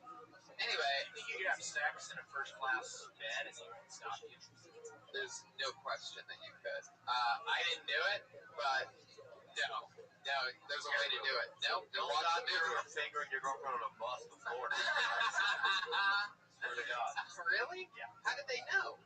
They know, man. You gotta go under a blanket. Yeah, I was under a blanket with his brother actually trying to get involved. No offense to anybody, his brother. What did he try to do? Throw a finger in there or something? He was trying to get in there. I mean, anybody's game at that point. I watched people have sex on the plane before a red eye. Really? It was like a half-empty plane, and the row next to me had 2 people sitting on each side of the aisle. I went to sleep, woke up at like 3 in the morning, pitch black in the plane, and they're on top of each other. Wow. Same. It was like they didn't even know each other, and then when the plane landed, they both just went their separate ways. Imagine how weird they felt when they looked over and saw you sitting there by yourself masturbating. Yeah, I know. I feel like They're probably just like, man, the balls on this guy.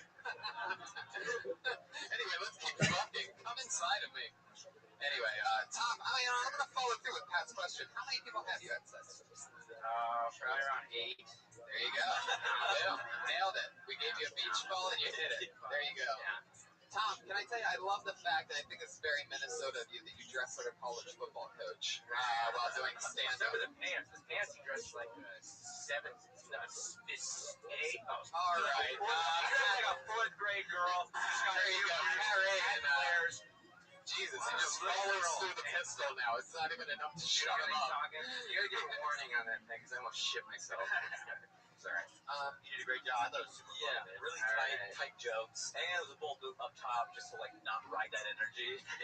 Just like, There you go.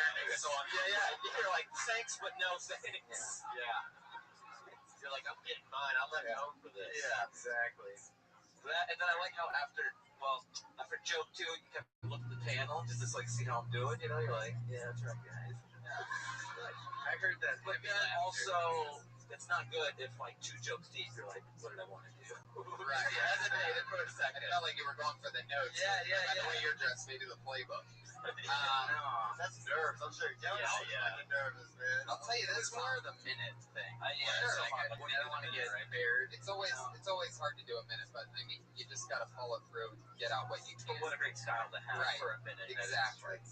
I'll tell you this, Tom, is that I love the eating for 2 joke with the baby, and I'd say that you can extend that. You know what I mean? There's definitely pegs to be had there. Like, you're already in it, so you can go longer with that. You know what I mean? Like, she eat for 2, but they never mention it's a baby. Like, I've never seen a baby eat, a half of a full pizza.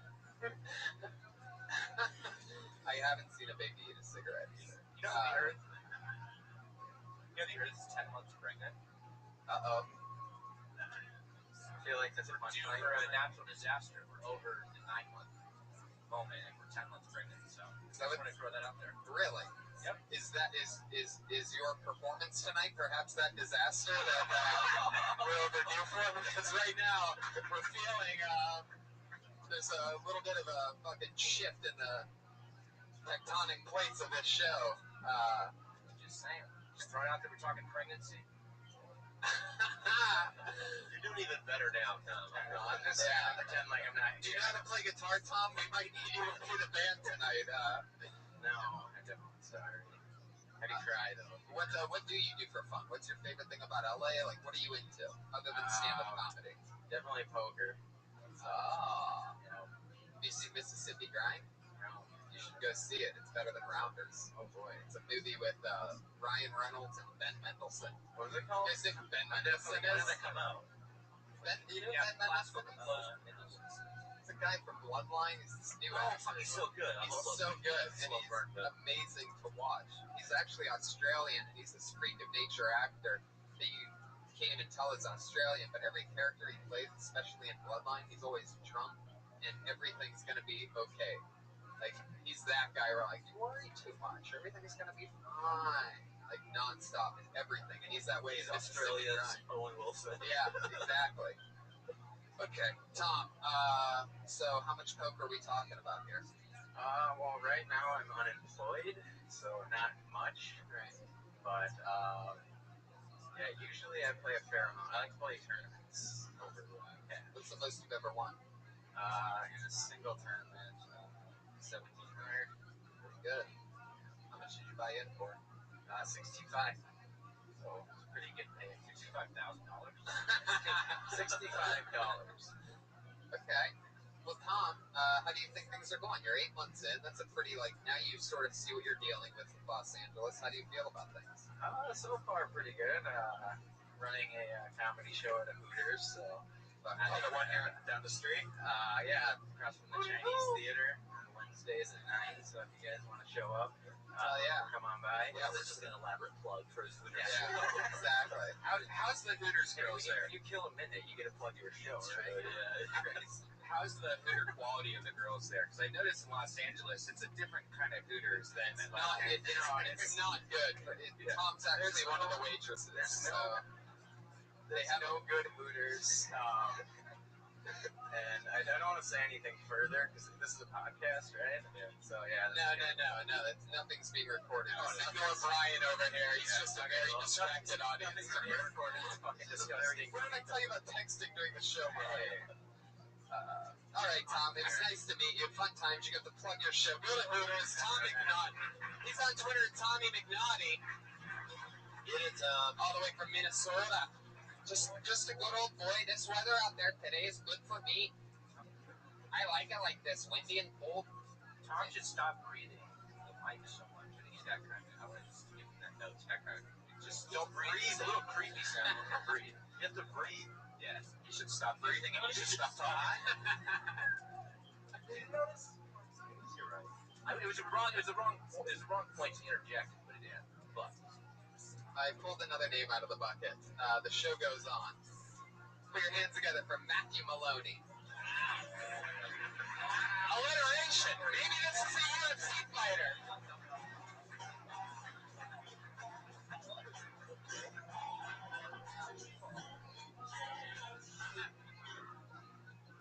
All right, heads up, everybody. I'm coming in like halfway through my set about time travel. All right. So what this means is everyone in this room is alive thanks to Adolf Hitler. So you can't go back in time to kill Hitler because that would mean that you would never exist. And I know some of you are thinking, that doesn't matter to me. I would still go back in time. It's the right thing to do. I would still kill Hitler if it means I would never exist. It doesn't fucking work that way! This isn't Back to the Future where you'll just start fading away from photographs. It doesn't make any sense! If you don't exist, why would anyone take your picture? Do you think if Marty had failed to get his parents back together, George McFly would have just walked around with pictures of no one in his wallet? George, like, why do you have all these pictures of nobody? Oh, those are just the pictures of the children that I don't have. Okay. Yes, go. Okay. Those are pictures of the people that I don't have. If I... Stop. Matthew Maloney in what has got to be one of the funniest performances by a Best Boy employee. It's so good I fucked it up. Stepped on my... Best Boy is a local huge star. It is. He is the combination between Best Buy and Bob's Big Boys, so it actually does make sense. I wish I could go back in time and change that joke. Wow, there he goes. He plays right into it.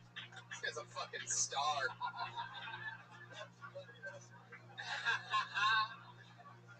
Matthew Maloney, an absolute slaughter fest here tonight. That's fucking great. Even your nipples are hard at that performance. Fuck yeah, crush fest, dude. So fun. Is that a longer joke? Is that just like a piece of it? Because that was really well done. I just did it for the first time last night, actually, about like a 7-minute thing on why it's a bad idea to go back in time and kill Hitler. And it did really well, and an old Jewish man came up to me after the show and said that was very smart and very funny. Wow. If anyone were to hate this, it'd be you, so that's great. Right? Yeah. You could perhaps convince the Jews that, like, it was all a positive. You know, I'm saying it might not only work at the Comedy Store, I think it'll work at Temple, too, which is huge. Boom. There you go. I'm almost happy he left the mic on the panel desk for that one. Some of his specials still come out on Netflix in February. You don't want those kind to hear those jokes. Matthew, what nationality are you? German. Whoa! Wow. Okay. German. Wow. Fuck yeah! Look at that. The little German sneaking in his "Don't Kill Hitler." Yeah, propaganda. I love that. So fucking fun, Matthew. You're just fucking a little killer, huh? How long you been doing stand-up? 3 years. 3 years. Where at? Just around in LA. Yes. Yeah, that's great. Fuck yeah, Matthew. I like your style. I like your haircut. It's very fun. Fits you well. You know, you're definitely one of the funniest lesbians we've ever had on the show. Do you play softball at all? No. You really should, because I know you'd be good. What do you do for fun?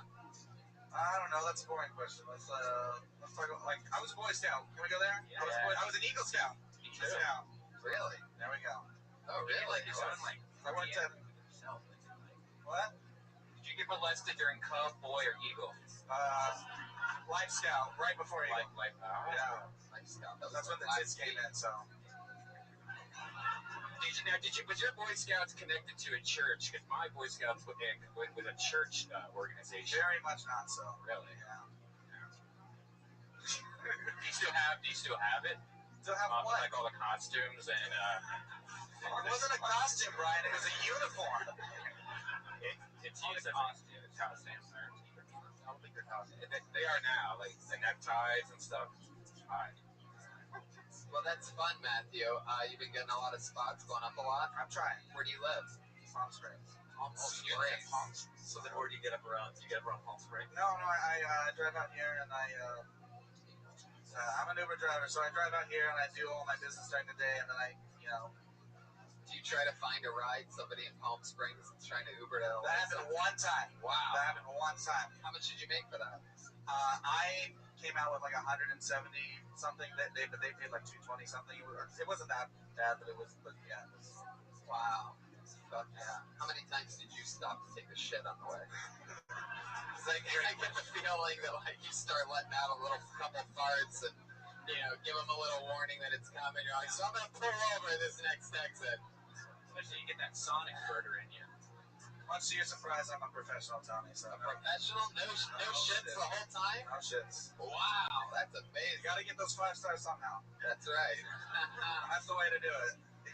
If your Uber driver takes a shit, you can give him 2 stars. Okay. Matthew, I'd like to see you. That's a rule. I thought something big was coming. I'm like, he's got an Uber joke locked and loaded for this. Tony, please. Ryan's about to invite me to the ice house. That's right. Friday, 10 o'clock. I'd love to have you there. Matthew, this is one of the most. Yeah, can you hold the burger one more time? Theo wants to see it. Can we get a picture of that, somebody? There we go. Josh Martin. I want to be in the sketch, right? You grab this? Oh, man. I'll leave the mic up here. Just have the comic perform by me. I love that. Matthew Maloney, you killed it. This was a hilarious performance, all the way down to basically inviting yourself to the Ice House on Friday. I love it. It's where I need to be. Matthew Maloney's on Twitter at Matthew E. Maloney, all one word. He's the only guy with Matthew E. Maloney. Very fucking funny, Matthew. Please, come back. Do not have a heart attack. Come back. It's a big guy. Fucking just watch the butter and you'll be good, dude. Yeah, dude. Low butter for you. You're too funny. Everybody that's funny as fuck, like, always, like, halfway about to die. Like, they're either on drugs or they're overweight. Like, it's, like, fucking crazy. But except for Theo and Fahim. How could I forget? You two healthy looking, funny as fuck. Two of the funniest guys. I work with these guys all the time. I pulled another name out of the bucket. Kyle Shields.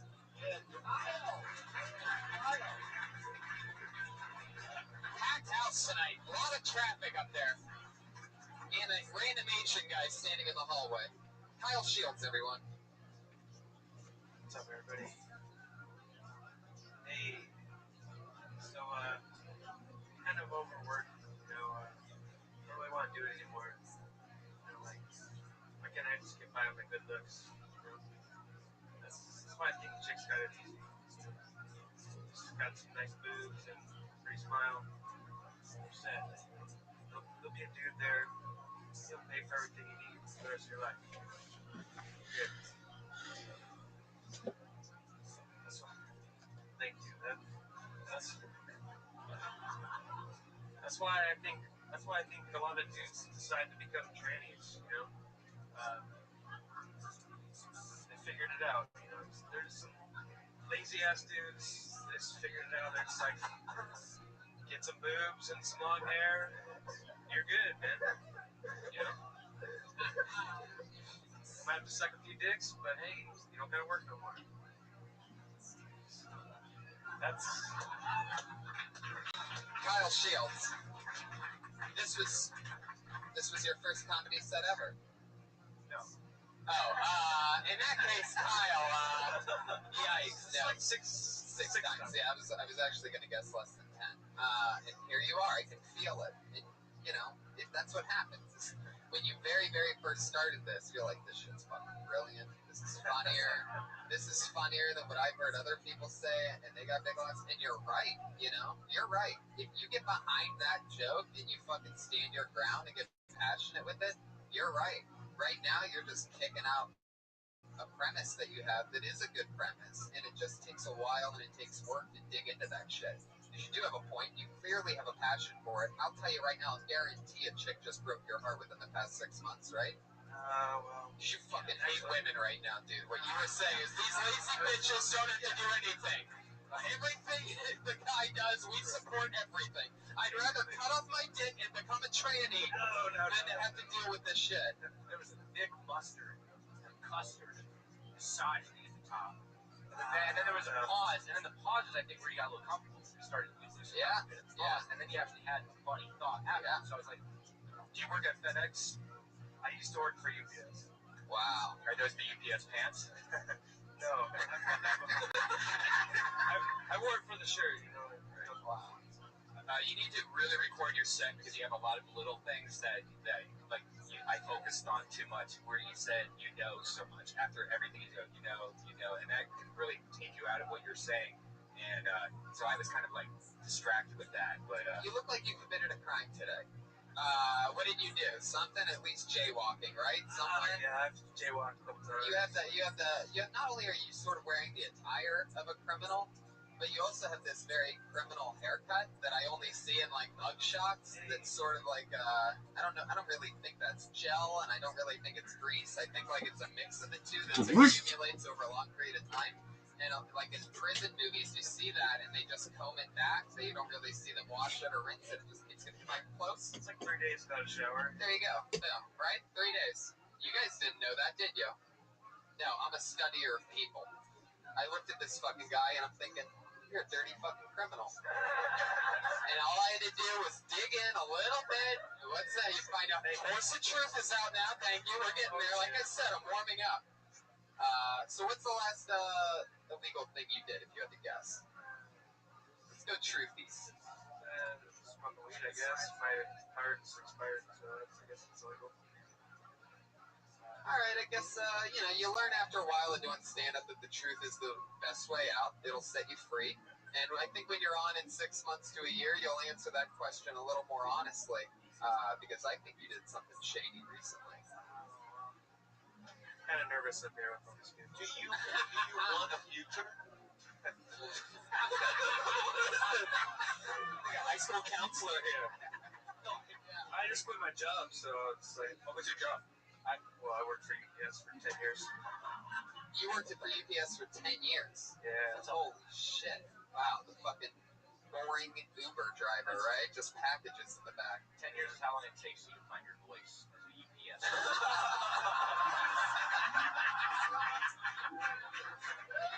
There it is. He's 1 for 27 tonight. Pat Reagan. But when it hits good. 10 years to find your voice. How'd you get through it? What do you listen to? Like, you one of those UPS drivers that's just fucking jamming to music? Like, I have a guy that, like, dances down the street with packages and shit. Well, I never got to driving, this is part-time in the warehouse, unloading packages. Oh, you never got the big promotion to driver that you always wanted. That's like the saddest thing I've ever heard. So you would just load up these trucks and you were like Rudolph, and everybody's like, look at the guy that can't drive. Yeah, it broke my heart. That's why I had to let it go. I had to let go of the dream. Did you ever find any weed or drugs? Actually, yeah, there's been a lot of times where boxes have opened up.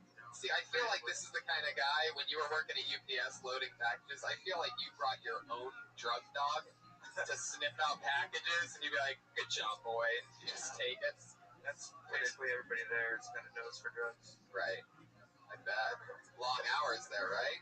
No, it's part-time. So how long you been on? So, I'm trying to relate with this UPS guy. I have no fucking idea. That's awesome. Driver, no, I worked in the warehouse, long hours, no. What's something that we'd be surprised to know about that UPS warehouse where all our shit's going through? I break a lot of people break a lot of boxes, step on it, smash it. Happens a lot. Wow. So why don't UPS or FedEx deliver people? Why is it only boxes? Like, why don't you do an airline? Well, I mean, they do have airplanes, but I don't know. But for like $30, if I could get my sister to fucking Yeah. Did you see Castaway? That seems like such a bad idea with like the boxes and the nets and the crushing and the death. You would think 10 years at UPS would help you with your joke delivery, but I was really surprised that, it just really doesn't. I guess there's really no crossover there. But Kyle, I mean, that's fun stuff. You're going to be just fine. Are you having fun doing stand-up? You said 6 times. What's going on? Why? Well, I only get up a couple times a week. Why is that? You're not working anymore. Part-time. Part-time. Part-time, and that's my thing, No, I just got a new job doing windows and doors, but that's Having sex with The party horn for that one. It's pretty fun. It's pretty fun. Windows and doors. Party! What are you doing with windows and doors? Looking through them, opening them up. should write that down. I'm guessing by the way you're dressed, it's mostly windows you're going through. Brings it full circle, that criminal thing, for those of you paying attention on your Kill Tony bingo card. Kyle, somebody actually made one of those one time. Did you ever see that? Yeah, there's like Kill Tony bingo cards that have the things that happen. Like if I say fuck yeah, or if there's a force of truth, or whatever. Pat Reagan bombs. There's like a bunch of spots that like you hit your little doinker on or whatever. Kyle, what do you like to do, like, when you're not smoking pot and you're not doing stand-up? Like, what does a guy like you do? Like, what's your shady fucking secret? What's your creepiest thing that you've Googled lately? Oh, well, I don't know. You're full of answers, aren't you, Kyle? I do jiu-jitsu, I'm doing this shit, ride bikes around. What belt are you in jiu-jitsu? Where did you train under? He's a UPS guy. It's a brown belt. I wish. My teacher's name's Dion Watts. He actually got his black belt from John Jock, the same he's trained with Joe. Yeah, I believe he trained at the Hooters of Hollywood and Highland, if I have my story correct. I actually bought my belt online. I love it. Well, Wait, you didn't take a test? You just bought it online? That was a joke. Ryan got it. Come on. I found out you can buy silicone breasts on eBay, so they're really cheap, so I'm going to make a pillow out of boobs. there you go. That sounds like a fun idea. Kyle, let's do one last. I want to get back into it a little bit, because again, your set was mostly about how women have it easy. And, I mean, what happened? What happened that's, because I know I was talking about, I didn't realize it, but, the stuff that comes out of you when you're doing something like this, it's got to be coming from somewhere. So, when was the last time you were in a relationship with a girl? Well, that was just, that's been, I'm divorced, but, Okay, there we go. See, we're starting to get somewhere, little Kyle. I need those answers. How long have you been divorced for? it's been 3 years. Separated for 3 years. You stalk her on Facebook a little bit? I used to. It seems like you're reliving memories from your relationship in your head. Right now, kind of, yeah. Have you gotten a rebound since the 3-year divorce? Yeah, but that didn't work out. Why is that? No, I don't know. Told her I did comedy. She's like, what? That's what made her leave you? She's like, let me do one of those jokes. Goodbye. That's when I was just starting off. Anything else for Kyle, gentlemen? What do you got for Kyle? You're both good-looking guys. How about some fashion advice for Kyle? What are we going to do with this guy? You can change your pants after you quit your job. Yeah. All right. I like the chucks. You can let the UPS go, and it's just like when you came up here, I'm like, is this guy here to do comedy or is he umpiring second base? So maybe just feel it out, find your groove, Kyle, and next time you're up, fucking let it rip. Don't be shy. All right. And that muscle only gets stronger every time you go up. So if you really want to do this, go for it. You got nothing to fucking lose. And what'll end up happening is you'll get sort of funny. You'll end up getting that chick that you're mad at in the universe right now. And please cheer the fuck up, man. You're making me. Yeah, have some fun, Kyle. Yeah, I feel like you have a point of view and everything, and you want to get something across, and then the more you'll do it, you'll know where the actual punchline is. Because I think even when you were first starting out, like, it's kind of approximated where to laugh, but we weren't quite sure of like where. Okay. So, your punchline, I thought it was going to be really bad, and then it was good. And I think everybody thought that. That makes me feel good. Well, there he goes, Kyle Shields, everybody. 805S Best. Number 805S Best. Kyle Shields. Say Area code is best. What is that area code? What's 805? Ventura? Ooh, Ventura. 805 is best. Twitter. All right, how about Darren Davis?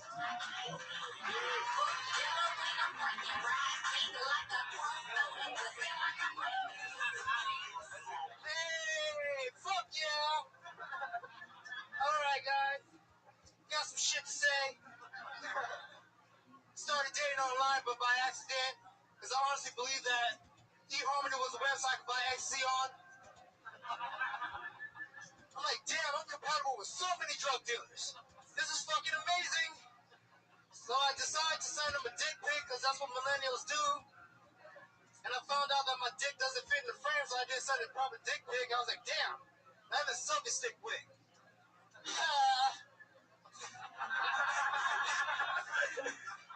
I'm gonna talk a little bit about Bruce Jenner. The guy's cool. I'm more of an animal rights activist. I'm more concerned about that man's pets. Like, yo, man, you can't just change your identity like that on the dog. That dog's in that mansion confused as fuck. Like, where the hell is Bruce?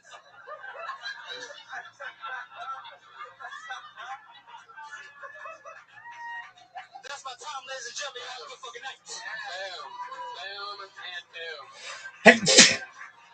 Bruce Jenner is one of those things I won't even touch with a 10-foot pole. Like, it's just a topic that I haven't talked about at all. Because I work with Joe Rogan so often, and he has this amazing, fucking long, amazing Bruce Jenner joke. And then a few weeks ago, I caught Bill Burr, who has this long, amazing, a couple months ago, actually, I saw this long, amazing Bruce Jenner joke. And so you know, I'm just like hands off on it. And anytime I hear anybody bring it up, I don't even listen. But that there is such a funny fucking take on that whole thing. Like, it's incredible. Really funny. You're a fucking funny guy. You got up here, you took the energy that Kyle left, you know. You know, Kyle let the audience really breathe and get well rested for the next funny comedian, and you took it and really ran with it. You, I would say you took the gloves off and let it rip, but no, you're actually the first person ever to perform in gloves. And obviously, what's clearly a tribute to O.J. Simpson. You came up here and killed with black gloves on in Los Angeles. Fuck yeah, it's a triple joke, baby. Again, mark your fucking bingo cards, bitches. You're funny as fuck, dude. You have an amazing fucking, you know, powerful delivery. You believed in what you said, and one of my favorite parts is when a joke didn't go, you fucking popped at it or something like that. I don't know what that was, but you saved it by, like, dissing your own flat joke, which I'm always a big fan of, you know. How long have you been doing comedy? A year now. Wow, you're gonna be a monster. That's fucking incredible. Where are you from? From the Valley. Holy shit, that's shocking. That's just really surprising. Most people as funny as you come from like a funnier place, like a tougher street or something like that, but no, you're just like a fucking little 15-minute drive away, huh? Yeah. Oh, I love that. Right. You metroing it? Yep. That's amazing. The orange line, huh? Yep. Orange line to the red line? Straight up. Wow. Fuck yeah. You get up at Hollywood Highland, then walk down, take the 2? Nah, skate. Oh, fuck yeah. I wouldn't have taken you as a rollerblader.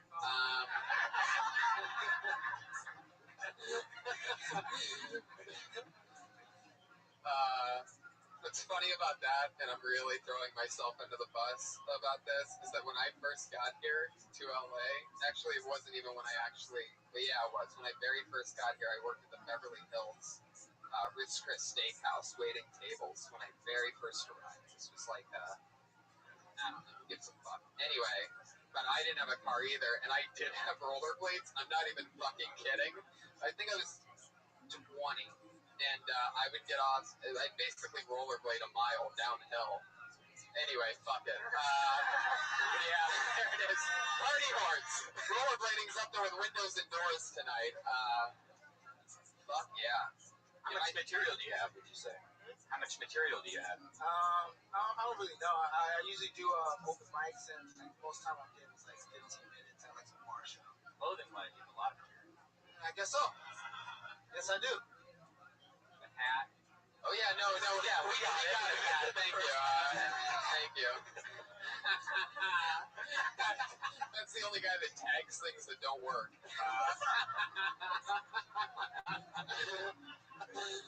Cigarette. I love that. These cigarette references that are coming out of nowhere. I was just tagging a joke that didn't work. Darren, you're funny as fuck. What have you been doing all your life? How old are you? 25. Fuck yeah. What do you do for work? I just started working at Macy's. Oh, wow. You fooled them. Yes, sir. What do you do there? I just fix the clothes up, make them look real pretty and shit. Get the fuck out of here. Yeah. I do not take you for a Macy's guy. Like, I can picture you getting maced before working at Macy's. That's funny as fuck. Way too funny. You guys have like racial. He's laughing at it. Why aren't you white idiot tourists laughing at it? Think I have a loaded up Macy's joke in case somebody works at Macy's? No, I thought of that on the spot. He's black. People are so weird and touchy nowadays. You can't even make a topical fucking joke. Yeah, like y'all didn't think he looks like an extra from Fruitvale Station, okay? Let's be honest. I don't even know what that is, but that does sound. That's Fruitvale Station. What is Fruitvale Station? I wouldn't text Theo was watching that movie. Appreciate it. Fruitvale Station, the newest show on the KKK channel. It's the exact opposite of that. Oh, yeah, funny as fuck. eHarmony, all that shit. What else is going on? Just trying to finish up classes for the semester so I can go balls deep during the winter. Oh, yeah. Balls deep during the winter. What are you studying? I'm studying English. Yeah. Yeah, balls deep English. I'll make this shit look all nice. I'm minoring in poetry. Balls deep in English, man. Fucking incredible. close are you to graduating? I'm about to transfer to Cal State Northridge for like the next year. How many credit hours do you have left? Oh, fucking hell. I'm just trying to get this shit over with. Well, a lot of people don't know this. Sometimes we give out spots to the Ice House, and sometimes we do something else. We actually have a scholarship now.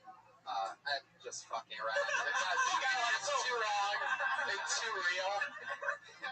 That'd be so funny if we had a Kill Tony scholarship for people that say they're in college. That'd be fucking mind-blowing. Once a month we can give them a year of free tuition. Just give me a Chipotle burrito. I'll be happy. No, we're not going to do that either. It's called a Patriot Award. So, what else? You just started this job at Macy's. How long have you been doing that? Maybe 2 weeks. 2 weeks. Yeah. You're just making clothes look nice. Nah, I just did training, so like I got away from the game match schedules. Just chilling. Can you make Friday night at the Ice House? Fucking make that shit. All right. Wow, look at that. It's a great episode tonight. Darren, you're a funny fucking dude, and in a year you're super dangerous. You clearly understand the importance of projecting and fucking getting their attention, and you also stay in the moment when the joke didn't work. You broke down the walls and were the first to make fun of it before the crowd could even be silent. And then you came over the top and did a really smart fucking Bruce Jenner take that I haven't heard and never thought of. And that's funny as fuck. Do you have more on Bruce Jenner? Nah, I just like You should. You should. Now that shit is so good that you have to connect it with your next thing. Figure out a way to maybe not stay on Bruce Jenner, but roll out of it smoothly so that you can have that. You know what I mean? That's such a good fucking joke. And when you do a lot of these open mics, like I'm sure you're doing, comedians will always laugh at fucking dick, fart, shit, poopy, shit, craziness. Keep writing smart jokes. Don't let those open mic laughs change you. You know what I mean? I notice a lot of people get in the habit of just trying to make those comedians laugh, and they'll laugh at your failure just as fast as they'll laugh at a good joke. And that Bruce Jenner joke is so good that sounds like somebody that moms a lot. Yeah, those fucking people want to watch me fail. Anyway, Darren, anything else for Darren, guys? Look at this bad motherfucker. It's like a young Jamar Neighbors. No, like the energy. Energy was good. Jokes are good. Great. Yeah. I love it. Straight out of the valley. It's Darren Davis, everybody. He's on Twitter. King B City. Wow. Some good young comics coming up through the ranks. Darren Davis, Matthew Maloney. A lot of alliteration. You set us off into alliteration. Ronda Rousey, Holly Holm, Darren Davis, Matthew Maloney. There's patterns everywhere. Oh, wow. There you go. Somebody did mushrooms this weekend. Oh, shit. No, that's a first. Your next comic never will have a chance in show business. No. Put your hands together for Eric Ebenante.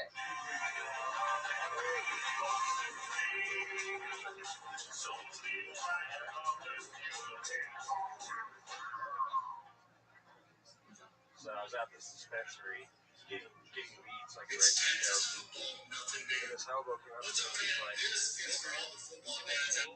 All my money's by drugs. He's like, that's cool. That's living the dream. He's like, Nate, nightmare ass out of the way. Like, get some drugs. It's personal for me because that's going to be you ever see a picture's like, oh, man, walked away. And this other hobo comes to me, he's like, hey, man, oh, you fucked up. Did I have to change? And I was like, no. He's like, damn, I thought good hobo, bad hobo was going to work there. If a hobo ever comes up to you and is like, this is about to happen, just be like, hey, man, do you have any change? And like, no, it's like, yes, please, give me extra. Alright, and then, you know, There you go. Eric Ebenante. It's like how natural you are. It's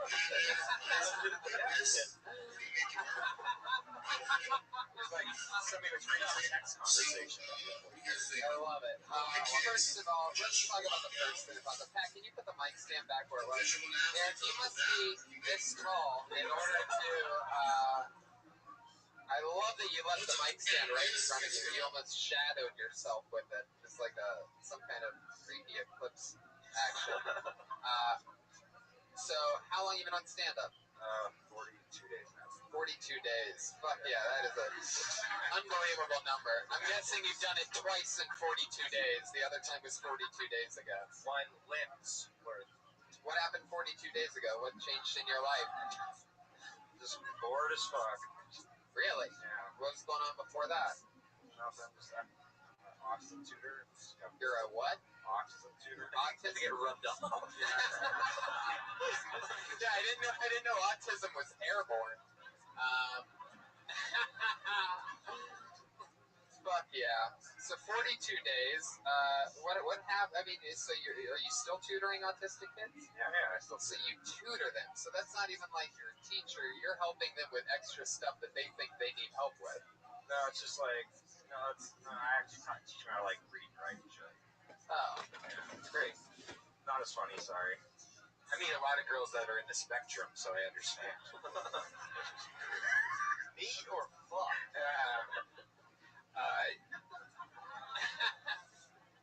You were saying something, Fahim, right? Early on at the beginning. Yeah, or was it? So, I was going to ask how long it's been doing it. You told you 42 days. It's very typical. I mean, yeah, you're very new. It's kind of, you're trying to ride that line of like, what's the bit? And then, all these people are looking at me, how do I get it out? So you're like combating stage fright with remembering your material. And that'll like wash away with time. Yeah, you stayed all on one joke, which is really, really good. Really awesome. No hobo. You really should listen to your sets, because like your presentation is like a one-sided conversation. It wasn't really to like a joke form. It was like more like. So then I talked to this guy, and he's like, "Oh my god, I can't believe." You're always gonna notice that, and a lot like Kyle Shields. That's the difference between you guys and Darren Davis, who came up guns a-blazing with energy and a smile. What excites you? Because you seem like you cry a lot. Oh no. I ate like 5 edibles before the show. I'm doing product photography for a weed company, and so it's like after you finish the photography, like you have to eat it. So I ate it. Well, you ate it on stage too. It happens quick. Fuck yeah. So Eric, what excites you? You're high as fuck right now. So you really are about to cry. Like you're fucking tripping balls. No, it's typical. What kind of edibles were they? Gummy bears? There was some pretzels. There was a Belgian chocolate. There was peanut butter. You had hot pretzels? Yeah, it's a pretty magical world. Hold on, wait a second. We have something from Theo here.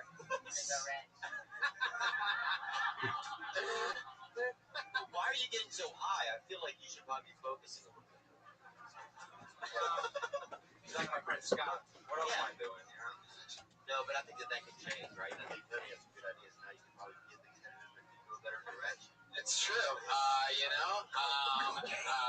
Yeah, you gotta, balance the things out. You work out?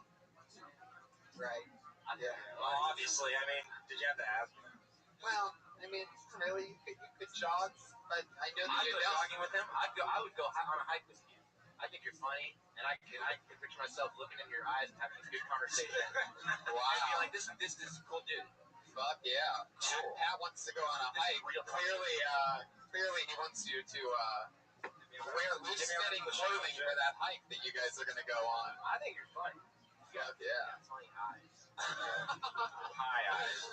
Yeah, I want to see how funny your cock is in my butt. Jesus, Pat, your dick is funny. Right.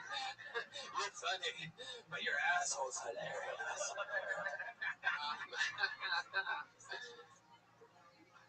Eric, you ever had your heart broken? Not really. Not really. You're just fucking impervious to everything, aren't you? It's just getting boring. Unstoppable. Everything's boring to you, huh? Just even coming on a live show in front of 100,000 downloads, you're like, I need 5 edibles for this shit. It's my 32nd time on stage, so I got this. Alright, so nothing interests you. No hobbies. I like shooting. Including Epstein telling Woody Allen's wife that Blaine wanted to do the Goldfish trick I tonight. bet. If you're anything like Woody Allen, you want to shoot on a 25-year-old Korean girl. Epstein while that plane wanted to stop by Epstein's house to finish his Hey, I didn't do it, guys. It's Woody unclear Allen if did it. correspondence between Epstein and Plane that CNN found So in you're the Epstein shooting like files, movies and primarily stuff? between Yeah, I'm 2012 and doing 2016, years after Epstein was Oh, wow. convicted in Tonight, Florida after in this, after you 2008 did for soliciting hot prostitution from a minor. product Plane has placement not been accused of any and a criminal spot, related to $10 a Epstein, gram and dispensary, representatives for Plane and ABC That's a did plug. not respond to Everybody has a CNN's plug request tonight for for some reason. It's like the new thing. It's like turned into like a hip-hop radio station. names in Hollywood and tech, like Woody Allen and Like, Bill and Gates. my Uncle Charles, He my also said cousin he Sally. contacted Plane Like, for shout political out. figures. Yeah. Any interest in his new White House? Epstein texted Plane in 2015. And at times, Epstein showed interest in you've been getting doing together this with Plane 42 and days. Now, what's the girls. work In ethic like? 2013, he wanted to find a I fun do place it to go like with 2 or Plane, 3 some times. I try others, to get and it 2 or 3 girls. times a And in night. And I know 2015, there's a show Epstein yet. emailed the magician, "You missed some amazing girls last night. The age of the Oh, girls that's Epstein right. was Yeah. referring to Yeah. is not clear." By 2017, Somehow Plane forgot was facing already. a serious Those 5 allegation of edibles his are own. rubbing off on me. My high Accused Plane of contagious, yeah. raping her in 2004, How are you doing so much prompting an investigation by British All authorities. right. Plane Do you have to denied get those down to their allegations level? and It's that like, report oh, was I don't eventually even, I'm sorry. After those allegations came to light, I mean, it's Epstein fucking reached out to his counting friend and with like a message of baking support, powder. writing that there How are if you you not need doing drugs, you know? Yeah. That's so fucking funny. Just write that. Yeah, absolutely. That's a joke that only you can do. You know, you teach autism kids and people are, and you get high and people are like, how do you get high and do that? And it's like 1 + 1 is still 2. Like, I never get that high to where I'm dumber than an autistic kid. I mean, that's a joke only you can do. So fucking there you go. That's a little gift. That's what you get. Eric Epenante, everybody. There you go. Woo! We're doing it tonight. Eric Epenante is on Twitter at Eric Epenante, ADDENANTE. Fuck yeah. This is fun, right? It's interesting. I love it. By the way, I've noticed about the cigarette thing, it's gotten funnier every time. I've never seen one go like from 1, it's like, oh, a bit more, 2, boom, 3, bangs. I'm excited to see maybe there'll be a 4th cigarette callback.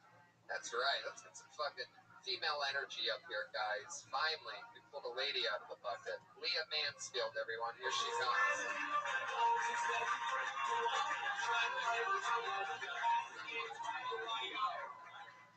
Yeah! Let's hear it for lady!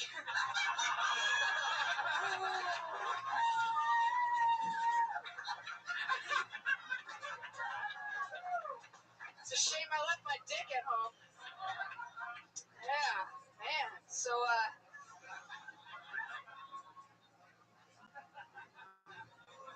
just let you take that in for a second. My dick is bigger than my right leg. It's fine. I had to buy it.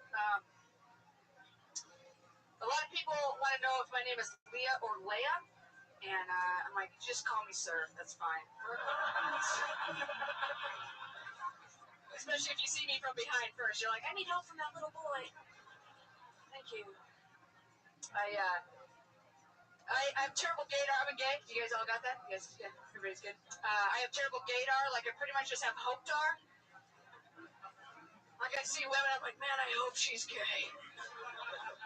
She's not. If I'm into her, she's not. She's straight. If I can tell they're gay from a distance, I'm like, well, we can drink beer together. That's pretty much it. Has it been a minute, or are we? Yeah, all right, cool. What's amazing about that, sometimes the comedy gods just fucking hit a show right in the head. Out of all the times we've done this show, I have never been the guy, and I've hosted tons of shows, I'm never, ooh, a lady, everybody, ooh, a female. And I did it once, and then after doing it once, which I never do, I actually did it again, which is unbelievable. I'm like, oh, it's female energy. It's great to get a lady up to the stage. It's like, and never before have we had Leah Mansfield on the show. And it's just amazing to me how fun. I looked at the clock. It was 26 seconds in until you even had to start doing jokes. Yeah. Literally half your set was spent just milking that, which is amazing, which is great. And that's exactly what a huge part of this is. Just as important as jokes is taking what's given to you and rolling with that momentum. Your set was so good, I wasn't even paying attention to the clock. Yeah, that's you were also 12 seconds over.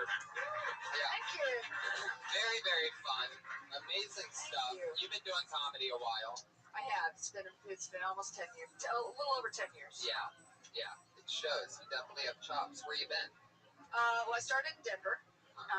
Great Thank comedy you. scene. Yes, I love Denver, and then I moved to Vegas. That was terrible. And after a year in Vegas, I moved to Minneapolis. Yeah, thank you. I loved Minneapolis. That's where I started on the road, was Minneapolis.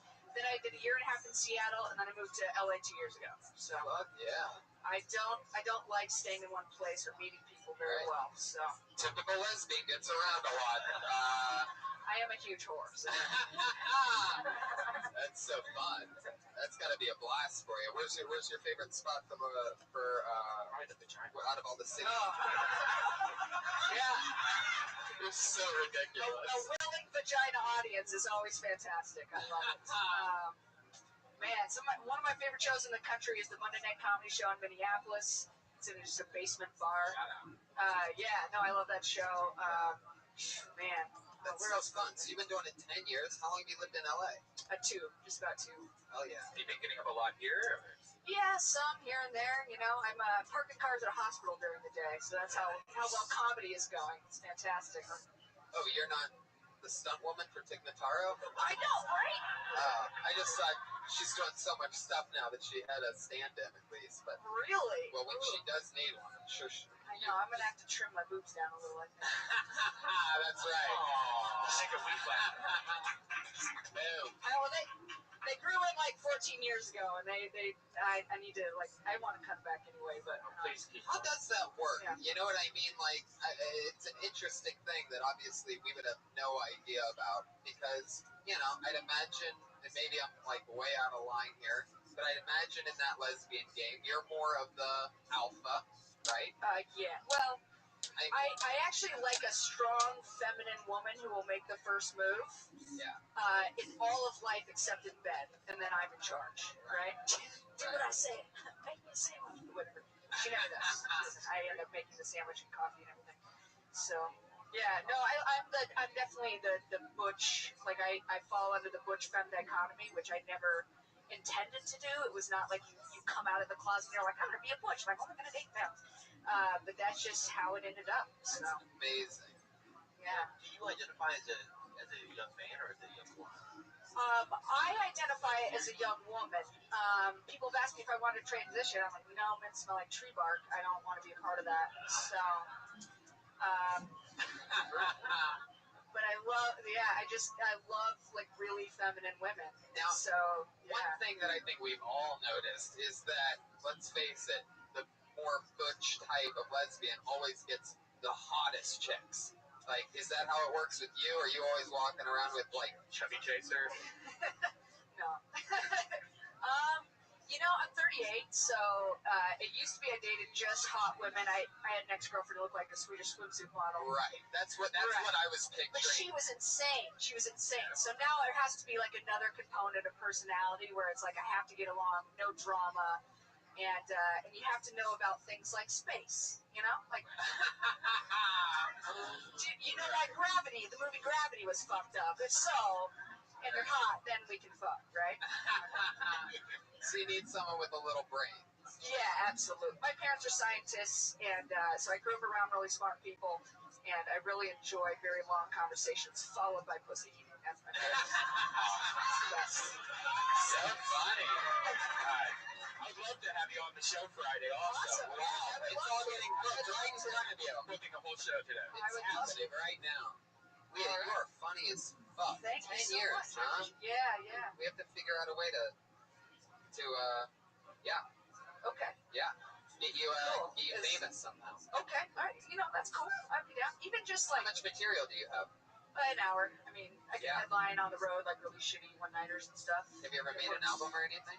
No. I'm kind of Tig Notaro is my favorite comic and she's my hero, and she never recognizes me, which is fantastic because I opened for her once and I bombed. So really, she doesn't recognize you? How's that possible? Like, if I was Tig Notaro and I saw you, I would think I was just walking by a mirror. You know what I mean? It's like.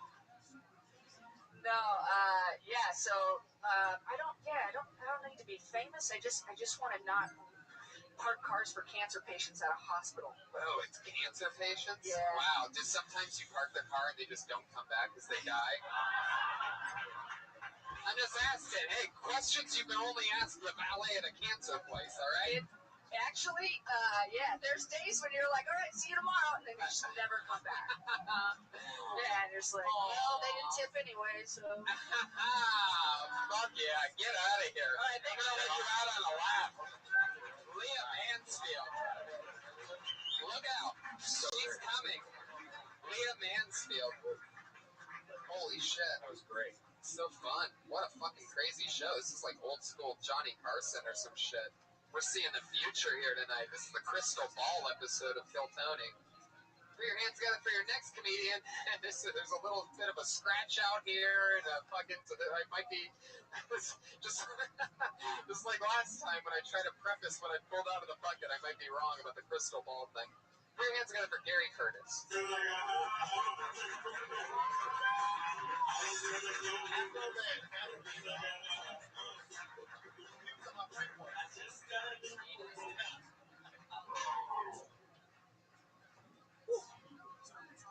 They say English is the hardest language to learn. I honestly believe that's only because they haven't declared women as a language yet. Now, I was having this conversation with my girlfriend. Well, fellas, have you ever been having a conversation with your girl and then you realize that you're in the middle of an argument? Like, how the fuck did I get in here? So we're having this conversation and then she ends it going, see, I was right. I'm always right. I was like, okay. So I'm leaving later that day. I was like, bye, baby, I love you. Wow. She was like, I love you more. I was like, you right. And then she got mad. I said, how can you get mad? You just told me you're always right. She was like, well, not now. I said, always means always. She was like, not now. I was like, oh, okay. So since you'll always be something different than my always, sure, we'll always be together. All right, John. There you go. 55 seconds of thunder. Gary Curtis. Very, very funny, man. You've been doing comedy a while too, huh? 2 years. 2 years. Wow. You have a good look. Everything is, I think, what Red Band would call on fleek. Yeah, especially the eyebrows. Wow. You take good care of yourself. You chiseled that today, right? Yeah, that beard. Yeah. I mean, that's as fresh as it gets. Yeah, I look good for the podcast. Yeah. All right. I look good for it. You got that cardigan clearly straight from the closet of Drake. That's what I was going for. I love it. Where are you from? Originally from Jersey. Wow. But yeah. Yeah. It's amazing that you shave regularly. Normally people from Jersey don't even shower, so that's pretty amazing. Yeah. I feel like I think the ice is wet. I like to have the audience as wet. Yeah, I think Pat's just gay tonight. Yeah, Pat's super gay tonight. Was it just tonight? Yeah. I'm pretty sure you made Pat's butt wet, is what he's saying.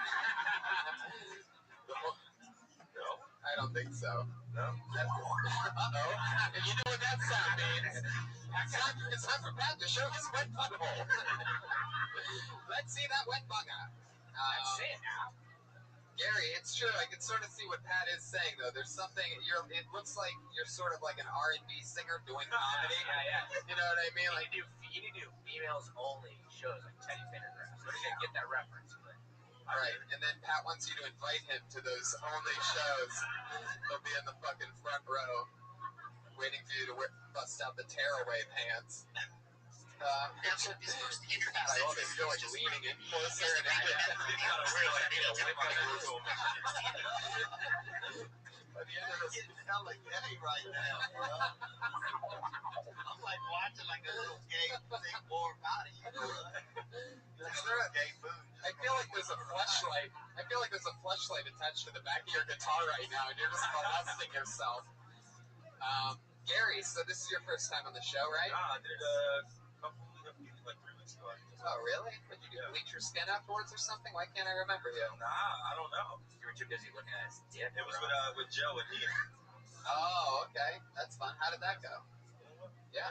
Fun time. Hell yeah. What else is going on? You are originally from Jersey. How long have you lived in LA? I've been in LA 2 years.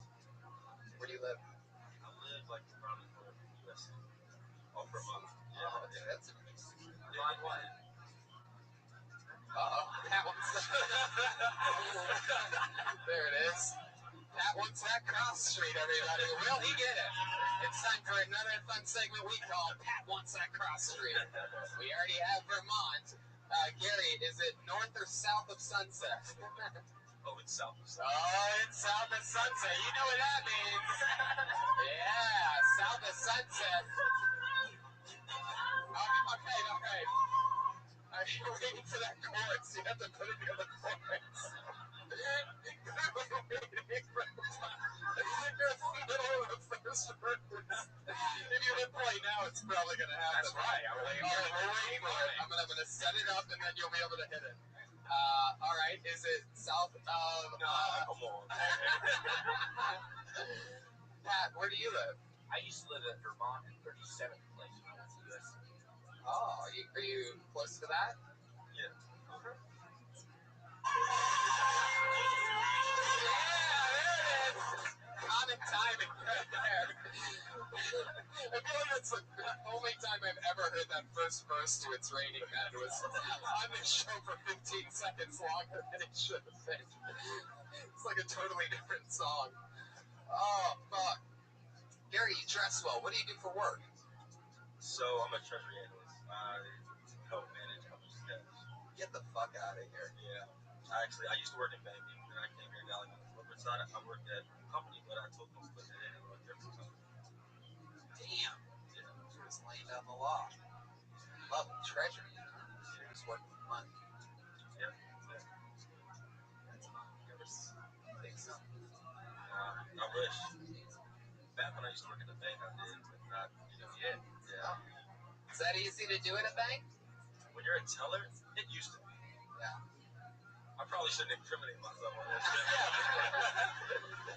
Hopefully there's a statute of limitations or something like that. Definitely, yeah. That was back in the day. I mean, way back. Wise up. Your Honor, it was way back in the day. And it was just a sperm bank. I mean, like, who's really the thief here? Me or the bank? Let's be serious. Right. Yeah, brother. They are. Absolutely. You took that shit. Yeah, let's get political. I love it. Well, fun times, Gary. It was nice to meet you. Thanks for coming on the show. All right. What else is going on? Anything else? Shit. There's up a lot, Gary. so much. Not that much every now and then. Yeah. Also, we have the farm around. What's the number tomorrow? Someone out there. Oh, yeah. You getting up? Yeah. I do a bunch of videos with relationship shit. I'm going to stop ruining our Facebooks. Yeah. What happens next to this girl? Yeah. All right. Stop, man. Gary, very fun. Thanks for coming on the show. He's on Twitter at GCurt@CSB. Gary Curtis, everybody. GCurt, CSB. This part of the show, we are going to go outside of the bucket for our one and only regular. Every single week we have one girl who writes and performs a new 60 seconds every single week. She is the newest regular here on Old Tony. Put your hands together for the always adorable stylings of the likable and nervous Melissa Esslinger, everyone. Here she is.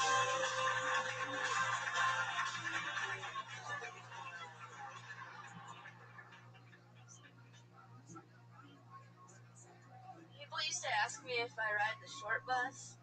I thought they were making a size joke.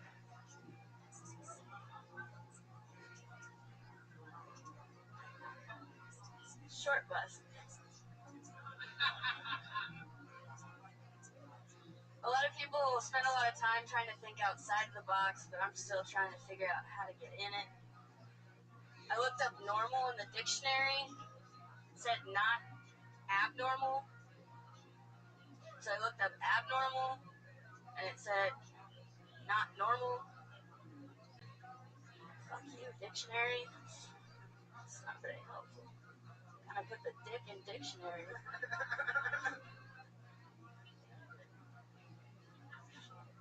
53 seconds. You have a 6-second joke? Yeah, I'm so short that, automatic doors don't open for me. There you go. A new minute from Melissa Esslinger. The party horn is out. Keep the mic up. You did it again. That's another new minute. That counts. I would definitely, when you do a short joke about the short bus, you don't have to wait and see and react to their reaction. You know what I mean? You don't really even have to do that joke. Plow forward. No. No, that's not true. Don't listen to Red Band. He always tries to play bad cop with the regular. And that's not true. That joke's perfectly fine if it's cluttered between other short stuff. If you're talking about being small and people fucking with you, then it makes sense. What comes after that joke, it shouldn't just be a one-liner. You know what I mean? It's more of a semi-premise. You know what I mean? Short bus, blah, blah, blah, blah, blah, blah. It can be anything before or after it, but to let it stand on its own, that's where you're going to get in trouble. Had you done the short bus and then the automatic doors, or the automatic doors and then the short bus, you'd get a different reaction from the short bus. But letting it stand on its own. All your topics together, so you can chunk and it's a standalone. Yeah. Or you could even preface it by saying, I'm small. I thought people used to flood with me when they were saying, I want to ride the short bus. Like, no, I want to ride the tall bus, or whatever. You know, you can go anywhere with it. Yeah. But you just have to beat it out. Because I don't really think you're a one-liner person. Right. And it's fun to test out premises here, and that's exactly what it's good for, is for you to hear it, to see how to work around it. But I've never heard anybody make a short joke out of a short bus thing, so it's not hacky, so you're onto something. And the automatic doors, is that true? Let's get into it more. Yeah, actually it is true. Especially like it doesn't happen at like every automatic door. I haven't figured out what causes it, what sensor it is. But these are the things I think about when I approach doors that say automatic on them. Like, am I gonna have to jump? Am I gonna have to wave my hands up? Am I gonna have to do this? Or I can just casually wait till somebody's like walking with me. Or just there you go. There it is. That's how it happens. Exactly. Yeah, Neil's the first ever. Neil's the first guy to podcast history to go no mic on it. So, what was that? Yeah. Just because we've seen you for now a couple weeks, but you are doing a lot of really short jokes and that aren't fleshed out. So I mean, just work harder at expanding whatever that thought is, whatever that germ of that idea is. Just let it grow, put it on a petri dish, and wonder what we would ask you. It's getting to the point to where you're seeing it sort of. I'm always going to say if it's a one-liner, super short joke, to beat it out, to figure out what the beginning and what the end is. We just did that clearly the automatic doors thing, jump, wave, take a date to the automatic doors is clearly a joke for that. I mean, I haven't seen the trajectory at all. I've only seen tonight. Right. Maybe it's an exercise like an entire minute next time, just about one topic. Yeah. Because that's not a crazy task just to talk about something at length for a minute. Right. That's not. Yeah, they kind of force you to do that. Yeah. You get me started on Gary Curtis. There you go. That's for you podcast listeners. That was actually him shooting himself after that. No, but I mean, it's all good because, and by the way, this is something that we saw with our two other regulars for 2 years. You know what I mean? It's not necessarily completely out of the question for during a tough week. If I've seen you do one subject before, I think it was even last week. Yeah. Anyway, it's not terribly out of the realm to bring, sort of premise ideas here and let fucking creepy minds flesh them out a little bit for you. You know what I mean? That's sort of what we do. So I also like that. So, there's definitely a balance between everything. And, just keep chipping away. Because it's also one thing that I'll say to expand on what Vicky was saying is that you'll be amazed how much easier it is to get laughs off of one subject than it is to change direction. And what you did is the ultimate, toughest thing to do because you started with a short joke, went into another joke, and then went back to a short joke, which is like, then you're really separating. You're making it so much harder on yourself than you have to. Whereas once people are already in on a subject, it's much easier for them to digest the next joke on that. Melissa Esslinger is going to be a monster, ladies and gentlemen, and she's being billed right here at Kiltony, writing and performing a new minute every week. Melissa Esslinger.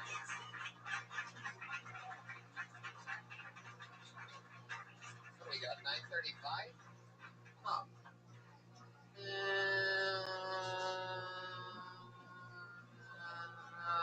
What do we got? Let's see what happens. One quick one. Tam Fam, everybody. Yeah. Tam Fam.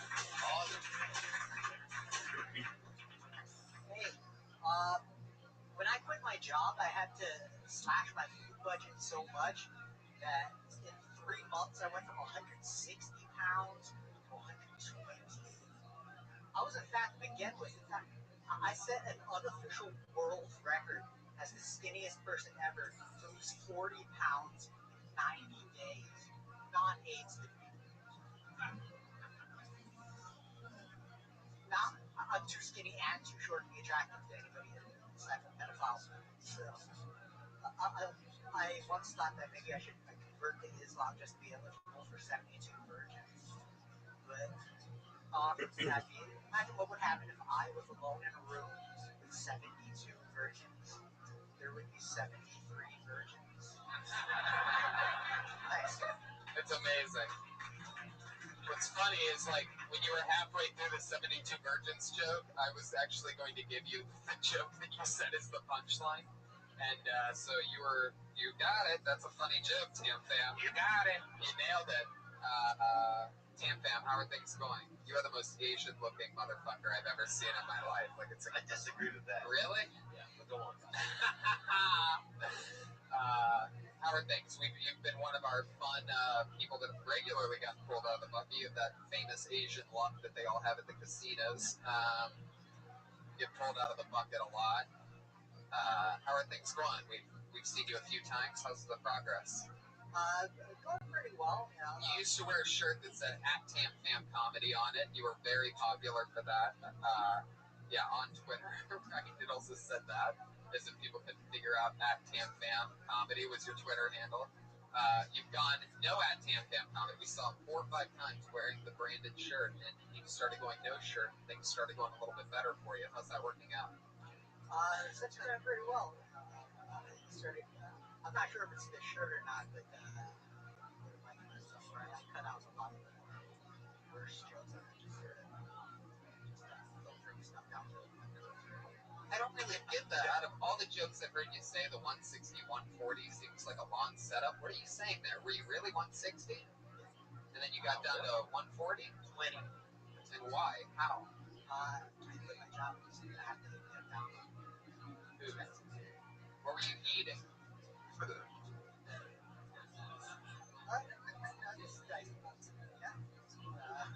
Chicken.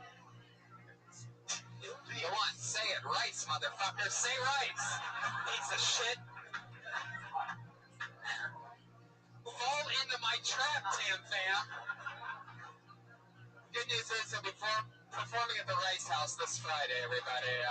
No, I'm kidding. Bye, Tam Fam. There he goes. Rice House joke. That's the episode, everybody. We got through it. Ryan J. Ebelt makes art every single week for the show. He drew tonight's episode with Fahim Anwar. Follow him at Fahim Anwar and check out his many great things. Look at his fucking art. This is incredible. I love it. Theo Vaughn, check out his special on Netflix. You have it. Watch it. That's coming out in February. Theo Vaughn and Fahim Anwar.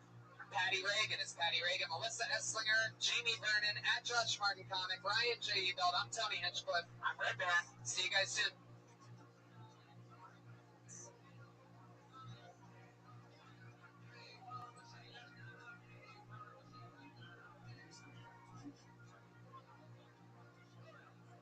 Hey, this is Rabbi coming to you live from the World Famous Comedy Store for a brand new episode of Kill Tony Volume 3.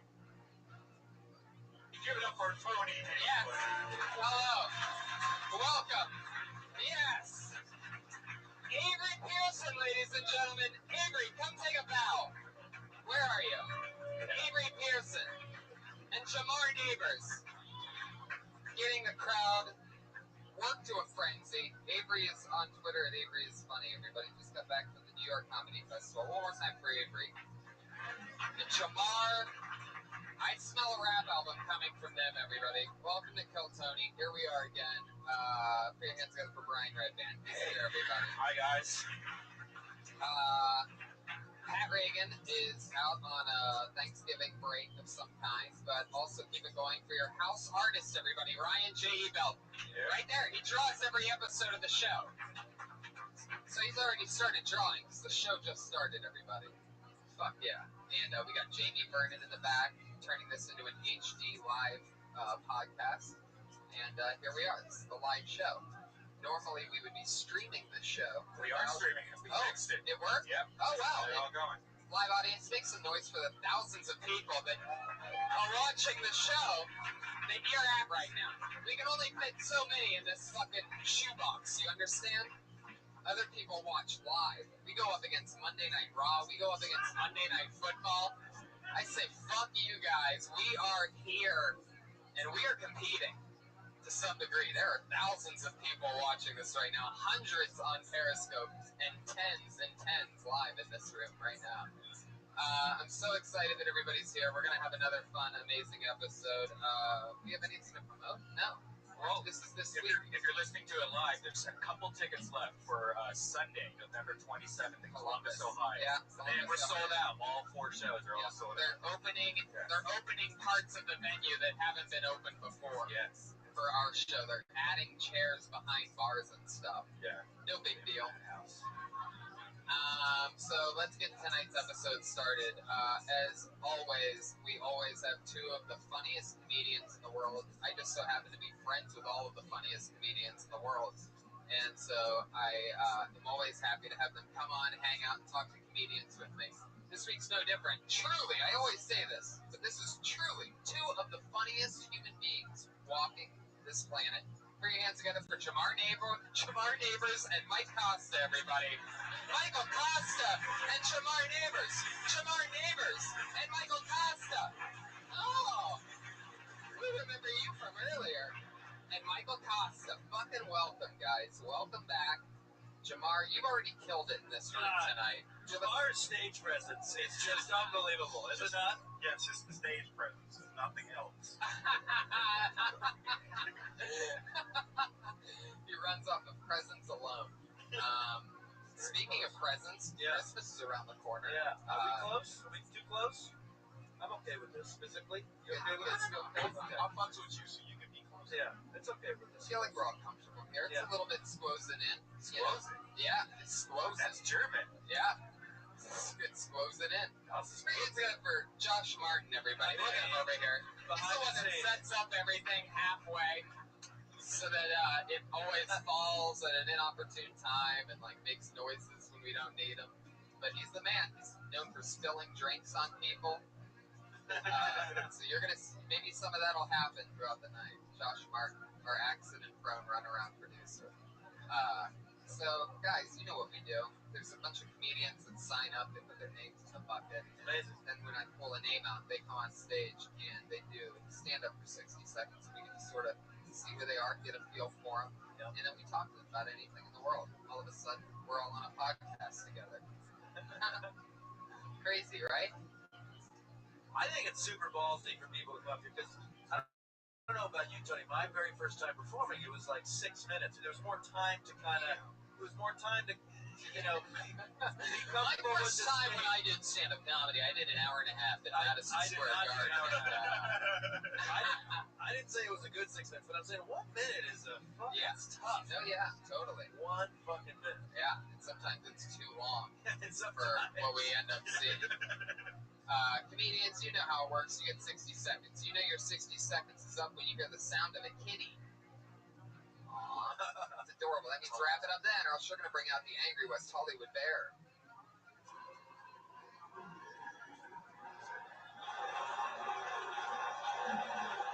Jesus, God, he's vicious tonight. Oh my goodness, did it skip? We're operating off of CDs here, everybody. So let's do it. You guys ready? Kick off the show. It's Kill Tony. Episode 130, by the way. Yeah. Episode 130. No big deal, you motherfuckers. A lot of people have 130 episodes of a hit live podcast. By the way, we're the #1 live out this week. #1 live podcast in the world. This is. Wow. There you go. Live podcast. So that means you have to be in front of a live audience. Wait till you have Jamar's stage presence on this thing. It's going to really blow up. Stage presence is the most important thing when it comes to podcasts. Not a lot of people know that, but I pulled a name out of the bucket. Now, I always love one-word names. Oh, yeah. It always, almost foreshadows a lot. Sometimes it sets the expectations low and they blow you away. Sometimes they might be a monster and they're disappointing. You never know, but they're always something. Hope it's Earthquake. Earthquake's the only one that actually, I feel like that's the only one name that's really a killer, right? Yeah. Carrot Top, I guess, is one. Is there one? That's two. Is there a hyphen? Is there a dash? Nope, that's two. That's another good one name. Mr. Top. Sinbad. Sinbad's Thank the you. one. Sebastian, but he goes by Sebastian Maniscalco. Yeah. But let's see. Here we go. This is an interesting one. Put your hands together for Fanto. Woo!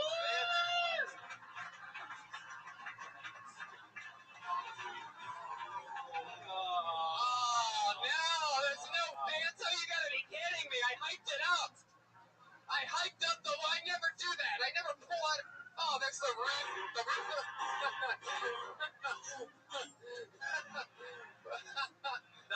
Nothing's funnier than a sound effect of gunshots at the Comedy Store. Right. Oh, too soon. Look at that guy. What do you mean me? We were doing. There's Red Pants through gunshots. There was also a rooster in the Comedy Store last week. That was my homie. I can't believe there's no Fanto. Fanto. I'm really disappointed in that. If anybody knows Fanto, tell them that we're really saddened by their. So Fanto was maybe like a group. Maybe it was group comedy. I pulled another name out of the bucket. This sounds like a real human being. How about Charlie O'Connor? Woo!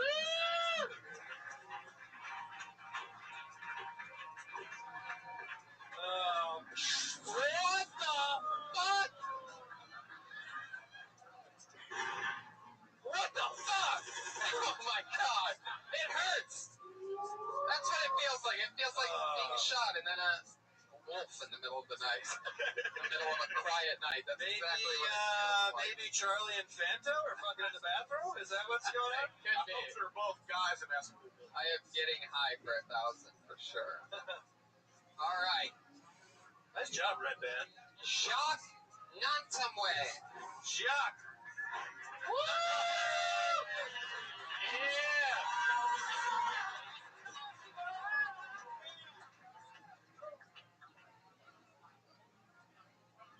There was a lot of controversy about Obama saying the N-word on the podcast over the summer, which, if you think about it, like, isn't that like a historical problem?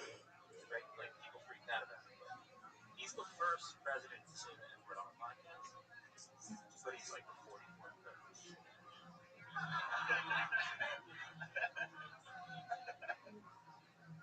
Do you realize, like, I mean, it's not all bad either. Because, like, do you realize how many times someone had to say the N-word to, like, get the Emancipation Proclamation passed? Like, Lincoln said Negro, and they were like, is that an animal, vegetable, or mineral? He said, well, it's pre-Civil War South, so all three. I like how he, like, snaps for that. I don't know about you guys, but have you ever had a woman leave you because your dick is too big? But yeah, 60 seconds from Jacques. How do you say your last name? Toma. Intoma. Oh yeah. I was gonna say, I wasn't thinking that this is what Jacques was gonna look like, to be honest with you. That's how I get jobs. Really? Where do you work? I'm a lawyer. I actually was on here a while. Yeah, you did really good last time too, right? Terrible. Oh, really? Yeah. Oh, I remember that. You did shitty last time. I love it. So you're a lawyer? Yeah. Wow. Yeah. Like, what kind of lawyer? Interesting. That's You passed the bar. You're a lawyer. I'm barred in Texas. Yeah. I mean, barred in California. Barred in California. So what the fuck are you doing here right now, man? You also stand-up comedy. Yeah, I loved comedy before law school, and law school, comedy. Started doing. Are you like funny in the courtroom? Do you fart really loud and like objection at the same time? Your Honor, let's be honest. He is the 44th president to say the N-word. What's the funniest thing you've ever done in the courtroom? Usually de-identifying as a defendant. Oh, shit. I'm not kidding about that. That's amazing. Do you talk about that on stage? I sort of keep those lives separate. Yeah. Well, that's ruined after this broadcast. I love it. Now, have you always rocked that haircut? And I remember when, not only do I remember when Jamar once had that haircut, I remember when Michael Costa once had that haircut. That's how far back I go. Yeah, yeah. Josh used to have that haircut. Yeah, he did. Josh Martin. Were you born? You were born in the United States. Yeah, from the DC area. From the DC area. Were your parents in like some form of diplomacy or with the U.S. government, or what happened with that? My dad worked for the World Bank. Okay. Yeah, I know the IMF. Oh, yeah. It's a World Bank. Yeah. IMF. And yeah, my parents are both immigrants. Cool. All right. You talk about that at all? Yeah. Oh, I thought you were really funny, man. That Obama joke is great. I thought it was fantastic. I'd love to hear the end of "Does the girl ever leave because your dick is too big?" Although it was pretty funny just asking the question, and that's it. Because obviously this is something that you've experienced many times. Have you ever had that as a big problem? People have not wanted to have sex with me. You have a huge dick. Mostly Asians or all girls? All girls. All girls.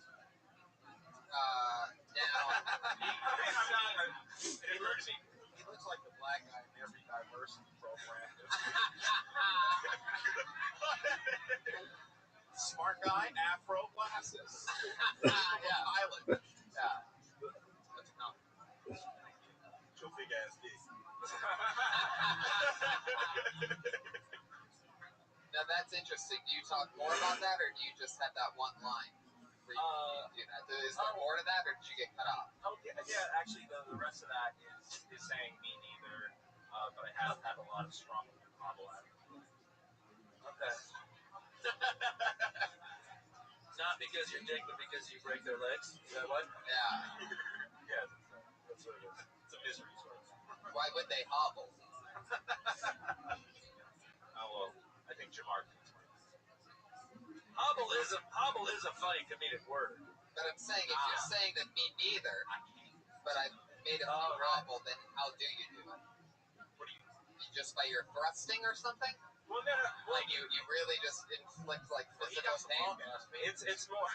It's like, holy shit, that's like some ridiculous finger eyes. Let me bite your finger, man. Come here, they look like ketchup on cantaloupe slices. No, I mean, I guess I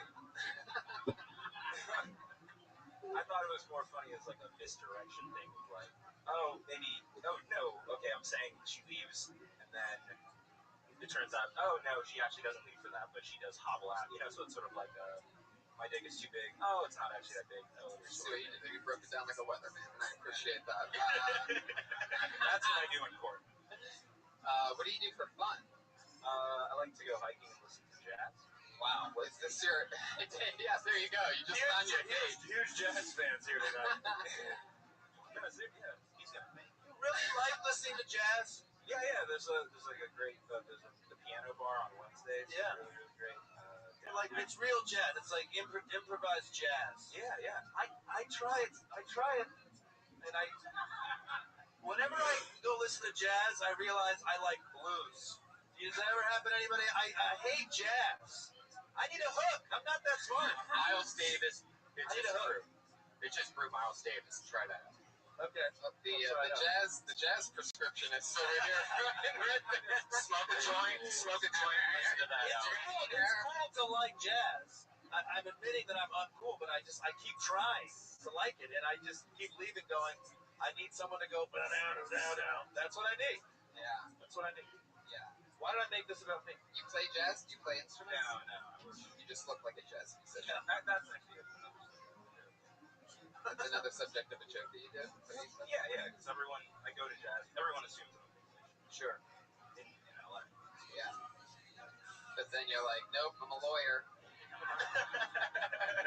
What's the craziest company that you've defended employment law? Like, what's the way you ever worked for, like, Target or, like, Best Buy or anything like that?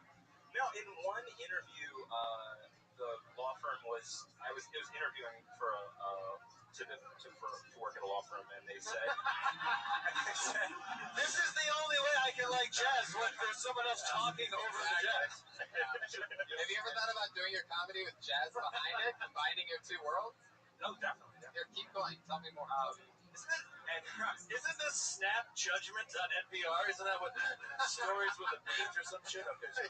I don't know that reference, but it sounds dead on.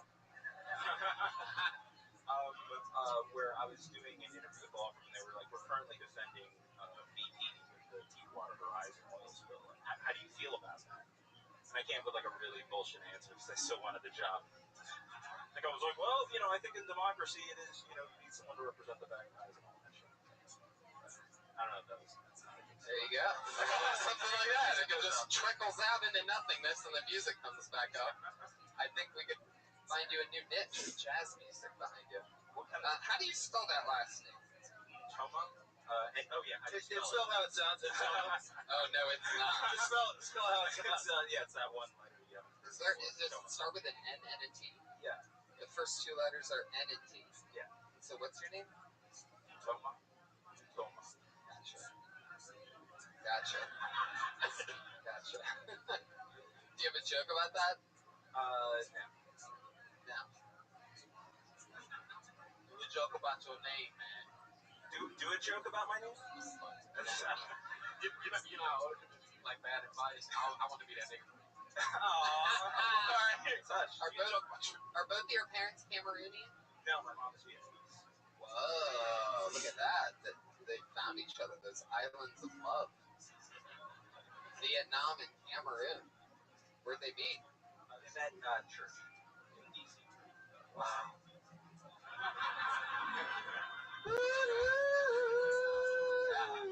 You see what I'm talking about? All right. Jacques, I had so much fun with you tonight. It was nice to meet you. Jacques, good job. Yeah, fun times. Nice to meet you. There he goes, Jacques Antonet. He's on Twitter at TNTONME. TNTONM. I know you were joking, but I kind of like names. I kind of like jokes about people's names. I think, you just gotta go with.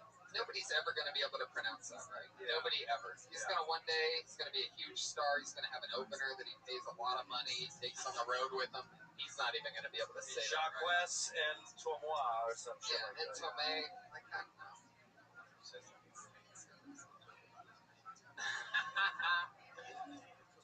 Dom Irera has a joke about Cedric the Entertainer's name that's amazing. I heard him do it because he's ranked above him on the Comedy Central made a list, like top 50, top 100 or whatever. Top 50 funniest people of all time. And he's like, Dom Irera's number 38, but Cedric the Entertainer's number 37. And Dom always jokes around. He's like, how do you beat an entertainer? I never even had a chance. Dom's one of the best. He's on like 10 episodes of Filter. Do you think every president has said the N-word? Hell yeah. I think every single person in the world probably has. Do you think everybody has said it? Jesus, Brian. Free enough. Maybe, yeah. How old were you when you I don't. said it, Jamar? You almost can't even tweet without saying the. By the way, without a doubt, and this is true, I tell him this all the time, so I'm happy to finally tell him in front of a fucking audience. Jamar is my favorite person to follow on Twitter. If you ever get a chance, you have to immediately follow him. If you're wondering who I'm laughing at during the day ever, this is to the podcast. And great Google image search for you also. Some great photos of naked in the bathroom. He doesn't hold back. He always pisses people off. Oh, yeah. Twitter's fantastic because I sometimes think of a tweet and I go, don't do that. That's going to piss somebody off. Yeah. You just fucking press send. I love it out there. You'll go on these rants. I love it. That's what comedy's supposed to be. You're not supposed to filth manly about bitch. That's all I talk about. That's all I know. That's it. That's all it takes. Cracks me up 7 times a day. So follow Jamar Neighbors on Twitter. I just pulled another name out of the bucket, and that name is Heather Maruli. There we go.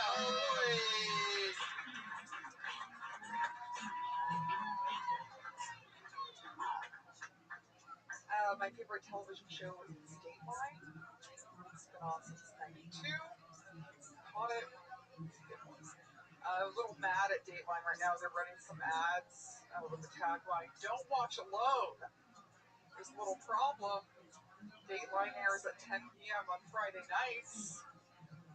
So if you're watching Dateline, you're watching alone. Okay? So I watch alone every Friday.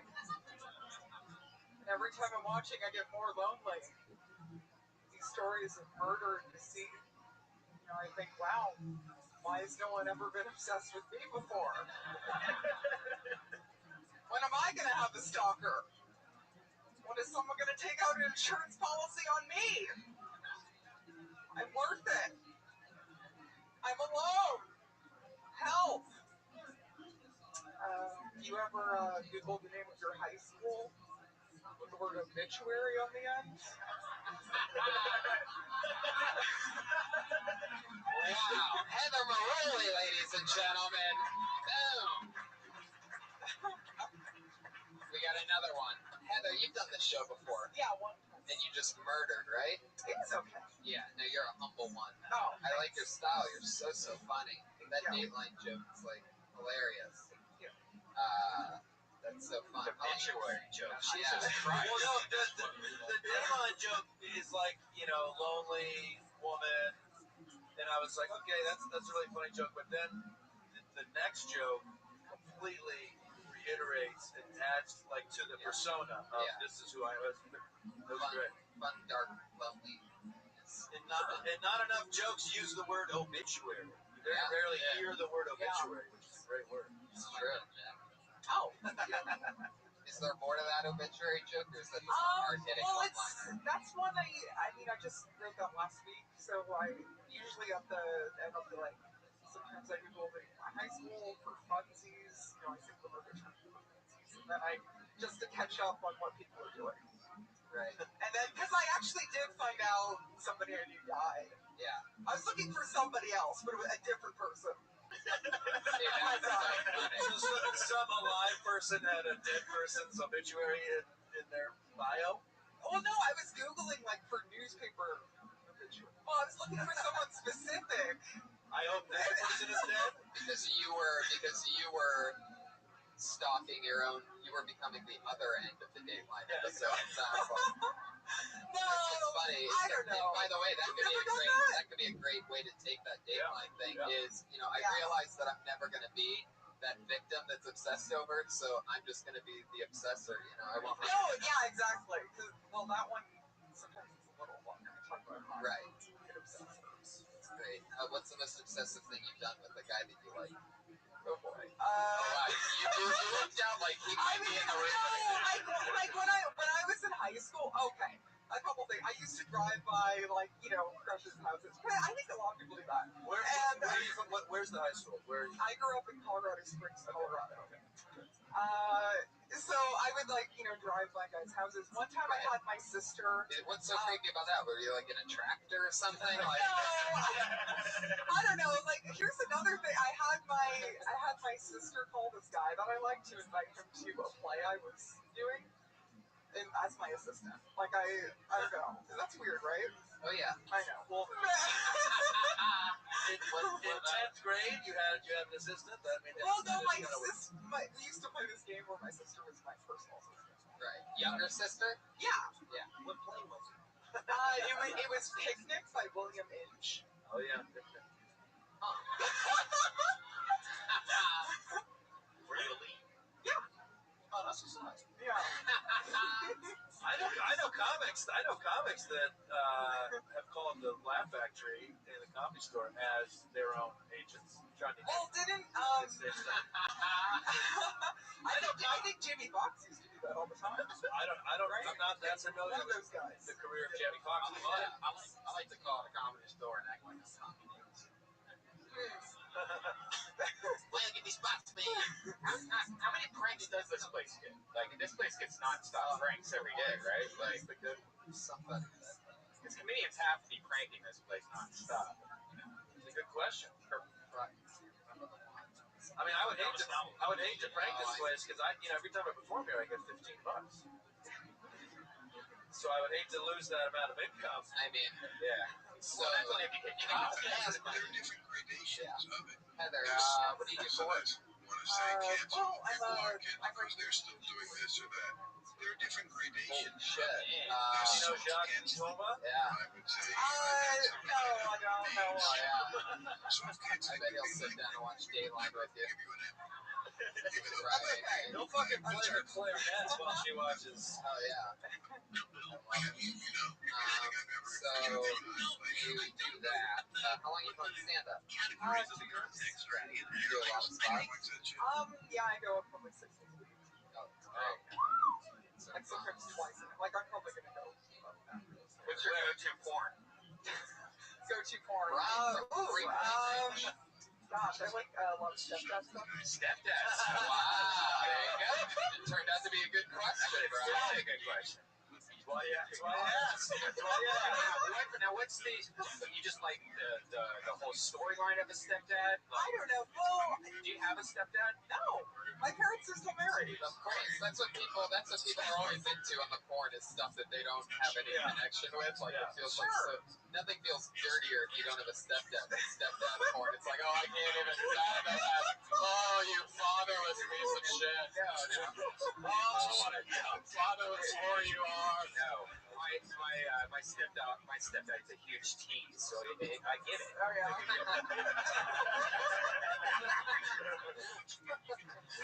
Interesting. So you like dad bod and everything? Wow. What's that? Okay. Well, Did you just rest the horn yourself? Did you just say something and then hit the horn for your own thing? Is that what's going on now? He's mad I don't like You can't hide, Brian. You can't hide behind